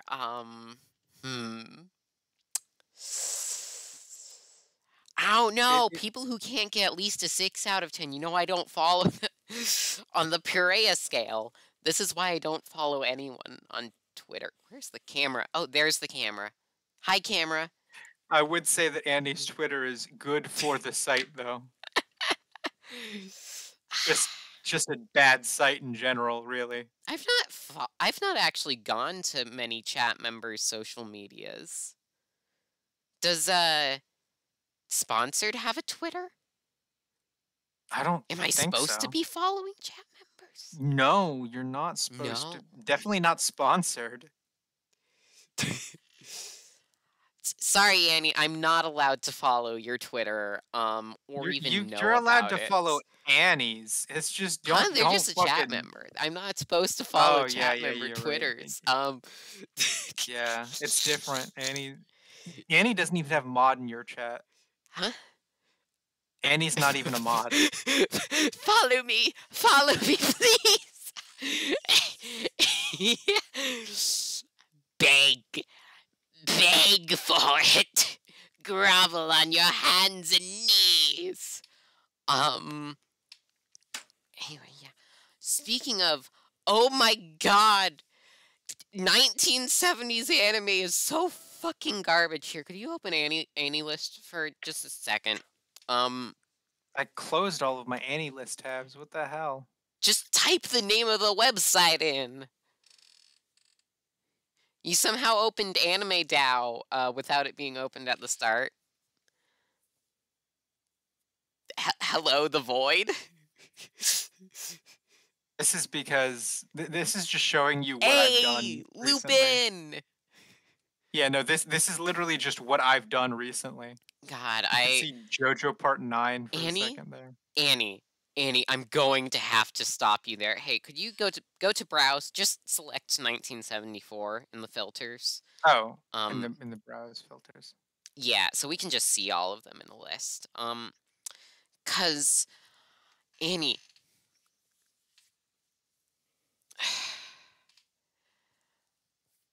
I haven't gotten to Ashita no Joe.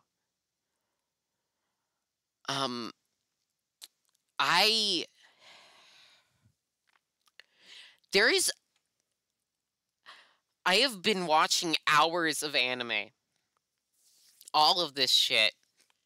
In like, there's one good Mazinger one. Z versus Dr. Hell. Did you watch that one? Yeah, it sucked. Okay, it looks cool, but it was one 20-minute episode they released in theaters, and it's very anticlimactic. You see that big laser there? Doesn't fucking happen. It's just episode 56. Oh, okay. Okay. Well, damn. Okay. Okay, where's the weird fucking train one? Pop? No. You know the weird the train with the Hitler stash? Yeah, that might be down here. You have to yeah, scroll a little bit. Dame Oyaji Hoshi no Koporan. I had to watch both of those. Where is it might not be here. But it was Oh, here it is. There it is, Jim Button. Oh, below Jim Button. Yeah. This anime movie is fucking wild. It's hot garbage. It's awful hot garbage. Guys, I have been watching every single fucking anime from like 19... They made a new... Hold on, wait. When did they come out with this new one? It's just a... When was this made? 2009. 2009? Guys, I have watched so far pretty much all the anime from 1970 to like winter 1974. There's been 2 good anime. There's Lupin the Third, and there's Haiti of the Alps. All the rest are bad, or just plain mediocre. Just a mediocre. Why do I do this to yourself? Lupin is a banger. Yeah, I fucking love Lupin. So far, honestly, it's the second best anime because Haiti of the Alps is just amazing. The first Lupin's very good. It is literally up to its point the best anime. No anime before it was good. But Haiti of the Alps is just so beautiful and calming, and I love it. And I downloaded all 56 anime episodes onto my hard drive. That's like 19 gigabytes of anime. And it's great. And Lupin's also very good. I I really do think things will get better into the later 70s. I'm just sorry for because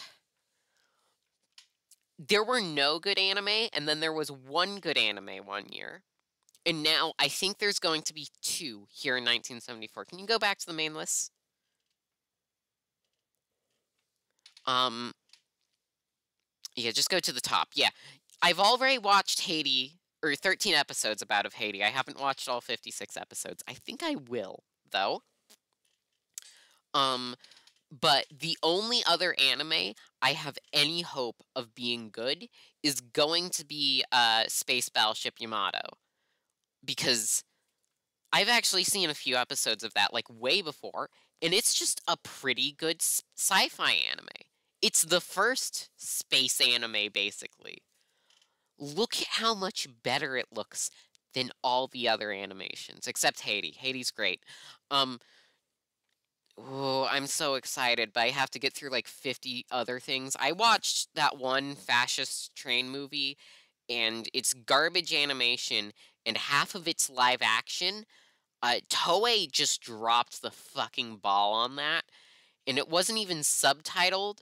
I sat through 30 fucking minutes of a train I couldn't understand, being piloted by stupid mouse I couldn't understand, and then random live action footage, and I'm going insane. I'm also slightly looking forward to Chargeman Ken because everyone I've talked to has told me to watch Chargeman Ken.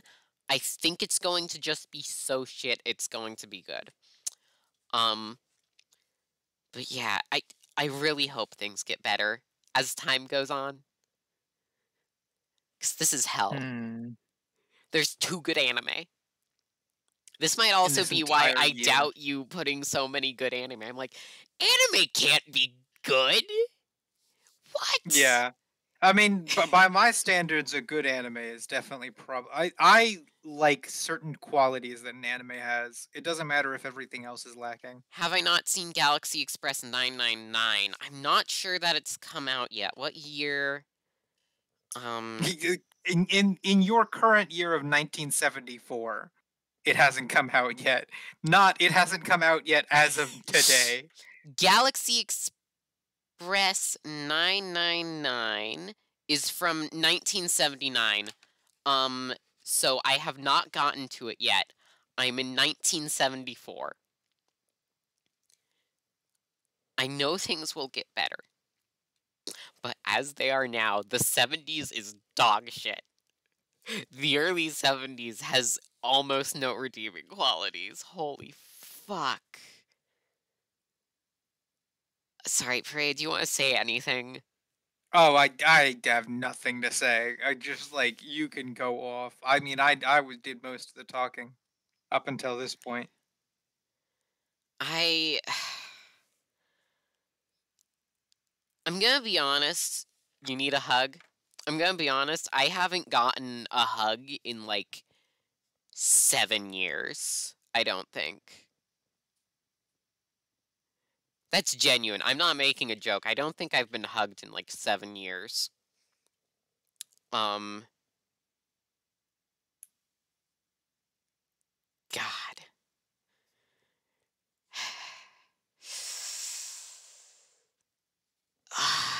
The anime, so I'm not looking forward to Get a Robo. You know, scroll down until you see a magical girl anime. Purea. Is this one? Yeah. I got through half of the first episode of Majoko Megu-chan, and it's just not good. It's... Okay, so Purea knows this, but y'all might not. There was an anime the year before. It's called Cutie Honey. It's okay. I didn't put in my good category. I put it in the okay category. This is budget that. Oh, it's budget cute. Wait, does it have the same themes? Is it about titties? They toned down the titties, but it's... Okay. But, like, At least the OP, the opening, is trying to emulate that because she changes into a bunch of different outfits and there is fan service. I see. That kind of makes sense. Then Oh it's just a yeah, bunch of yeah, cutie and honey. the entire like subcast is just made up of people creeping on her. Like half Oh, of the main episode she spent in her fucking underwear, so yeah. Um and here, click on it, look at her. Um she is basically just, "Hi, honey. It's Kisaragi Honey. Don't you recognize her? Here, yeah. oh, That looks exactly okay. open another tab. Pull up Honey, Okay. Honey-chan. Um, this episode is a What year was Honey in? it was 1973, but you can also just look up Cutie Honey. Oh, okay. Yeah, I can. Also, remove the 1974 thing. Oh, yeah. That's important. There There we it go. is. So this is Kisaragi Honey. The show was And pretty then, okay. oh my God, they're the same. That's the same character. That's the same character. Cutie Honey is pretty okay. It was made by the creator of Devilman. Devilman was his less horny project. Devilman was his less horny project. Yeah. I'm just trying to get across to you that, like,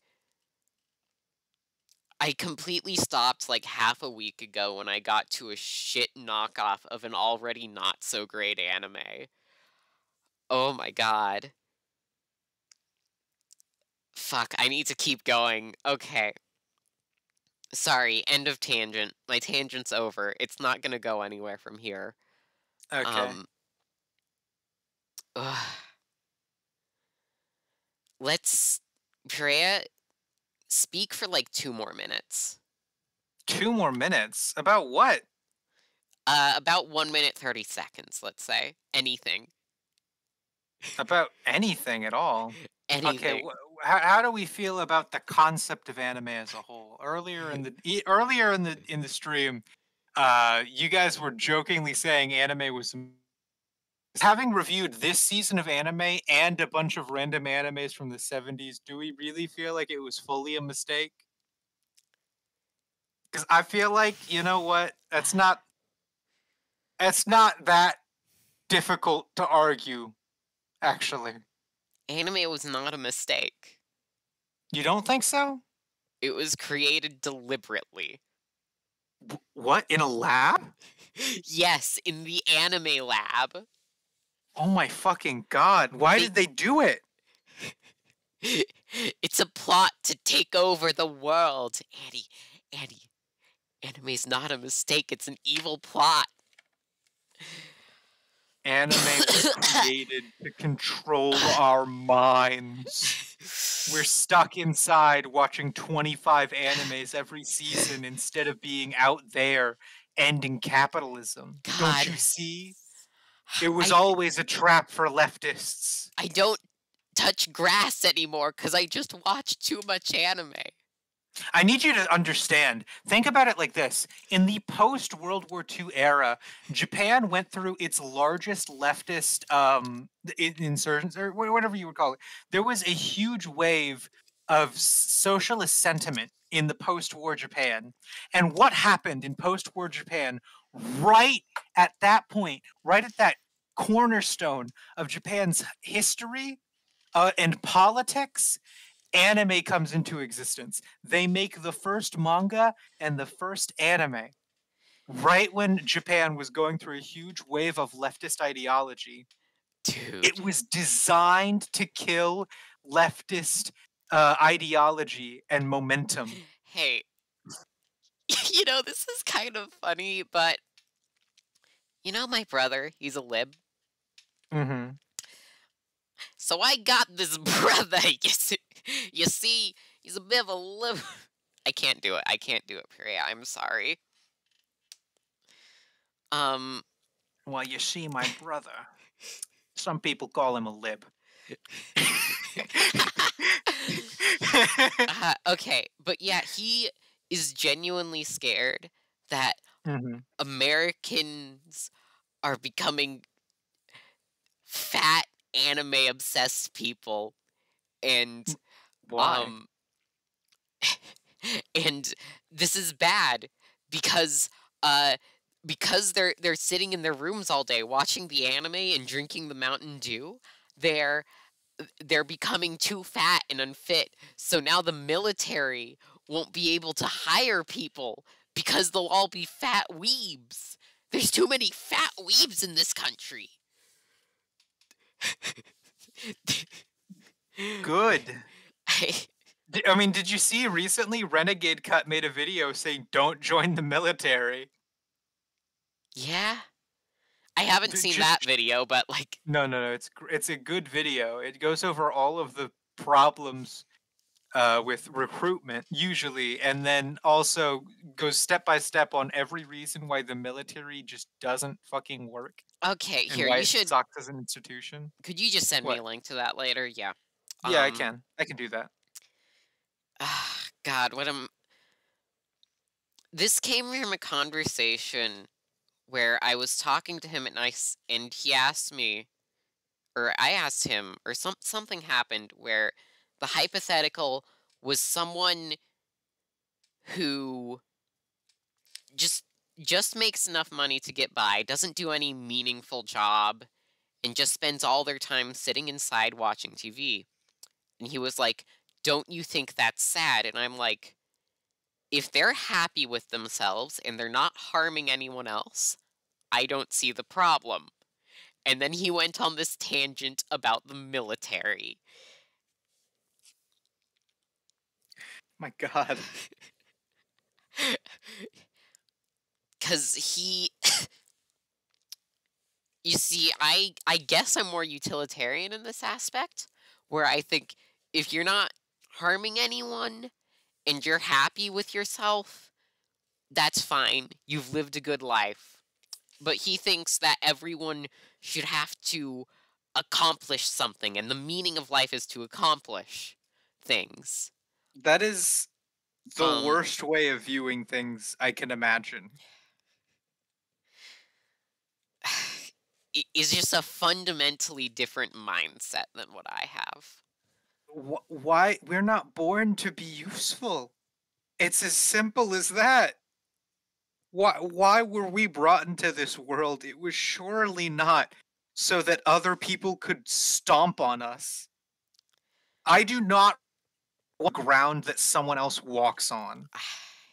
It's like, I was not put on this earth for other people. I choose those people of my own fucking volition, all right? I'm nice because like it's good to be nice, not because I was put on this earth to do that. Not because I'm supposed to be useful. Go fuck yourself. yeah. It is important to mention, I don't hold this to the extent where, like, um, I'm like, I'll just sit inside and waste away. If, quote unquote, the revolution comes, who cares? I don't want to put in any effort. I don't. It's No, I that's do like want things to improve, but I want things to improve, and the world to get better, not just for the sake of advancement, but so that more people can be lazy fuckholes. yeah. That's the goal. The goal is for everyone to be chill. That's actually that's a funny thing that I always I think about all the time, which is in the modern day, it's very common to make fun of privilege, the type of privilege that's afforded to you for being like white or straight or cisgender or a man. Um, but like the end goal is eventually going to be that everyone is afforded pretty much the same privilege, right? Hmm. Like the idea is to get everyone else to that point. A classless society. So like people make fun of like I swear to God, people are constantly out here making fun of like grill dads and their like weird non-committal stance on everything. But like I want you to imagine in a world with true racial equity, pretty much everyone would act that way, I think. Because at that point, you genuinely wouldn't have to care about the reason white people say that politics doesn't matter to them is because it wouldn't affect their lives. Like if they start over policing poor neighborhoods, that doesn't affect a rich white person, right? There's all sorts of political things that don't affect white people because they're the privileged class, right? Mm-hmm. But in a world with true racial equity, that would be everyone. And so everyone would be in that camp of people who don't really care about politics. Yeah. We would get to the point where everyone would become either the wine mom or the grilling dad. Like, the problem with grill dads isn't that they're lazy. It's that they they can only see problems that they face. Yeah, they don't see the bigger picture. They don't see that anyone else has real problems. Mm-hmm. You didn't consent to be alive here and now. You're just vibing. Mm-hmm. Yeah, I get that. But yeah, like I just imagine a world with true equity in every sense, where we have like full gender equality and full racial equity and all that, and it really just feels like a snapshot of an American sitcom, but where the characters are all different races. I swear to God, that's what it actually is, isn't it? Oh my God, it's the liberal agenda. Yeah. It's an American sitcom, but where people are represented equally instead of just being all white. That's like the society we're trying to head towards. I just want us to understand what our end goal is. I think our allegories are getting a bit muddled here. Maybe a little bit. Yeah. But you know what I mean. The goal is to afford everyone the same privilege, which means that everyone is going to act like they have that sort of privilege. Yeah.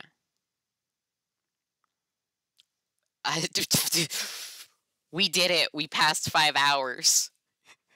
We've passed it like 8 minutes ago, well before we had this other conversation, by the way. Actually, no. I started this conversation by saying, Purea, say something for like 2 minutes, because it was 2 minutes until the 5-hour mark. Mm-hmm. And then I talked for 2 minutes, and then we just kept going, and now it's like 8 minutes past. Damn. Wow, 8 minutes of this stream have been about communism. I've done my part. That's definitely, that's Saho's creed. Talk about anime for 5 hours, talk about fucking communism for 8 minutes, and you have a Saho stream. 8-hour stream, let's go. I do not have it I don't think I have enough material to do an 8-hour stream. Yeah. I mean, if I did, I'd do one. But, like, you know, also, Purea is going to die. Yes.